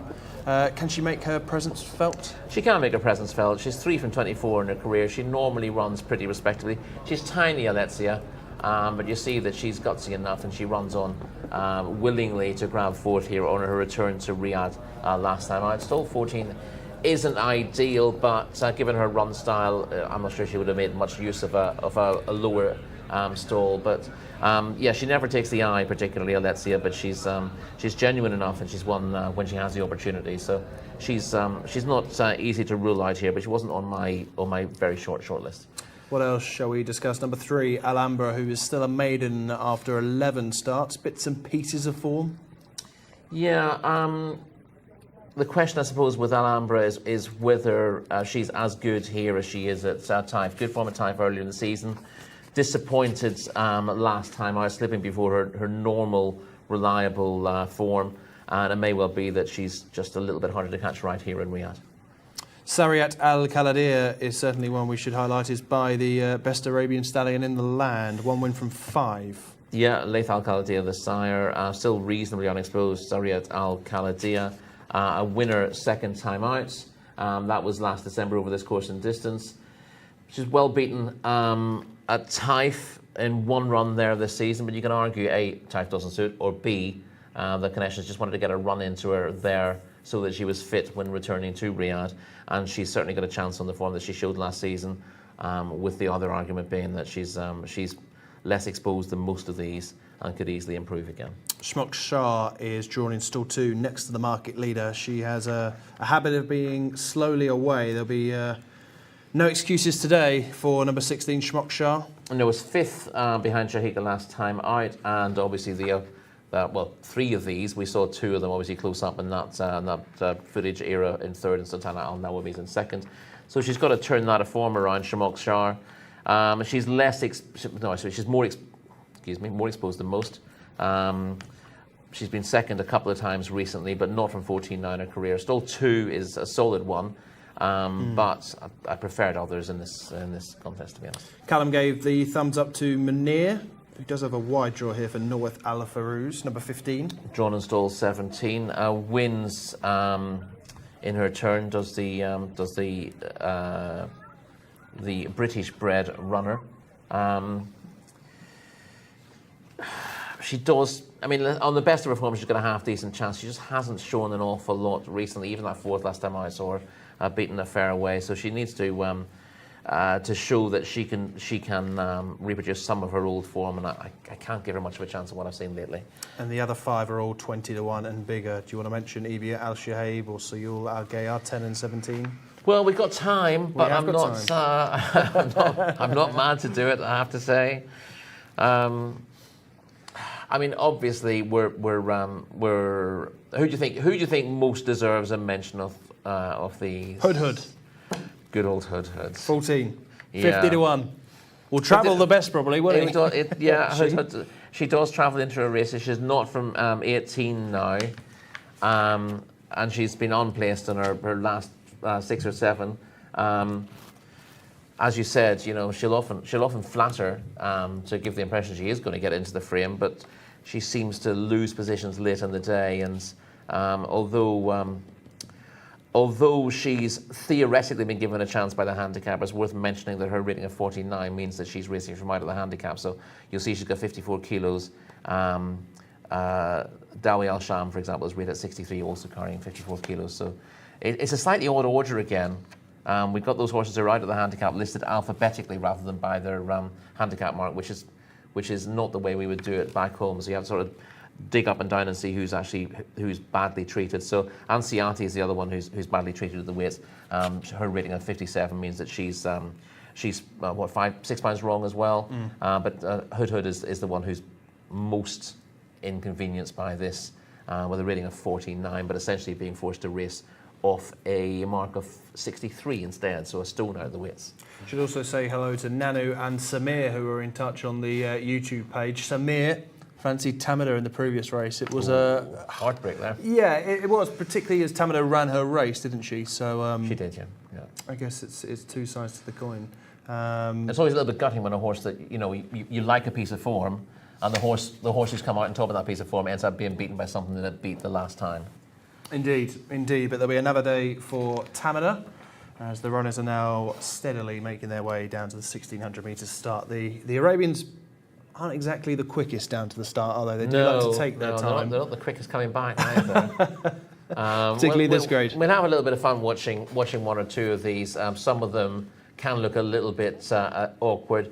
Sultana Al Nawami, as we saw, finished a good second last time, and she looked like she was going to win until basically right on the wire, but she carries her tail very awkwardly and is one who looks ungainly. I don't think it stops her. She won 2 starts ago, of course, and she ran really well to almost win last time out, but she does catch the eye with that tail carriage. Okay, it's time to start thinking about a selection here, Rory. I think the right horses are towards the top of the international markets. A reminder, Jcsa is the 15-8 favourite. Sultana Al Nawames, who was second to the latter, is second choice here at 5-1. Tala Al Kaladir 11-2. Era and Elysia 7 and 8-1. 10-1 bar those. What do you like? What are the scores? Scores in the doors? Producer, remind us of the scores, please. I think it's 9-8-5. Yeah, still think very it's tight. I don't. 9-8-6 we're hearing. Callum's thinking Callum of did this. catch up, didn't he? That's the thing. Even if I fancy giving you half a chance, Come on. There's a horrible chance I'm going to let Callum in. So Jcsa is my selection. Jcsa. Okay, I'm going with Jcsa as well. So it might be a hat trick. Shall we see what Callum thinks? Oh, Callum thinks the same, I'm sure. Callum, to you. Yeah, don't forget my wins. 9-8-6, we're coming. But Jcsa is going to be the pick for me, I should pronounce it. Jcsa, I should say. Horse number 1 is the pick for me. I absolutely love this horse. Just spoken to Omar Al-Tawili, who trains Era, horse number 8, and horse number 9 as well, Sultana Al Nawames. They both came 2nd and 3rd last time out when they both met, and the trainer's son, Hakeem, was very keen to tell me they were going to finish 1st and 2nd today. So this is the message for Hakeem. They finished 1st and 2nd. So when they do, thank Hakeem, because he's a very nice young man and was very excited about having 2 runners in this race. So I think they're looking forward to it. They've also got Elysia, so they could have the 1, 2, 3, but they were a little less excited about Elysia than they were about Era. So we'll look forward to see how they go. But Omar, one of the real nice trainers here in Saudi Arabia, who has really sort of taken me under his wing for these purebred Arabian contests and has given me a little bit of help when it comes to picking horses. So very grateful for him. They're circling down at the start ahead of this 9th race on the card for the fillies and mares. It's a 0-75, and I do think Jcsa is the one they all have to beat. And I must admit, like, she is a gorgeous filly, and she's got those big ears. I'm a big softie for big ears, and hopefully she can put her best foot forward today and make it a hat trick. She snuck into this 0-75 right at the peak of the ratings. She'll have to carry 60 kilos, but hopefully that won't be enough to stop her. Of those at a lower weight who are worth mentioning, I thought there was perfectly a good shout for Munir, who looked very well. Form is slightly improved, 4th last time out. Wouldn't be surprised to see that horse run well, but you've got to contend with draw 17, and with these purebred Arabians, you know momentum is key, and having to come across from stall 17 is never usually the easiest way to go. If you do want to watch a purebred Arabian action in its best, check out Adel Al-Faradi's ride yesterday in the first of the purebred Arabian races. That horse was flat to the boards half a mile from home and still won in an absolute thriller. If your horse is being scrubbed along, that doesn't necessarily mean you're beaten. So if you're on the international market and having a play, don't be screwing up your slip too early, because you know you might be able to get some chances later on. John Blanc, the man, the myth, the legend, the Saudi master here. We're all on Jcsa. Are you joining us as well? Come on, John, call us home a winner.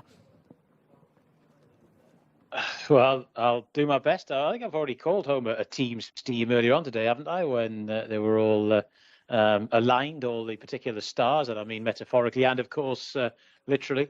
Yeah, they'll be putting them in very shortly for this Arabian race. It's number 9 on the card of 12. Been circling down at the start for a little while. I can only presume that once they get started, they'll go in pretty quickly, take a quick squiz at the international markets. They don't tend to fluctuate a huge amount on these Arabian contests. Jcsa is the favourite, though, 15-8, then 5-1 Sultana Al Nawames, 11-2 Tala Al Kaladir. It wouldn't be an Arabian race without an Al Kaladir. Bigger prices the rest. So they're about to come forward. There was Sasha in shot, rather striking individual is Ibat Al Shuhaib, the grey there just walking through. Elysia and Osama Al Sharani, he's been amongst the winners today. The 8 horse is Era, Mohammed Al Nasser, 2 wins from 14 starts in all for that one. And the 3 is Alhambra, who's still yet to win in 11 starts. This is a handicap. Most of our Arabian races are non-handicaps, so this just makes it slightly trickier still. Some wonderfully artistic harrowing of the track going on there. So we await the first low D. I think we are getting them now. They seem to be turning in the right direction. First couple of them making their way towards the starting stalls. Top rated in this spot is Jcsa, who's won 2 from 3 and is clearly a horse with potential. Whereas you can't really say that about all of these. So Jcsa, if you're on this favourite, you've got Gate 1 as well, so you've got a horse with potential for quite a lot of further improvement. And a nice draw too, and just a question of whether Jcsa can use that draw to her advantage. We will see. These fillies and mares, Arabian horses, are nearly ready. Race number 9 on the card here today at Riyadh. There's Tala Al Khaladia going in. Amziati goes forward as well. All present and correct, I think. Off and racing. Jcsa, the favourite, got away all right, around about 3 or 4 lengths off the pace in the early stages. That pace comes from Sarahit Al Khaladia in the red colours. Also prominent is Smok Star. That's your leading duo at the moment. Towards the outer is Amziati, who's pushing on. Also pushing on is Munir, who's very wide on the track at the moment. And just following that one through a little bit further behind is Ibat Al-Suhaib. Towards the back of the field at the moment, Tala Al-Khaladia, and almost tailed off is Shihana Al-Rayla. That one is a good 8 or 9 lengths off the rest of the field. So they're heading on down towards the end of the back straight, and right down on the rail, it's Smoke Star that's your leader. In second position, Sasha in the light blue colours, now the 7 horse getting into a more prominent posse. Also there, right round the outside, is Munir, who continues that rather wide trek on the course. Sariyat Al Khaladia is also prominent, spot the red and black colours there. Bit of a gap back then to Jcsa, the favourite, who is making progress, only incremental at the moment, just getting a little slap down the neck as well from Abdullah Al Hussein, but is a bit closer than she once was as they make the swing for home now. And it's Sariyat Al Khaladia, who's been on the sharp end throughout, to in second position Sasha, it's easy for me to say, now making good headways. Munir after that very, very wide trip. Jcsa's trying to get involved here, but still has work to do. Munir still on the scene as well. Also coming through is Alesia as they make their way towards the closing stage. It's Alesia who's hit the front. Alesia goes on to Alhambra, who's staying on down the centre of the track. It's all change in this Arabian handicap. Alesia and Alhambra, they're pairing off and going well on from the rest and racing up towards the line. It's Alesia, another one for Osama Al-Sharani to score. In second position was Alhambra. She was miles clear of Tala Al Khaladia, who could well have got third. It's tight though with Jcsa, who never really got into it at all. Victory for Alesia, and a very nice win indeed. 4th win at the 25th time of asking. Osama Al-Sharani aboard, and well, they paired off, didn't they, in the end, those two. Alhambra has come from a little way off the pace as well. Often in these Arabian races, there's not necessarily much in the way of tactical niceties. They tend to hair off at their usual pace, which is, compared to thoroughbreds, not particularly quick, as evidenced by the winning time here. They've just done a mile in 1 minute 52.41.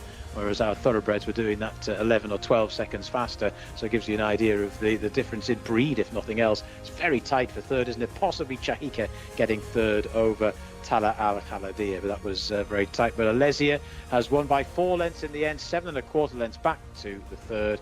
And a nice performance, as I say, 4th career win on start number 25. Another winner for Osama Al-Sharani.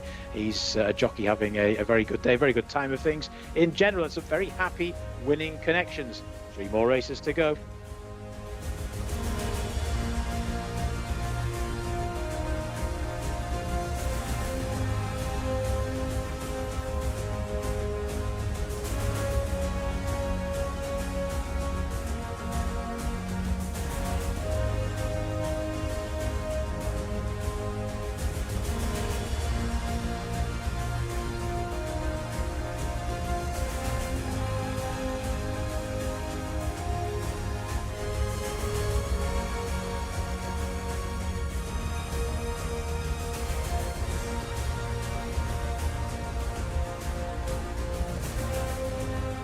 Alethea wins this purebred Arabian contest, and the reason why we're so happy is Omar Al Tawili is your winning trainer. Omar is down here now. You told me that you were going to have a winner, and you have had a winner for sure. Thank you, alhamdulillah. I will see Elise, she's a very good filly. The last race is fourth, very good. I will check some joints, something. This owner has come from Kuwait, and I still haven't come. Beautiful, lovely to hear. Wigberto Ramos used to ride this filly, and now Omar Osama is riding, and riding really, really well. Because Osama's trainer, is متمرن, it's the kilo down. Apprentice, he gets light away. Yes, that's it. Just a minute. No problem. No, go and celebrate with your horse. We'll see them coming in. There is Osama, your winning jockey. He's a man with plenty of personality as well, Osama. So he's a lovely bloke, and we'll follow this horse down, and we'll do it with Omar as we come down here, because Omar, he's still walking down. You said you were going to have first, second, and third, but you got the first at least. Yes, not all nights. It's holiday. Just 1 and 4, 5, 5th. 1 and 5th, very well done. Go and enjoy this moment. We're going to see Osama as your winning rider. He is circling down at the finish to enjoy the weigh-in period. But lads, that was a very, very good performance. Alethea, usually winning under Wigberto Ramos, but now Osama Al-Shahani, another winner for the 3 kilo claimer. Yeah, Osama Al-Shirani rides a double here on Elysia, who scores for the 4th time in her career on start number 25. And we saw her, of course, in action in one of the form guides before the race, where she was 4th in handicap company. Asked you, Rory, whether she could make her presence felt. She really quickened up well in the closing stages and won going away. Yeah, listen, when she was near the lead with a furlong to run, she was always liable to go very close, because she tends to do her running late in the races. We saw that on that footage, she plugged on from a very difficult position to grab 4th. She isn't normally that close to the business end of a race, and when she is, she tends to guts it out a lot better than most of these do, and she finds plenty of pressure for all she lacks of gear. And this man can't stop riding winners at the minute. No, he's absolutely flying, isn't he? He's not going to be claiming 3 kilos for very long, riding winners at the rate that he is, Osama Al-Shirani. But he's full of confidence, and that's always nice to see, isn't it? He certainly is, and a nice salute to Winning Connections as he successfully weighs in. We can look back at the race. Rory, Elysia winning 6-3, 1 and 2 was the order. Alhambra's wait for a victory goes on, 0 from 12 now. The big disappointment was Shahika, who never really got the gap at the right time. She has plugged on into 3rd. Yeah, she just didn't have the speed to get through, and although she was theoretically well drawn on stall 1, the problem with having an inside draw when you lack early gears is that you need a bit of luck to come through horses. So she needed, a gap did appear for her, but she didn't have acceleration to go for. I mean, most of these don't have instant acceleration, and that's the nature of the purebred Arabian. But she's plugged on. It's almost when the jockey's given up that she's actually grabbed 3rd on the line. She looked like she was going to be unplaced, and she's actually run on under her own steam late to just shade 3rd from Sariyat Al-Khalidiyah.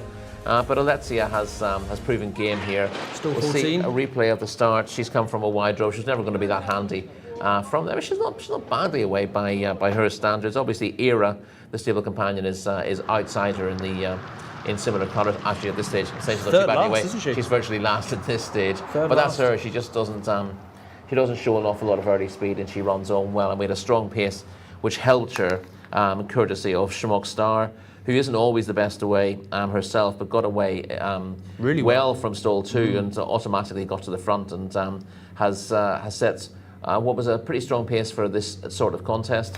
There's a little bit of speed up early from 1 or 2 others. Ansiati, one of the outsiders who's out of the handicap, showed a bit of early pace before fading out of it. Sasha in the light blue is probably sitting in 2nd place at the moment. And Sariyat Al-Khalidiyah, who's kept plugging on all through the race, was well positioned here and just missed out in the place in the end. But Alethea gradually latches on to the field and works her way through. And although she doesn't tend to go anywhere fast in her races, the way this set up was gradual, isn't it? It's fairly relentless progress. In a race where they go slow and quicken up a little bit, she can often be found flat-footed. But She keeps plugging away. You see the favourite Shahika on the inside. She's run a perfectly good race, and she's run on to be third, but she's really flat out from a long way out, and she might need a little bit further than this, I suppose. She needs further, definitely. She probably needs 2,000 metres, because she keeps on willingly enough in the end. But you can see she got a bit short of room there. The race is gone at this stage, but it's probably a positive for her that she's able to pick up a place in the last 100 yards as well. So I wouldn't give up on Shahika at this stage. I think she just needs a longer trip to bring her stamina into play. But it is Elysia's day here. You can see in mid-division racing side by side with our market leader, but was always going the better. You can see Abdella Al Hussein rowing Shahika along. That's how some of the purebred Arabians need to be ridden.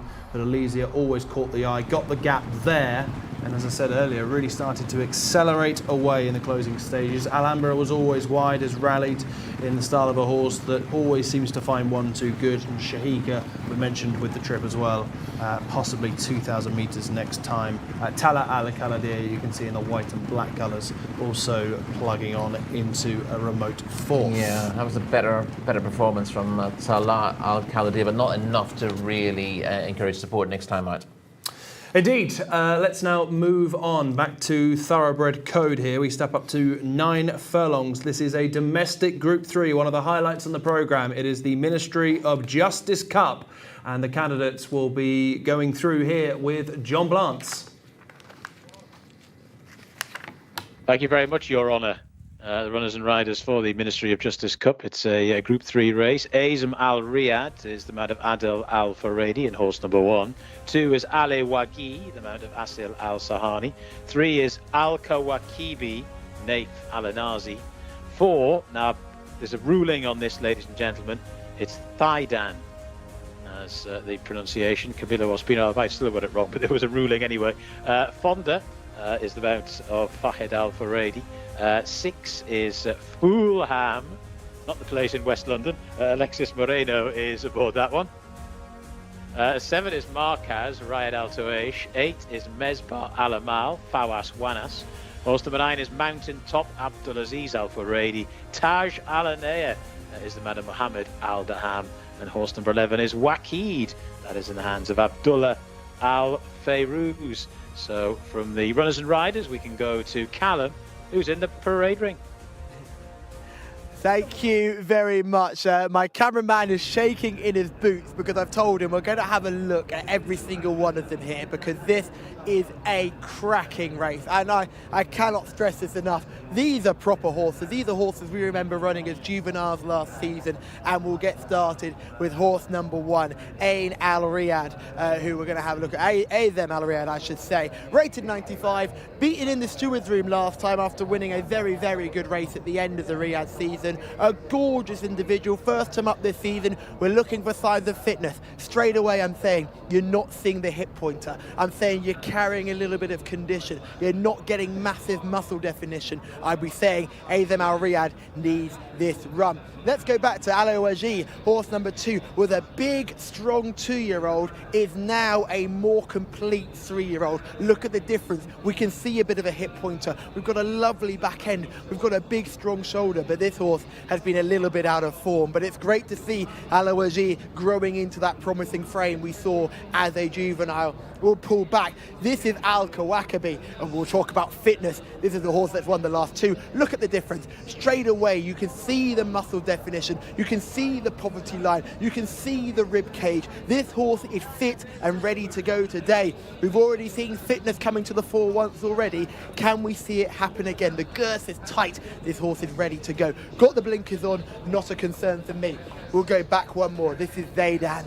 What a gorgeous, gorgeous horse Zaydan is. Probably the top 2-year-old last season, an absolute star for connections. Broke my heart with our Motterhead plenty of times, and I remember having some spirited discussions with Rory about this horse. He loved Zaydan, I loved our Motterhead, and Zaydan often proved Rory absolutely right. First run of the season, this horse looked fit.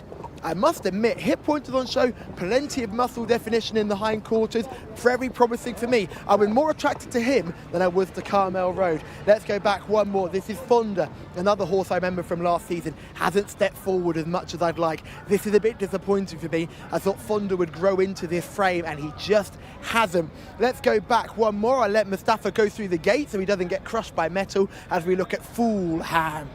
Now remember him from last season, he had a massive reputation and he justified it with a very strong start to his career. He found things a bit tougher since, but my goodness does he look well in the coat, and Nicolas Bachelard knows what he's doing when training them. I think this would be one of his premier youngsters and they'll be hoping for a big run. He does need to bounce back from a slightly below par performance last time out. He did finish second, but he was running on late and never threatened to be looking like winning. We'll go back one more, another white stable horse, Marquez.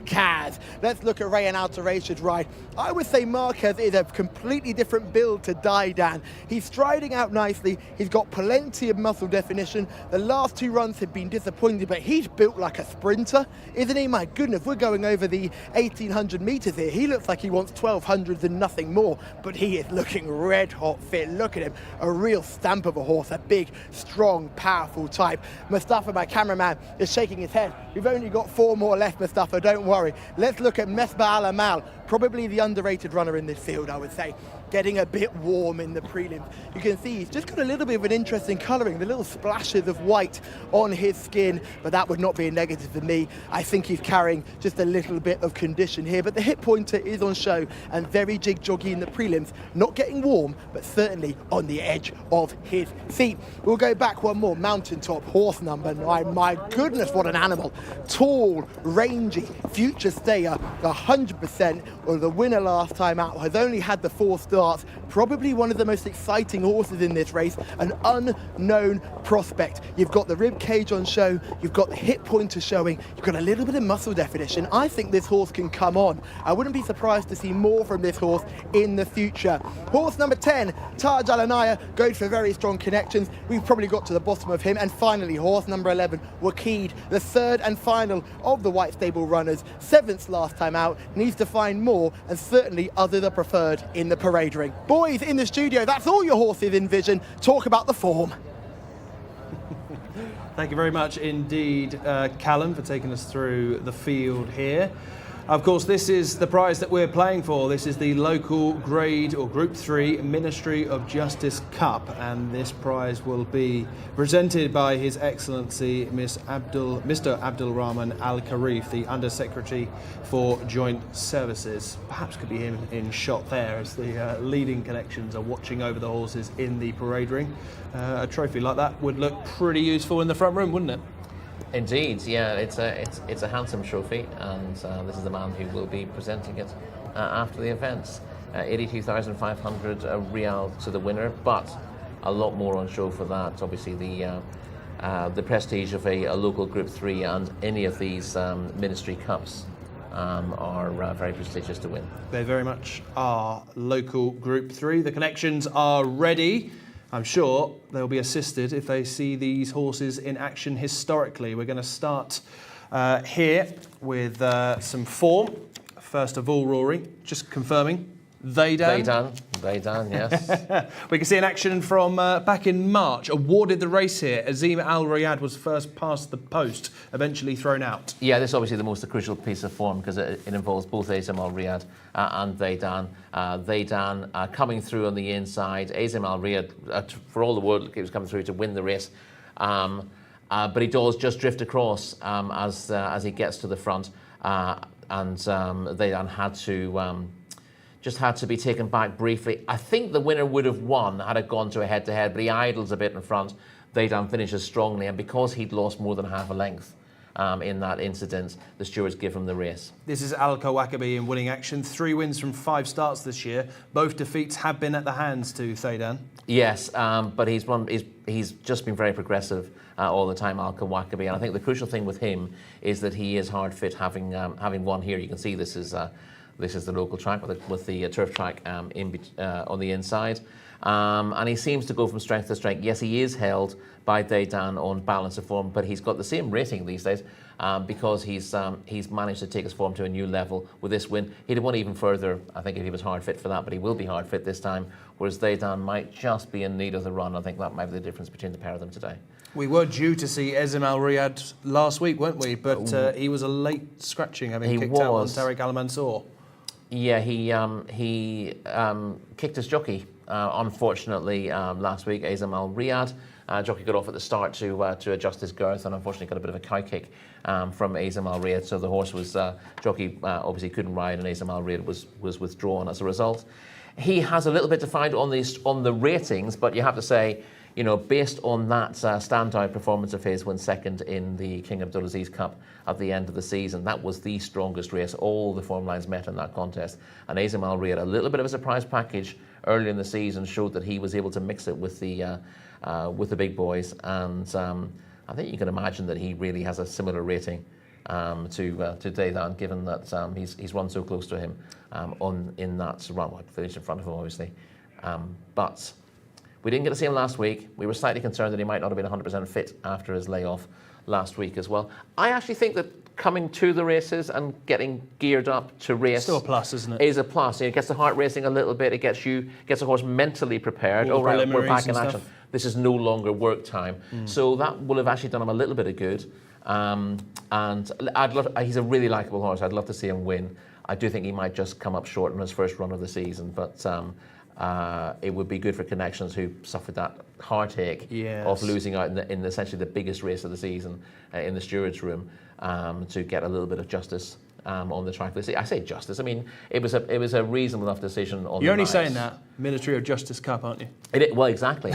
This is the perfect opportunity for him to get a little bit of justice. There's the boss, and there's another boss from the weighing room. Naif Al-Anazi shaking his head. He's got a leading chance here. Oh, no, he's nodding his head. Oh, I don't know what the code is. Rain Al-Ta'esh in the red cap. Blancy, if you're listening, on Markaz. I'm pretty sure Abdullah Al-Farouz has the white cap aboard Waqid. So yes, Azim Al Riyadh, third choice in the market at 4-1. All the money though is for Thaydan, now into 11-10. Very strong. Yeah, he's the really sexy horse in the race. But it's that layoff factor again, isn't it? Yeah, we've been there before, and again, you know, we've seen a 2-9 favourite turned over, clearly not fit, and Thaydan is another one who's got to sort of defy that statistic.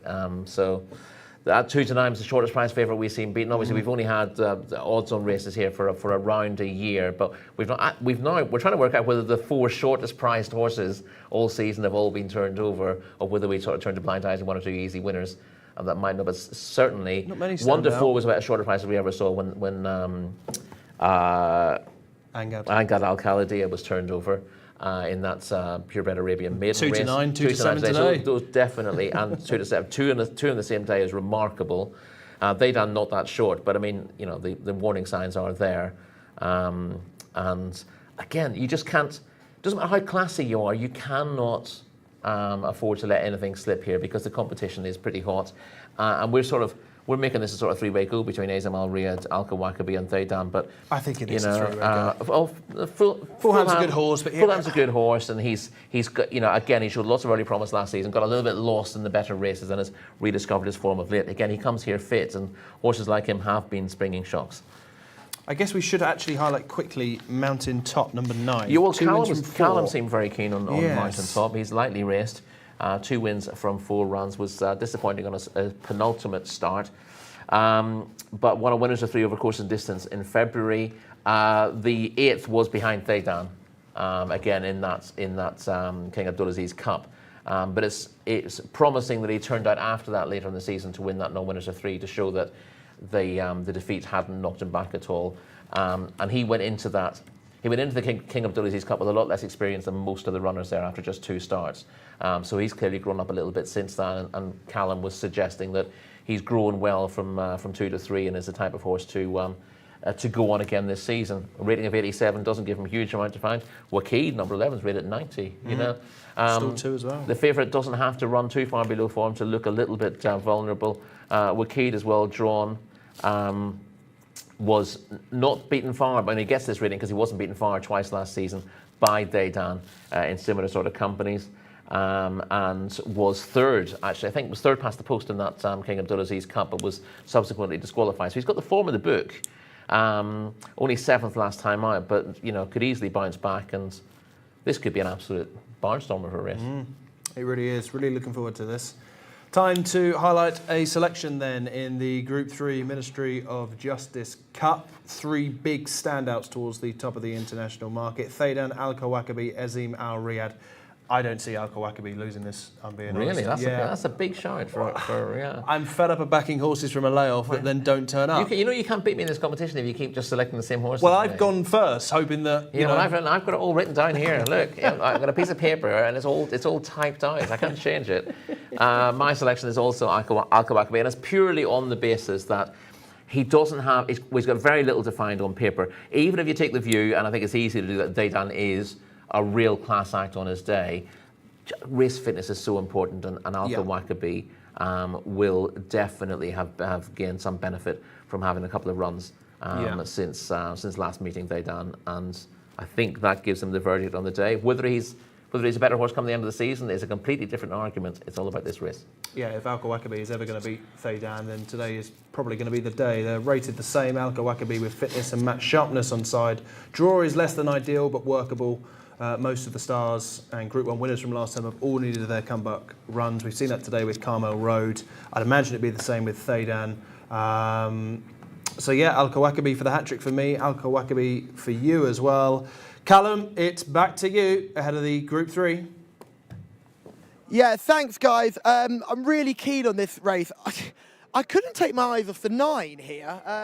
It was a bit of a tricky one for me because Dedan actually looks really well and looks really fit, and for me, a hell of a lot better than Azim Al-Riyadh, who is probably, for me, the horse that looks most in need of the run, which is surprising considering he was meant to run a couple of weeks ago. Dedan certainly is a good looker and one to keep on the right side of, but I am going to absolutely throw a spanner in the works here and go for the 9 Mountain Top, who I just could not take my eyes off. A real strapping individual, tall, long. This may be too much for him, but certainly well worth the play. Al-Kawakabi supporters, I totally understand why you like that one. That horse looks red hot fit, and it would be no surprise to see this one land the hat trick. The horse that was most disappointing in the prelims with Azim Al-Riyadh, certainly for me, a big negative. It will absolutely bolt up now, watch, but didn't look race fit at all. They are already loading, so John Blance, for this absolutely cracking Ministry of Justice Cup, a local Group 3 for the 3-year-olds over the 1800 metres. It's all yours.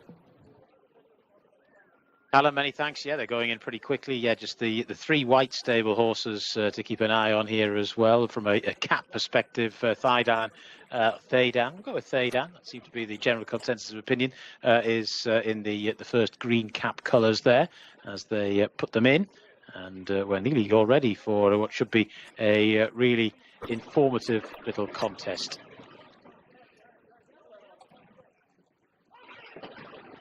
They're off and racing for the Ministry of Justice Cup, a local Group 3 contest, and Azim Al-Riyadh has got away well, stuck out on a limb there from stall 11. The one horse also prominent in the early stages is Al-Kawakabi.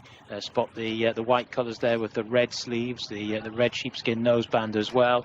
Also prominent is Marquez in the red cap. The green cap there of Thaidan is also up for the pace, as indeed the yellow colours of Taj Al-Anea as they make their way through the first couple of furlongs. Pretty well grouped up field at the moment, trailed by Fulham, who's the back marker, but not by too far. And Mountain Top is also towards the back of the field as well as they continue on their trek over on the far side of the track. And it's Al-Kawakabi that leads to Thaidan, who's racing in second. Round the outside, Marquez, the red distinguishing cap there, is in third. Then Taj Al-Anea, who races in fourth position. Now just getting a little bit closer towards the outside and getting into a more prominent position is Mountain Top as they begin to make the turn. They're followed by Azdam Al Riyadh, the one horse there moving into around about third or fourth. But as they start to make the turn at the top of the track, it's Al Kawakabi and Naif Al Anazi. Just a little look there to his right to keep an eye on Azdam Al Riyadh. Right up the inside though, still travelling very well, the green cap of Thaidan. So it's Thaidan and Al Kawakabi, these two,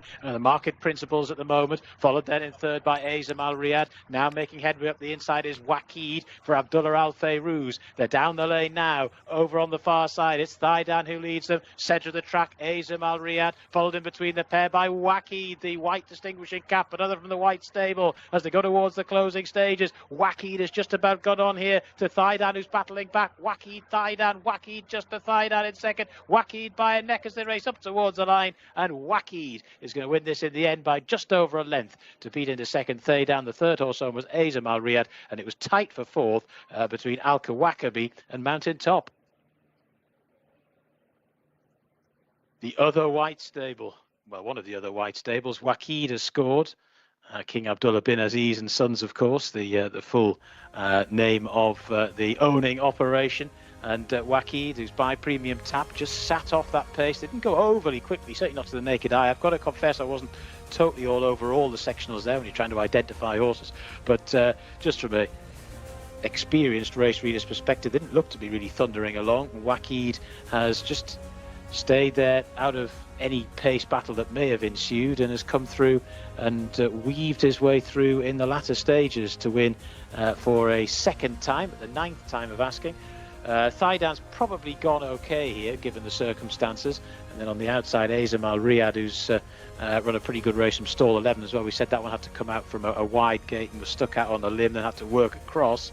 But Waqid has scored in the hands of Abdullah Al Fayrouz. The Ministry of Justice Cup has gone the way of the white stable, but maybe not the white stable horse that we were expecting. Waqid, the 11, has won 1 minute 55.61 seconds, beaten Thaidan into second, and Azdam Al Riyadh finished in third. And Mountain Top just got fourth there in the end. So Waqid has scored in our Group 3 contest. 2 more races still to go.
Waqid is your winner of this local Group 3 contest for the 3-year-olds under Abdullah Al Fayrouz in a bit of a turn-up.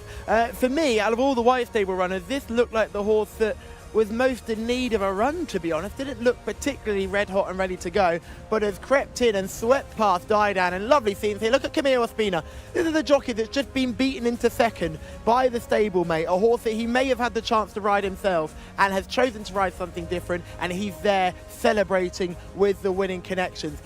Plenty of winning connections on show as well, and we can see the white stable rug getting placed on the horse underneath Abdullah Al Fayrouz. Wonderful scenes all around here, and great to see another white stable winner, but maybe not the one everyone expected in an absolute thrilling finish. You could have given chances to all of them. Azam Al Riyadh got there, shaped like he was going to win the race, but we thought he would have needed the run. Zaydan ran an absolute stormer. I'm sure Connection will be chuffed to bits with that effort. And then we had Mountaintop again for the paddock, running a mighty race to finish in fourth, just ahead of Al Kawakabi, who found this all a bit too tough. I think we kind of now know the feeling of Al Kawakabi, but the feeling is very high on the likes of Wakid, Daidam and Azam Al Riyadh, all horses who I think we can really look forward to this season. Getting a good chance to look at this big boy as well. He's a big son of Premium Tap, 3-year-old, very typical of the type. Just a big, strong, imposing horse. It's going to get better with age and time. We've got the rug on him as well. I think we're just waiting for more connections to come down, and then we will have the presentation done by His Excellency as well. So that will be lovely to see. But Wakid here, a horse who had only had the 1 win from 8 career starts, but now it's 2 wins from 9, and all of a sudden there are plenty more options. I can hear a ripple of applause, which means His Excellency must be joining us very soon. Looking forward to seeing this presentation. This is Mr. Abdul Rahman Al Karaif, the Undersecretary of Joint Services, and he will be leading the presentation. The winning trainer has actually walked away because I think he's going to check on some of his other beaten horses. I think they want to check on Zaydan and just make sure that everything's okay. I think the vets are going to have a look. And yeah, the horse has gone the different direction, and they want to bring the horse back. That's the question. They're going to bring it back. But boys, I'll let it get back to you, and we'll bring the horse back in because they're missing a photo op. Yeah, thank you very much indeed, Callum. We can see Prince Miteb in shot there, on the way to the winners' enclosure to receive the prize. No team orders here, Rory. No, we don't get that with the White Stable really. Obviously, in the King Abdulaziz Cup at the end of that season, they had about 6 horses in the race, but they're all there on their merits. This horse was, I'm sure he was third past the post and then got thrown out. Prior to that, he was second to Zaydan in another local Group 1, the King Abdullah bin Abdulaziz Cup, where Zaydan won by 3 1/4 lengths. Wakid was second. Al Kawakabi was fourth that day. Azam Al Riyadh fifth. Fulham sixth. All the same horses coming out again here, and the form hasn't quite worked out. Zaydan just in need of the run, but. See, Wakid was very disappointing in his return. He was last behind Euroa after a break, but clearly the run has done him good. And for all those horses getting beaten after a break, that's the upside. That next time out, whatever disappointment there may have been at the time, you get a chance of showing what you can do, and that fitness is all important. Indeed, Zaydan, I guess next time for him. Same case really applied to Carmel Road, of course, earlier.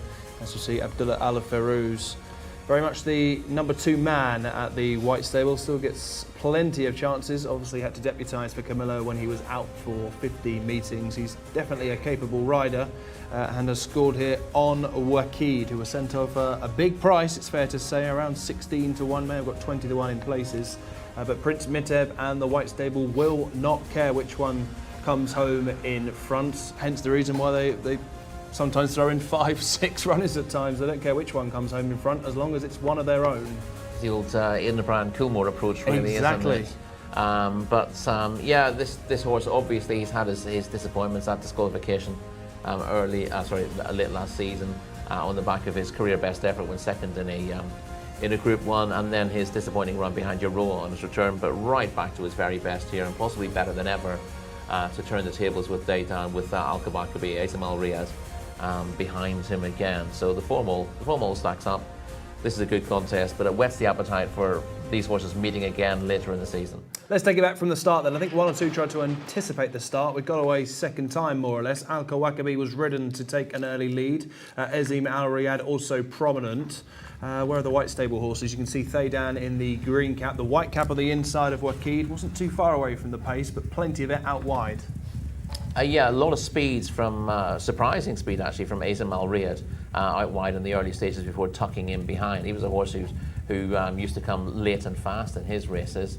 But as you said, there's plenty of speed on up front. I thought Al Kawakabi just in second place, I would say at the moment, looked to be in a decent position. Zaydan taking a good posse on the inside, but they've bothered each other all the way through the race here, and that probably hasn't helped either of them. You'll see later in the day, just after he was beaten, Al Kawakabi gets bumped around between horses. That comes later in the contest. Naif Al-Nasser. I just always think that Naif is a little. We talked about Ricardo Ferreira and how he doesn't worry about making an early move in a race, knowing that the later he moves, the better. I think sometimes Naif just feels the need to go for home and be competitive as early as possible, and it's not always the best move. You see, he's just losing the battle with Daydan at the moment. He wants to stay close there because he knows that Daydan might be vulnerable late on with the lack of a recent run. We then see Azam Al Riyadh coming with his renewed challenge on the outside, but in between horses now comes Wakil, who travelled very well. Who travelled very well through the race. The question is whether he's going to get able to get through the gap. And there's a little bit bump either side, but I don't think either of the beaten horses could really complain about that. And in a manner of speaking, it was the winner who maybe could have come out worse in that situation. But does it nicely. Certainly does. We can see the winning connections now in shot and the presentation of the Group 3 Ministry of Justice Cup. We did see Prince Mutaib a few moments ago with his son Abdullah. There is Prince Mutaib in charge of the White Stable, has so many good horses at his disposal. Of course, had a great day here yesterday with Hakit, the Taif Derby winner, setting up a clash with Salam Al Khair, of course, in January. But this is what it's all about today. That's the prize, the Ministry of Justice Cup, local Group 3, and they have just earned themselves 82,000 Saudi Riyal. Just saw there on the left one of his sons, Abdullah, one of the big names in the family, and I'm sure in a few moments we'll see the winning jockey as well, which is Abdullah Al Farouz. But well done to the White Stable, who have taken out our feature race here, and they've got a smart one on their hands with Wakid, possibly next time for Thaydan. On to our next, because the runners are very much in the parade ring here for our next race. This is a 0 to 80. We'll get to that very, very shortly, but this is the Saudi Cup.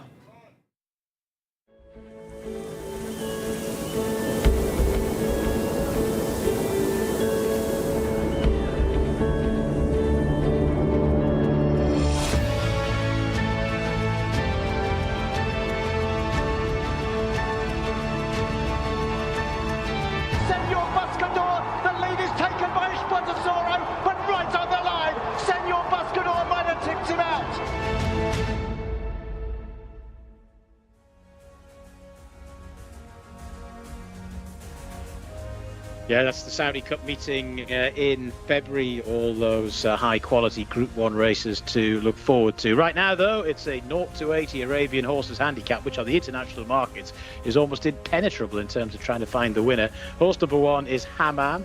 That's the man of Khalid Al-Mamoni. 2 is Al-Ajab, Asir Al-Sahani. 3 is Spinoza, Abdullah Al-Orfi. 4 is Wathnan, Abdullah Olatabi. Horse number 5 is Umran, Fawas Wanas, and 6 is Al-Muzan, Adil Al-Faradi. Big field here as well. 7 is Hazim Al-Burak, that's one of Naif Al-Anazi. 8 is Montasir in the hands of Victor Gutierrez. Number 9 is Tendale Al-Jazra, Mohammed Al-Daham.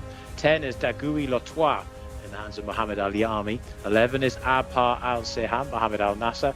And 12 is Jason de Violette in the hands of Abdullah Al-Azari. Horse number 13 is Kayam, Abdullah Al-Kradis. Horse number 14 is Nayar Athbar, Abdul Ella Al-Hussein.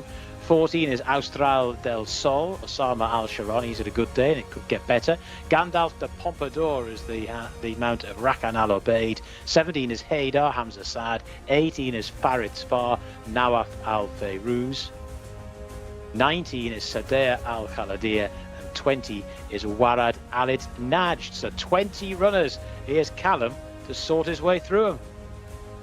Thank you very much, John. Let's have a look at these. Spinoza is the first horse that caught my eye. Horse number 3 in your race programme. Abdullah Al-Orfi in the saddle. He doesn't do much talking to me. He does his talking on the track. He's one of the premier go-to riders, the purebred Arabians, and he'll be looking forward to this horse. He's had the 2 starts yet to place, but looks in really good nick in the parade ring. Certainly showing plenty of signs of fitness. A few of these are having a big old shout as they walk around.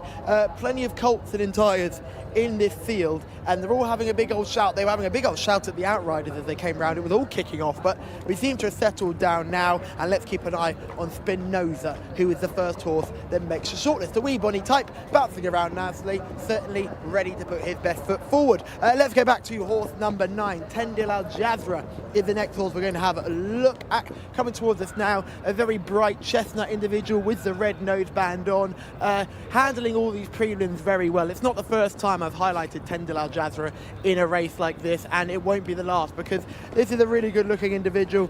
He's gelding here of chestnut orientation, as you can see, very nicely put together, looks in really good shape, and certainly I would maybe put him just a little bit ahead of the horse we've previously just seen. A really nice looking type, needs to bounce back to some level of form and finish 8th in the last 2 starts, but this looks like a bit of an easier contest. Tendil Al Jazra certainly makes the shortlist. The final horse we'll have a look at is horse number 18 here. This is Farit Far, a completely different type compared to who we've just seen. This is a much leggier, athletic type. If I was to say, if I looked like a horse, I would look like Farit Far, just all legs and just a big ego. But he's just coming towards us now with a tiny head, walking towards us, striding out in very good fashion, and a good, nice looking liver chestnut.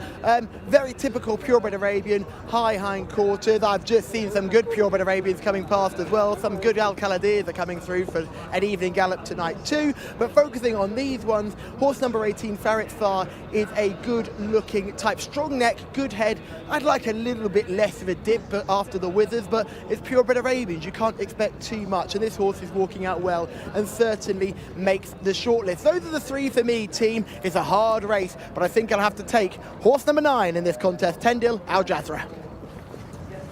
If you were a horse, who do you think you'd be? Which of these would I be is more the question, really, isn't it? You'd be the top rated, wouldn't you? You'd be Hamam. I'd be a broken down gelding with one lung. Would you be a winner of 1 from 17 starts, do you think? I'd like to think so, yeah. Yeah? You can pop off every so often? I think I might be one of those has won 9 times in his career, but no one knows how and how long ago those wins were. But need to be, perhaps. 9 wins from about 9,000 starts. Yeah. Anyway, they are getting legged up ahead of the penultimate race here, the second of 2 for purebred Arabians.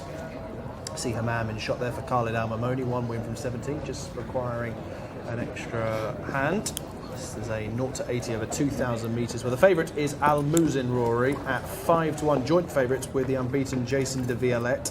Al Muzin, though, does have a habit of finishing second. Adel Al Faredi on board today. Yeah, second in 3 of his last 5 starts. Al Muzin, this entire 5-year-old, but running well at the moment. Adel Al Faredi on board is a positive. Stall 2 is a positive. Was a good second on return from a layoff over 1,600 metres last time out. The step up to 2,000 metres, I'd imagine, is a positive. Does stay further, and for all that second out, this is a little bit of a concern. Al Muzin must have pretty obvious claims. And we can see that horse hopefully in action in the next few moments. It was a really good performance on belated return. You can see form figures of 2, 7, 3, 2, 2. It's got to have an obvious chance here today. Yeah, absolutely. And it looks a picture in the parade ring as well. Walking out nicely, nice gleam on his coat, although most of them look pretty well. They can draw you in a little bit. That's Hazem Al Barak, number 7, behind him, who didn't run particularly well last time out, but had been in reasonable form before that. Indeed. We will get to that form in just a moment. Jason de Violette is the other one. Jason de Violette for Ahmed Al Azari. This is number 12 on the programme. Thoughts on this one? Well, obviously he's got the benefit of having only won his only start to date. Won over 1,600 metres, making the running, should stay a little bit further, and one to bear in mind, obviously. Okay, I think it's time we can look back at some form. This is Al Muzin in second with the white, black and yellow silks. Yeah, set a fair task to try to run down the leader at this stage and doesn't manage to do it, but the field's well stretched out behind. The gap from second to third is a fairly considerable one as well, and Al Muzin clearly has arrived back in fairly good form. Should get some benefit from the run here as well, having been off for a while before this. Just hasn't got the speed to run the leader down. Gradually getting closer close home and holding the others well enough. So a step up to 2,000 should suit. And this is Umram as well, running in former colours. You can see the orange and white in mid-division. Third on penultimate start at a trip perhaps too short. Yeah, another one who'll benefit from the 2,000 metres. Again, doesn't do anything very quickly, but runs on pretty strongly late in the day to pick up the pieces and finish in the frame here. Largely been consistent in recent starts, a rating of 76. Makes him one of the more interesting ones. Again, we do have some towards the bottom of the weights here who are slightly out of the handicap, and you'd like to think there'll be something rated in the 70s that'll be winning this. Naya Athbar is also of interest, 7-1, third pick in the market. This is number 14, Abdullah Al Hussein, who had Shahika earlier, will be hoping for compensation here. Yeah, in the handicap, proper 54.5 kilos, and half a kilo above the bottom weight, so not much weight to carry. Abdullah Al Hussein claiming another kilo off that as well. And Naya Athbar, very exposed, but has had 4 wins in his career to date. The 8-year-old, 4 from 42, good fourth last time out. Repetition of that puts him in the picture.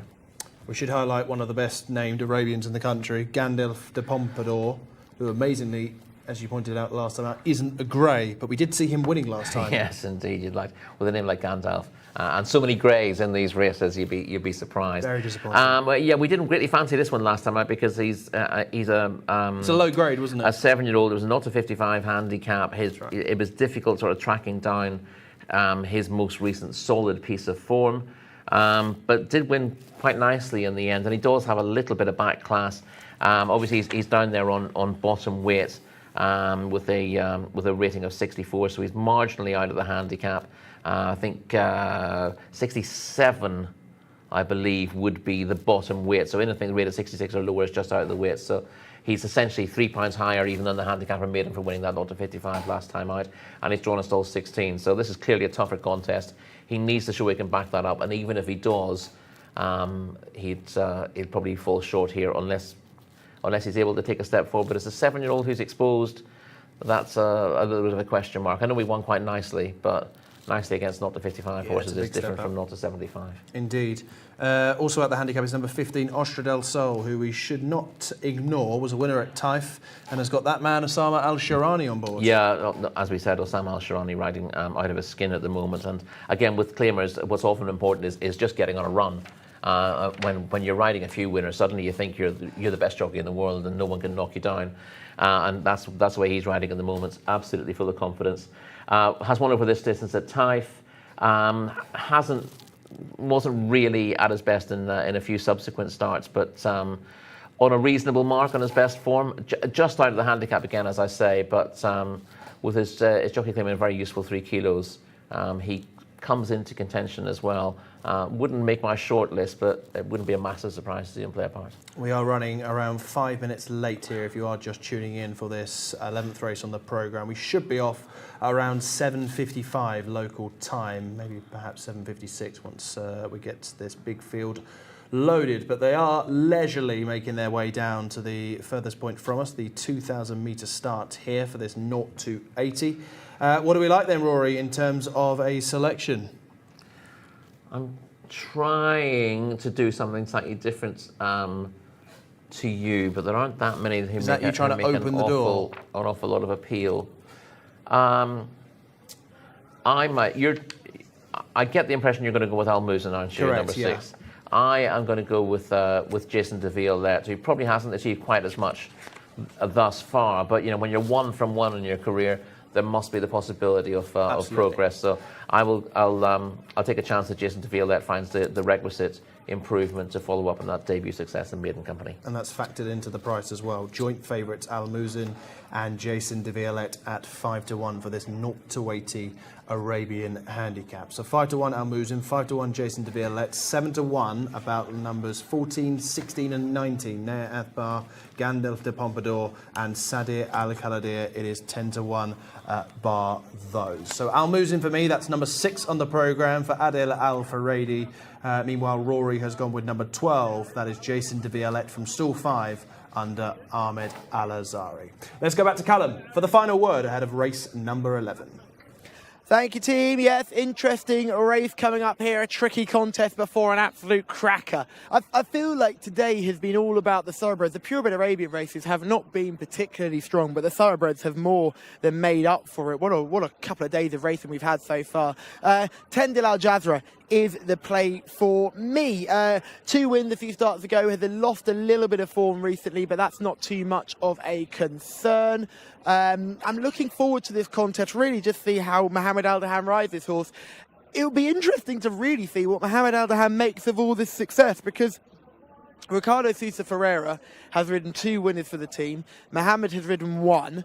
Ricardo's obviously come from overseas and is now picking up some rides, and I'm sure it must be quite challenging for Mohammed to see that happen, but he'll be over the moon with the success of Yadar, reminding everyone what a good jockey he is, because he certainly is no slouch, and having him on side in a purebred Arabian contest is certainly a positive. He's one of 2 horses that'll be in these blue colours with the white hoop, and we'll be looking to see how they get on. Nea Atbar will be the other. Jason de Violetta's clearly is the horse to pick on the best of 4. 1 run here and has a win. I thought Abba Al Saham was a good looker when I had a look at it. Chestnut Colt looked really caught the eye when the jockey came on board. We'll have a hard time here. Has been well beaten in the last 2 starts, but hopefully runs a better race today. That horse jumps out of stall 8. I've been gifted with the joy of stall 17. Isn't exactly what you want to see win a purebred Arabian contest, but beggars cannot be choosers.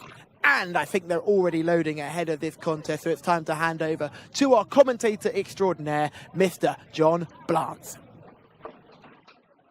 Alan, be too kind. Yeah, down at the 2,000 metre start, so they're running the full extent of the back straight here at Riyadh. And once again, the pace at which they load horses here in Riyadh is extremely commendable, I think it's fair to say. Spinoza is about to come in, so too is Jason de Violette. Nea Atbar to move forward as well, and the last could well be Al Muzen.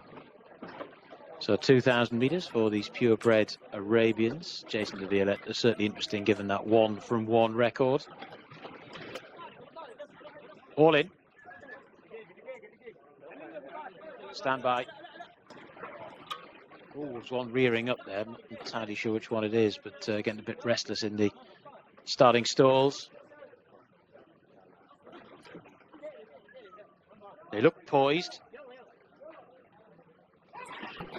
Blindfolds off, gates back, they're off and racing. Good start from Hazem Al Burak, one of the many greys in this race, has speared on into a good position. So too has Al Muzen in the early stages. Also there is Abba Al Seham, but they're well fanned out here. They've got a long run towards that turn out of the back straight, and no massive jockeying for position at the moment. Back of the field, well, Haydar is just about last at the moment, and so too is Gandalf de Pompadour as they head on through the first couple of furlongs. And through now to take it up just about is Farid Spar towards the left there in the dark green and black colours.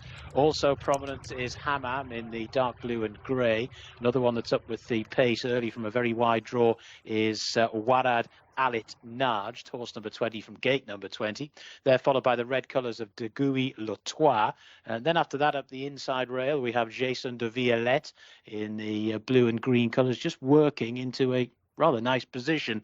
They're followed by Al Muzen, who's racing in around about 6th spot. Then Sadea Al Khaladia, who gets a first mention. Towards the outside of that one, we have Mountaseer, who's coming a little bit wide, and also coming a little bit wide towards the outside is Hazim Al Burak. After that good start, has just been shunted back through the field. So they are taking the turn, and it's Tagui Lotois who's leading them now to, in second position, round the outside, Warit Alat Najd. Now just being nudged along, Jason de Violette, that's your leading trio, followed then in 4th position by Al Muzen, who's trying to make headway. Then round the outside, Hazem Al Burak, who's in 5th spot, does have clear running but is coming rather wide, so they're making the turn for home. They're levelling up, and just about out in front is Walit Alit Najd, to a driven along red colours of Dagui Ludoy, who's down on the rail. Now just moved out for a run is Al Muzen. Here down the centre of the track comes Hazem Al Burak, who's come very wide throughout. Nothing from Jason de Violette. Closing stages now. Al Muzen has has hit the front to Hazem Al Burak down the centre of the track.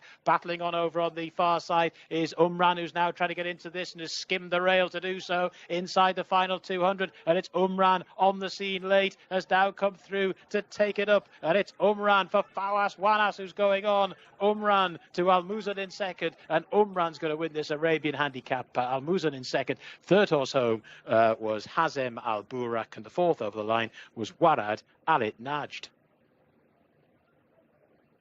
1-2 for the VT department here at the Saudi Jockey Club as well.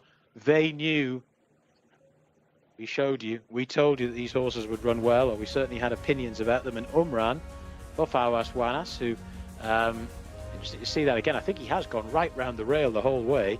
It's a good ride, and has beaten Al Muzan, who's run a pretty good race. 2 minutes 22.97 seconds for 2,000 metres, again giving you the interesting differential between thoroughbreds and Arabian horses in this case. Al Muzan has finished in second, ZF Al Muzan, to give the horse its full title. Then in third we had Hazem Al Burak, and the fourth also Warid Alit Najd. So that was the 1, 2, 3, 4 in race number 11. Hats off to Fawaz Wanas and all the team behind Umran. That one has come the shortest way, and when the gaps have appeared has been capable of taking full advantage. Some very happy connections in the parade ring afterwards as well, and we can hand you back to the lads very shortly.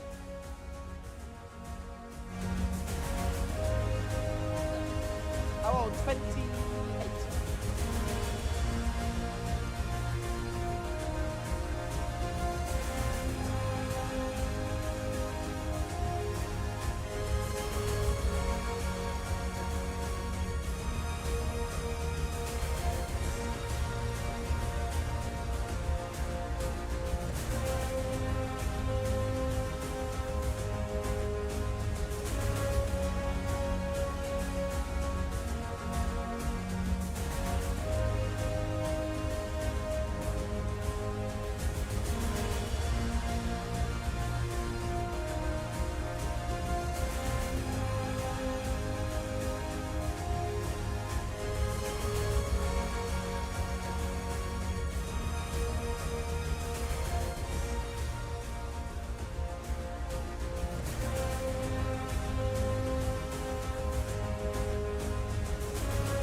When Umran changed ownership, we all thought this is an interesting change of ownership, because this horse really, we thought they got to the bottom of it. We were wrong. Umran wins here, scraping the paint on the rail underneath Fawaz Wanas to win our penultimate contest on the card. This 0-80 purebred Arabian handicap over the 2,000 metres, never left the rail. And the rider on board, Fawaz Wanas, a lovely gentleman in his own right, but he has really enjoyed this. He was the winner of our cup race at the end of play on Saturday, and there were some wonderful scenes here last week with him and his family and his partner as well. It was really, really lovely to see. So beautiful scenes all around. I'm sure there'll be wonderful scenes at home as well. Abdullah, his brother, is a hugely important part of the cause here as well.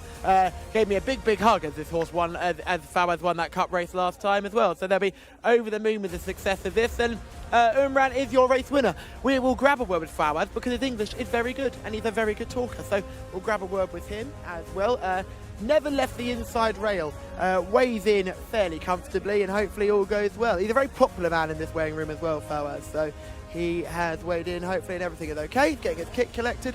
That has all been good. He's saying thank you to everybody, which is good to see. Fawaz, well done. Thank you, appreciate it. Alhamdulillah. Now, we didn't get a chance to speak to you about your cup win last week, which was lovely to see. You had lots of friends and family here to celebrate with you. I want to thanks God, the first thing. First cup, I win. The difficult feel, amazing. I don't believe that, after the night, alhamdulillah, thank God again. Wonderful. And let's talk about Umran as well, your winner just now. A very strange race because lots of horses were involved, but you just flew away at the end. I'm gonna tell you something. I have a confidence with this horse, you know, because I won with him. And Taif, I landing him first time here. He go with me third and 1,400, but he love long way, 2,000. He great job, you know. And he really enjoyed that step up and trip today. When in the race did you know you'd won? Inshallah, every race, inshallah. I have to. Well done, congratulations. Well done on that cup win and well done on this win today. Fantastic week. Thank you, I appreciate it. And thank God, the first thing. And second thing, I want to thank the trainer. He's a good trainer. You know, first win, I think, for him. And you're a good jockey, well done. Thank you, appreciate it. Yeah, Group 2 success last week for that man Fawas Wanas. Wins this 0-80 Arabian Handicap as he celebrates with winning connections here. Unran, on first start for New Connections, has certainly turned over a new leaf. You can see in the yellow cap just trying to finesse a passage through the yellow cap towards the right of shot now. I thought at this stage that Al Muzin was home and hosed after a very smart ride from Adel Al Faradi, but Umran has switched towards the inside once again and rallied very, very well indeed in the closing stages to take this 0-80. There was only a kilo between them at the line, possibly has proved the difference. I think the best horse has come through to win this, Rory, and was well ridden by a man who's in excellent form of late. Yeah, he is. Obviously, that was the biggest win of his life last weekend, wasn't it? You could see the emotion that gave him a very ragged start in this contest. One or two absolutely flying the stalls and several slowly away as well. I thought both of us were reasonably well positioned in the early stages of this contest. No real excuses for defeat, but it's a late run that wins the day on a horse who tends to flatter a little bit, I suppose. But everything fell right for the winner in this contest under a fine ride from Fawas Wanas, and yeah, plenty of them in contention at this stage. I can see you in about 7th or 8th place beginning to move closer. And the favourite is biding his time at this stage. Speed up front from several who didn't see it. Like Gandalf de Pompadour showed speed probably leading at this stage. And Dagui Lautois also up with them early. I thought at this stage I was going to nip up the inside of that runner and get to the front on Jason de Villeneuve, but he's not able to take the gap at this stage. And the second it closes, that's his race over. He just loses interest at that stage, ends up dropping out. But if he had the speed to get through, he would have been in a decent position. The winner's just following me. Yeah, the winner's just following me through, isn't he? He is. Yeah, looking to make a late headway, and that's often the way to go in well-run races here. You looked solid at this stage. You've got my measure now, and the front two have had a little bit of a battle. They're looking ready to be picked up. But while you briefly get yourself to the front, the winner makes very good late headway towards the inside, and that real run proved crucial. Yes, Umran, you can see now splitting hairs towards the inside. Had to breathe in a little bit, didn't he? Al Muzin currently up top. Hatem Al Burak towards the right has closed into 3rd place, but the winner Umran has rallied with a really game attitude to get the better of Al Muzin. The numbers 5, 6 and 7 in our second of 2 races for purebred Arabians. But a bit more interaction on the YouTube page. Both Life is Blessed and Jcsa have been in touch. Thank you very much for getting in touch with the show today on the YouTube channel. And still one more race to come here. This is the Sultan Ray Al Ghudar Cup of 2024. 2-year-olds in action at the start of the programme, 2-year-olds in action at the end of the programme. Once again, we race over 1,400 metres, a big prize fund here. And for the final time, we can head back up to the commentary box to John Blance to take us through the runners and riders. Thank you very much, Mark. Yes, it's a big field to finish off with as well to keep me on my toes. And we'll see them very shortly. Here we are. Horse number 1 is Abdullah Al Sahani rides. Horse number 2 is Al Kimar. Fahed Al Furedi. 3 is Al Shabar, Tariq Al Mansour. 4 is AP Spirit, Riyadh Al Obeid. Number 5 is Born a King, Khalid Al Mamoni. 6 is Fal Khair, the man of Camilo Ospina. 7 is Frost and Freeze, Abdullah Al Kradis. 8 is Hamd to Wake, Eddie Castro. 9 is Mali, Mohammed Al Adam. 10 is Motta Mays, Abdullah Al Orfi.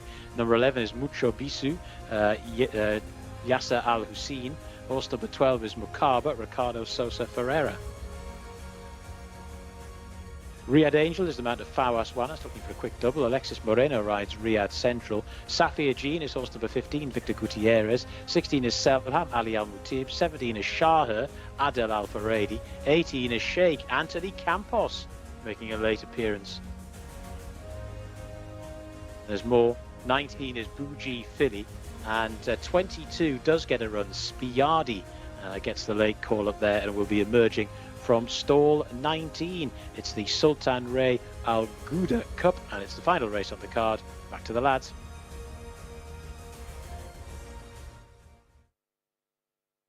Through a few of these, rather. Of course, this is the trophy that we're playing for, the Sultan Ray Al Ghouda Cup. Again, wouldn't look bad in the back room this time, would it? I mean, they're not short of prizes here in Riyadh. We can see Connections watching on here with the 2-year-olds currently in the parade ring. 1 or 2 have left their seats, but still a big race to come here, Rory. Yes, it's an interesting contest. Big field for this as well. A real mix of abilities, and yes, I think some of those who are less fancied might be able to mess things up for the better fancied runners. Indeed. We see some of the leading names in shot just a few moments ago. Let's talk about some of the leading players then, starting with Riyadh Central, who is the 15-8 favourite and is going to take some beating here, Rory. Yeah, Riyadh Central was the winner of the Time Sprint Cup in September, which took his record to 2 wins from 3 starts. And the form of his debut second over 1,400 metres also looks strong, so the return to this trip at this track shouldn't be a concern for him. Sol 14 means that he does need to avoid traffic, and there's plenty of these who can show a bit of early speed who may not be contenders to win the race, but Riyadh Central will be hoping to avoid those. Let's see Riyadh Central in action, shall we? This was in the Taif Sprint Cup and was very impressive the last day. Again, just trying to switch that ability from Taif to Riyadh today. Yeah, that's always the question, although it's worth pointing out that the track is riding slower here than it has been for a while. So the thing we talk about as Taif is that the surface is quite deep, and it tends to be quicker here. But he shows real stamina here, Riyadh Central. I think he goes well clear of his rivals on the run to home, and he's definitely showing a bit of a turn of foot. But I thought he looked like he would benefit from this trip at a stiffer track as well. So. Very impressive performance, geared down towards the line, more in hand than the winning margin would suggest. And the horse in the red jacket was Wadatak Allah, who we saw last week. Next here in action, as they turn for home, is the Greensleeves of Mahali in search of the hat-trick. Yeah, Mahali's been going the right way. He's number 9 on the race card. Got a good pedigree, and he's made a good start to his racing career, winning twice this season, both over 1,200 metres. But again, he's going on very strongly at the end of this race, looking like he won't mind a step up and trip to the 1,400 metres. So the stable have had a very good day today. Jockey's looking for a treble, the trainer's looking for a fourfold.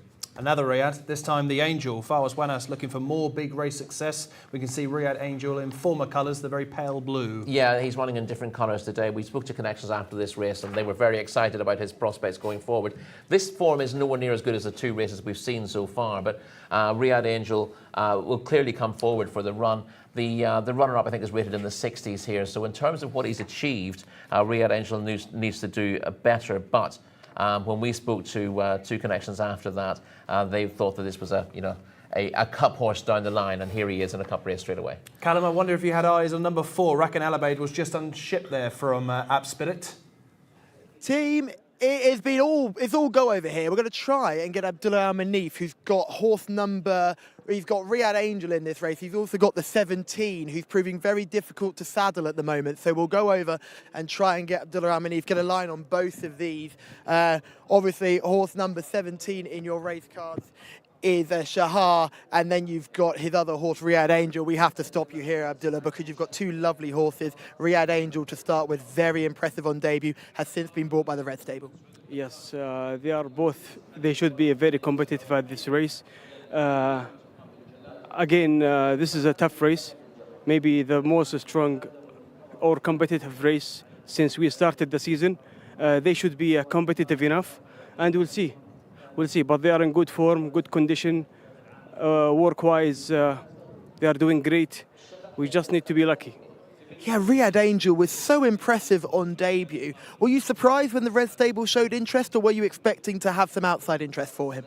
Actually, with the ability that he showed it during the first time out and how he looks like, it's very normal to get someone like him. So we did actually like him. He's in a good condition. He just need to be lucky enough today. Thank you very much. Best of luck. They're down at the start. Hopefully, we'll see you again in the winners' enclosure. Yeah, hopefully. Thank you so much. Thank you. Yeah, lovely to hear from connections there. Elsewhere, Rory, there's two here in the colours of Sheikh Abdullah Al Malek Al Sabah. We spoke about Mahali already. Mukaber for Ricardo Sousa Ferreira in pursuit of a hat-trick here today. We cannot discount this juvenile. No, absolutely not. Mukaber, I think I might have got the wrong jockey when I was talking about earlier on. Won a 1400-metre maiden, or 7-furlong maiden at Newbury for Richard Hannon. I've got a rating of 87 in the UK. Now, he hasn't raced here yet, so he needs to show that he can run to the same level on dirt as he did on turf at Newbury. Good galloping track though, and so is this. So he'd be reasonably hopeful that a horse who's fully effective at Newbury would adapt to the surface here in Riyadh. Might take him a run or two. That's certainly been the way with Tamar Al-Dahani's horses. Sometimes the first run here is a bit of a sighter, and they improve an awful lot for a run. But on the ratings, he's got every chance. Little bit exposed, I suppose, in the UK after 5 starts, but bred by Lady Bamford, this one. We don't see too many Lady Bamford horses here. No. But another one to bear in mind. And of course, Ricardo Sousa Ferreira, as we've been saying, just a tremendous jockey to watch, and very good at finding his way around in tricky races like this. Indeed. Selection time, Rory, for the last? I did think about throwing one in here, but I'm not going to. I'm going to go with Riyadh Central, who's been the most impressive of these so far. He's the top of these on the ratings, and I think 1 or 2 of those are close to him on the ratings. I've got a little bit more to do, so he should take all the beating again. Okay, Riyadh Central for Rory, Riyadh Central for myself. I know that Callum likes Riyadh Angel, so we've got all the Riyadh runners. All the Riyadh runners covered, haven't we? Yeah, one I wanted to mention here, who can't be a selection based on what he showed first time out, but I think is capable of a lot better than we've seen, is number 7, Frost and Freeze. I just wanted to give him a mention before the start of the race. He's got a good draw and stall too. He faded out of things on debut to finish 7th. It's turned out reasonably quickly, but he's got a really good pedigree and cost a lot of money at the sales in the US. We mentioned that pedigree the last time he ran. He might just take another couple of runs to really find his feet, and this is a tough spot for him on his second start, but I do think he could be quite nice, and he's one to keep an eye on. Okay, we are going to get up to the commentary box nice and early ahead of the feature race here, the Sultan Ray Al Ghudar Cup, the feature for the juveniles. It is Riyadh Central for myself. It is Riyadh Central for Rory. Riyadh Angel for Callum. So we've got the capital runners all covered as they are now starting to load in ahead of the Sultan Ray Al Ghudar Cup. We go up to the commentary box with thanks for one final time, John Blantz. Thanks, Mark. Thanks, Rory and Callum. Excellent work as ever. Thoroughly enjoyed it, and hopefully we'll do it all again sometime. Well, you guys will tomorrow, and I probably will be at some point next week. Anyway, they're about to put them in. Big field, just to keep all commentators on their toes for the final of the 12 race card. There's Spiardi going in over on the far side. See the 7 horse there. That's the 17 horse. Shaher, Adel Al Faradi riding. There's Al Shabar, yet to win in 5 starts. Tariq Al Mansour is getting the mount on that one. Marley about to go in as well. Will be a bit extra form there for a second. This is Riyadh Central. Alexis Moreno, the jockey. Horse number 12 there is Mukaber in the white distinguishing cap. We've got a couple in the colours of Sheikh Abdullah Hamoud Al Malek Al Sabah.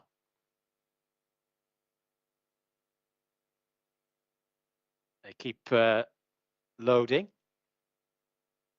Next one to go in is horse number 11, Mucho Bisu.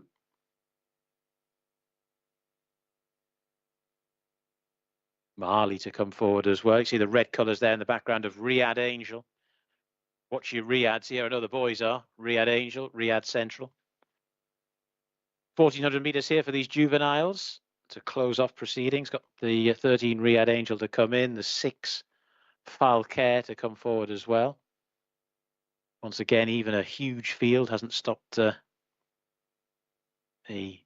ruthlessly efficient stalls handlers here. Bali to come forward. This is Mukaber going in. I think we're just waiting now for Falcare.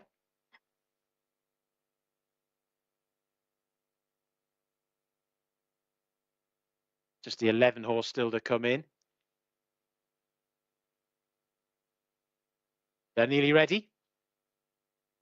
And they're off and racing for our final contest. And there's a big bun fight on for the early leadership. Prominent is Bougie Filly. Right down on the rail, heading forward is Born a King as well. Also there up with a pace in the early stages is Frost and Freeze, the grey horse there in the black colours. Looking out for the wide runners. One of those is Marley, who's going to be very wide round that first turn. Shaher is also up with a pace as well, as indeed in the early part of the run is Bougie Filly. So they're making the turn.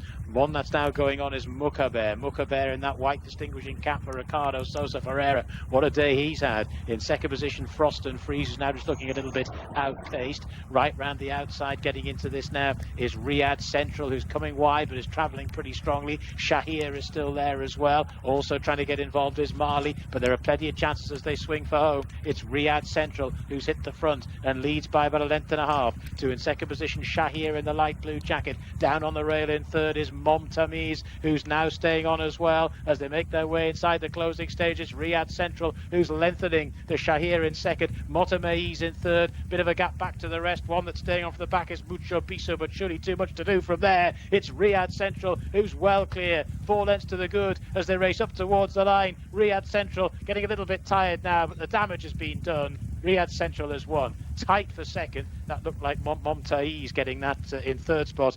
We had Shaher, and the fourth or so will confirm very shortly. Riyadh Central, fancied by both Rory and indeed by Mark in the studio, and has gone on to score very nicely indeed. Alexis Moreno, another win for him. I think he's almost bookended the card, hasn't he? But certainly he's steered this one to victory in a time of 1 minute 27.91 seconds. Travelled strongly, got into a good posse, a little bit wide round the turn, but there was loads left in the tank there, and yeah, got a little bit tired in the final few strides, but was well clear and was never ever going to be caught. Riyadh Central, the winner of our 12th and final race. In second was Motamaiz. The third horse home was Shah, who was running a good race, and the fourth in the end was Mucho Bisu, who got going from a different part of the Arabian Peninsula but wasn't quite good enough in the end to get on the podium. So that was the 1, 2, 3, 4 there in our final race, the Sultan Ray Al Ghudar Cup. It's been a pleasure calling them home for you this afternoon, and I hope you've enjoyed it and found a few winners as well. But Riyadh Central has scored in the last, flagged up by the boys in the studio.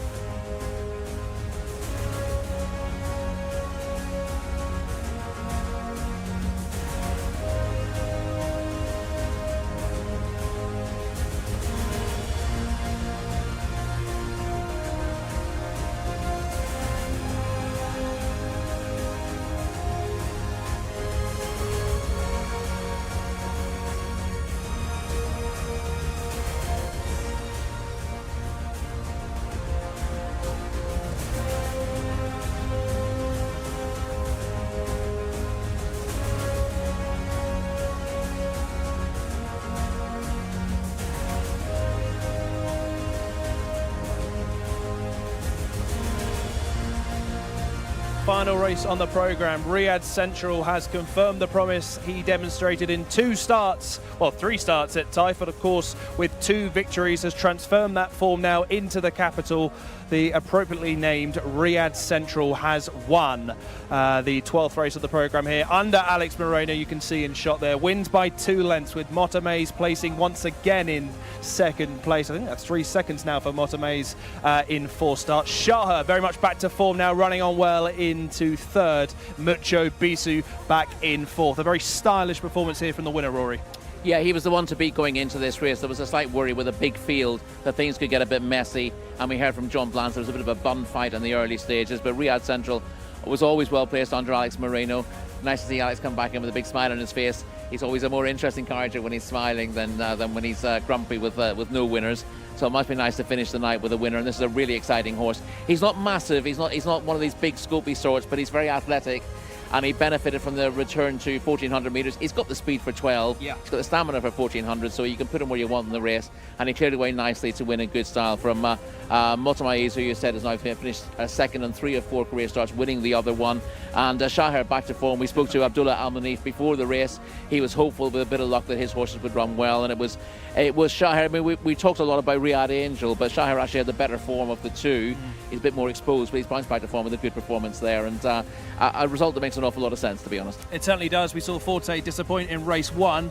Certainly no disappointment here. No disappointment. We're looking forward to good performances from a couple of exciting 2-year-olds. Forte, well, Callum wasn't with him in the pre-parade and the parade ring. I really liked him beforehand, but he disappointed on the track. But our favourite in the last has got the job done, and it's been a mixed day for favourite backers, you have to say, with a couple of very short-priced horses turned over, but plenty of fancied horses winning on the day as well. The backers of Riyadh Central, Callum, were not let down in the last. No, they weren't. I was concerned about the step up in trip. No concern at all. A really, really good performance from that winner.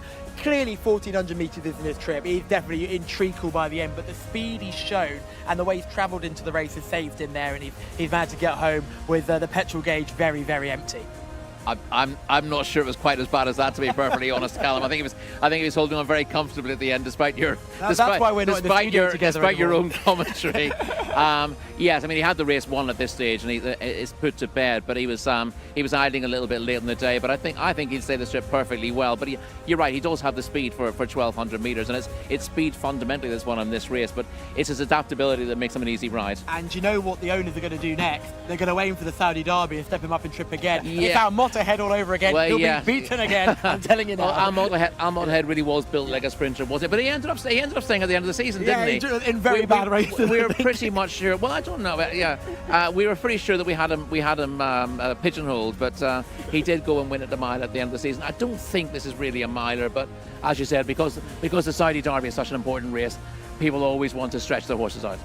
Indeed, it also was a really good day for Thama Al Dahani and, of course, Sheikh Abdullah Al Malek Al Sabah. We can see our highlight in action here. Final Destination, who won race 5, 1 of 2 on the day here for Ricardo Sosa Ferreira, and we've very much seen him at his best today. Horse and rider. Horse and rider, indeed. Final Destination is a horse with an awful lot of class, and he showed that today by coming home well clear. Looked like he might be in for a fight at halfway in that race, but he's come away on ground that's probably deeper than he would like. On the surface, we heard Tamer worried about that beforehand, but he's won in very good style on a deeper surface than he would like, and the handicapper can't ignore that. He's got to be nudging 110 after that winning performance today. And you spoke to Thama Al Dahani a couple of times today. He wants his horses rated higher to get into the bigger races.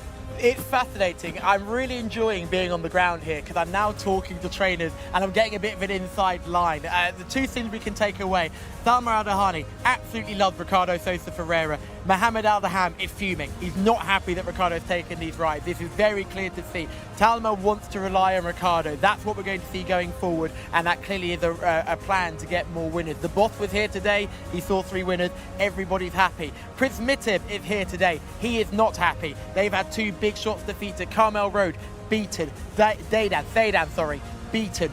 There's been the reason I couldn't grab Camillo this after the show that they're having a meeting. There's going to be a big discussion about those 2 horses defeated. Finally, Nicholas Bachelard is fuming at the race programme. The reason why all those horses were running in that 1 mile contest was because the 1800 metre contest, I should say, was there are no races for 3-year-olds over the 1800 metres until late January. So fascinating insight from all the trainers. It certainly is, but Ricardo Sosa Ferreira is a big talking point here, Rory. We spend so much time talking about Adel Al-Faredi, Camilo Ospina. Ricardo is one of the best names in the weighing room, surely. Absolutely. I mean, obviously, he doesn't take as many rides as some of the top jockeys here. He doesn't ride at all in Taif because of his commitments to riding in Europe. But when he arrives here in Riyadh in November, he lights the place up. He's a wonderful jockey to watch. I would say he's a bit like Walter Swinburne at his best. We wouldn't know, would we? For those of you of a slightly older generation, and I'd like to think that a few people here remember that. Obviously, the jockey of Shergar in the 1981 Derby, but a lovely rider, beautiful hands, very sympathetic, but got the job done. And he strikes me as very much in that mould. Horses go for him. We're just seeing Riyadh Central being crowned the champion of race number 12 here. Of course, one of the big races on the programme for 2-year-olds. We can see Connections appearing on stage and Alex Moreno about to join them as well. As you said, Rory, earlier, that he's all smiles once he's in the winner's enclosure. Sadly, he needs that winner sort of in race 1, race 2 to go and ride on with confidence throughout the day. But this will set him up, of course, for 12 races here tomorrow. He's got a handful of rides here, of course, at King Abdulaziz Racecourse, and he'll be back in action tomorrow. Really nice scenes here in the winners' enclosure. All the press have rallied around here in the winners' enclosure. Alex Moreno about to appear on the scene, and Riyadh Central is definitely his horse to keep on side of as the months go by. Lovely scenes here with the photos as well. I think it's really important that you've got so many people involved here with the racing, and so many people that are just involved in the horses that are here. Riyadh Central is not a big name, not owned by big connections, and the fact that they've got the opportunity to ride and stand at the top table. This horse haven't ended up at the red stable, a few of them have, and it's interesting to see that these connections have held on and are being rewarded for holding on. He could be a top 2-year-old sprinter to follow, a 3-year-old sprinter to follow. Nonsense, winning race 2. Yeah, that was a really intriguing race to look at prior to the off, and it turned out to be a really good clash as well between him and Muqtahem. We thought it was going to be a battle to get to the lead, and whoever won that was going to win the race, and it looked like Nonsense, who reared up in the stalls briefly before the start, but then actually he got away perfectly well. He put Muqtahem off. He missed the break a little bit.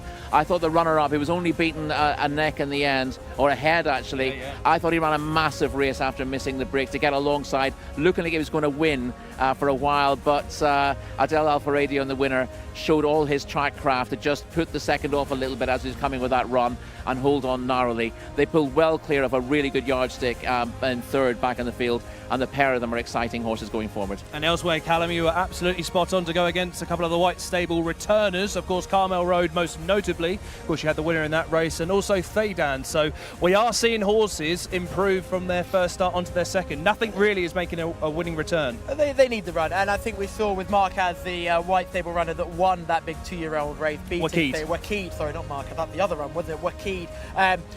The fact these horses need a run to get going. Carmel Road is the best horse in Saudi Arabia. Everybody knows that. Yadar is not the best horse in Saudi Arabia, but Yadar beat him because he's got fitness on side, and Carmel Road will be much better for this performance. I think Scotland Yard was arguably running in a bit of an easier race. I don't think you can compare those two contests together. So fascinating stuff and a great Friday of action. As you can see behind us, Alex Moreno just lifting the trophy aboard our final race winner, which of course was Riyadh Central, certainly a 2-year-old to look forward to in the next few weeks and months, of course. Day 2 done here of the weekend. We'll be back here tomorrow. 12 more races to look forward to on the Jcsa English channel. My thanks to John Blance, to Callum, to Rory, to you at home for watching. Back here tomorrow, same time, same place. We'll see you then.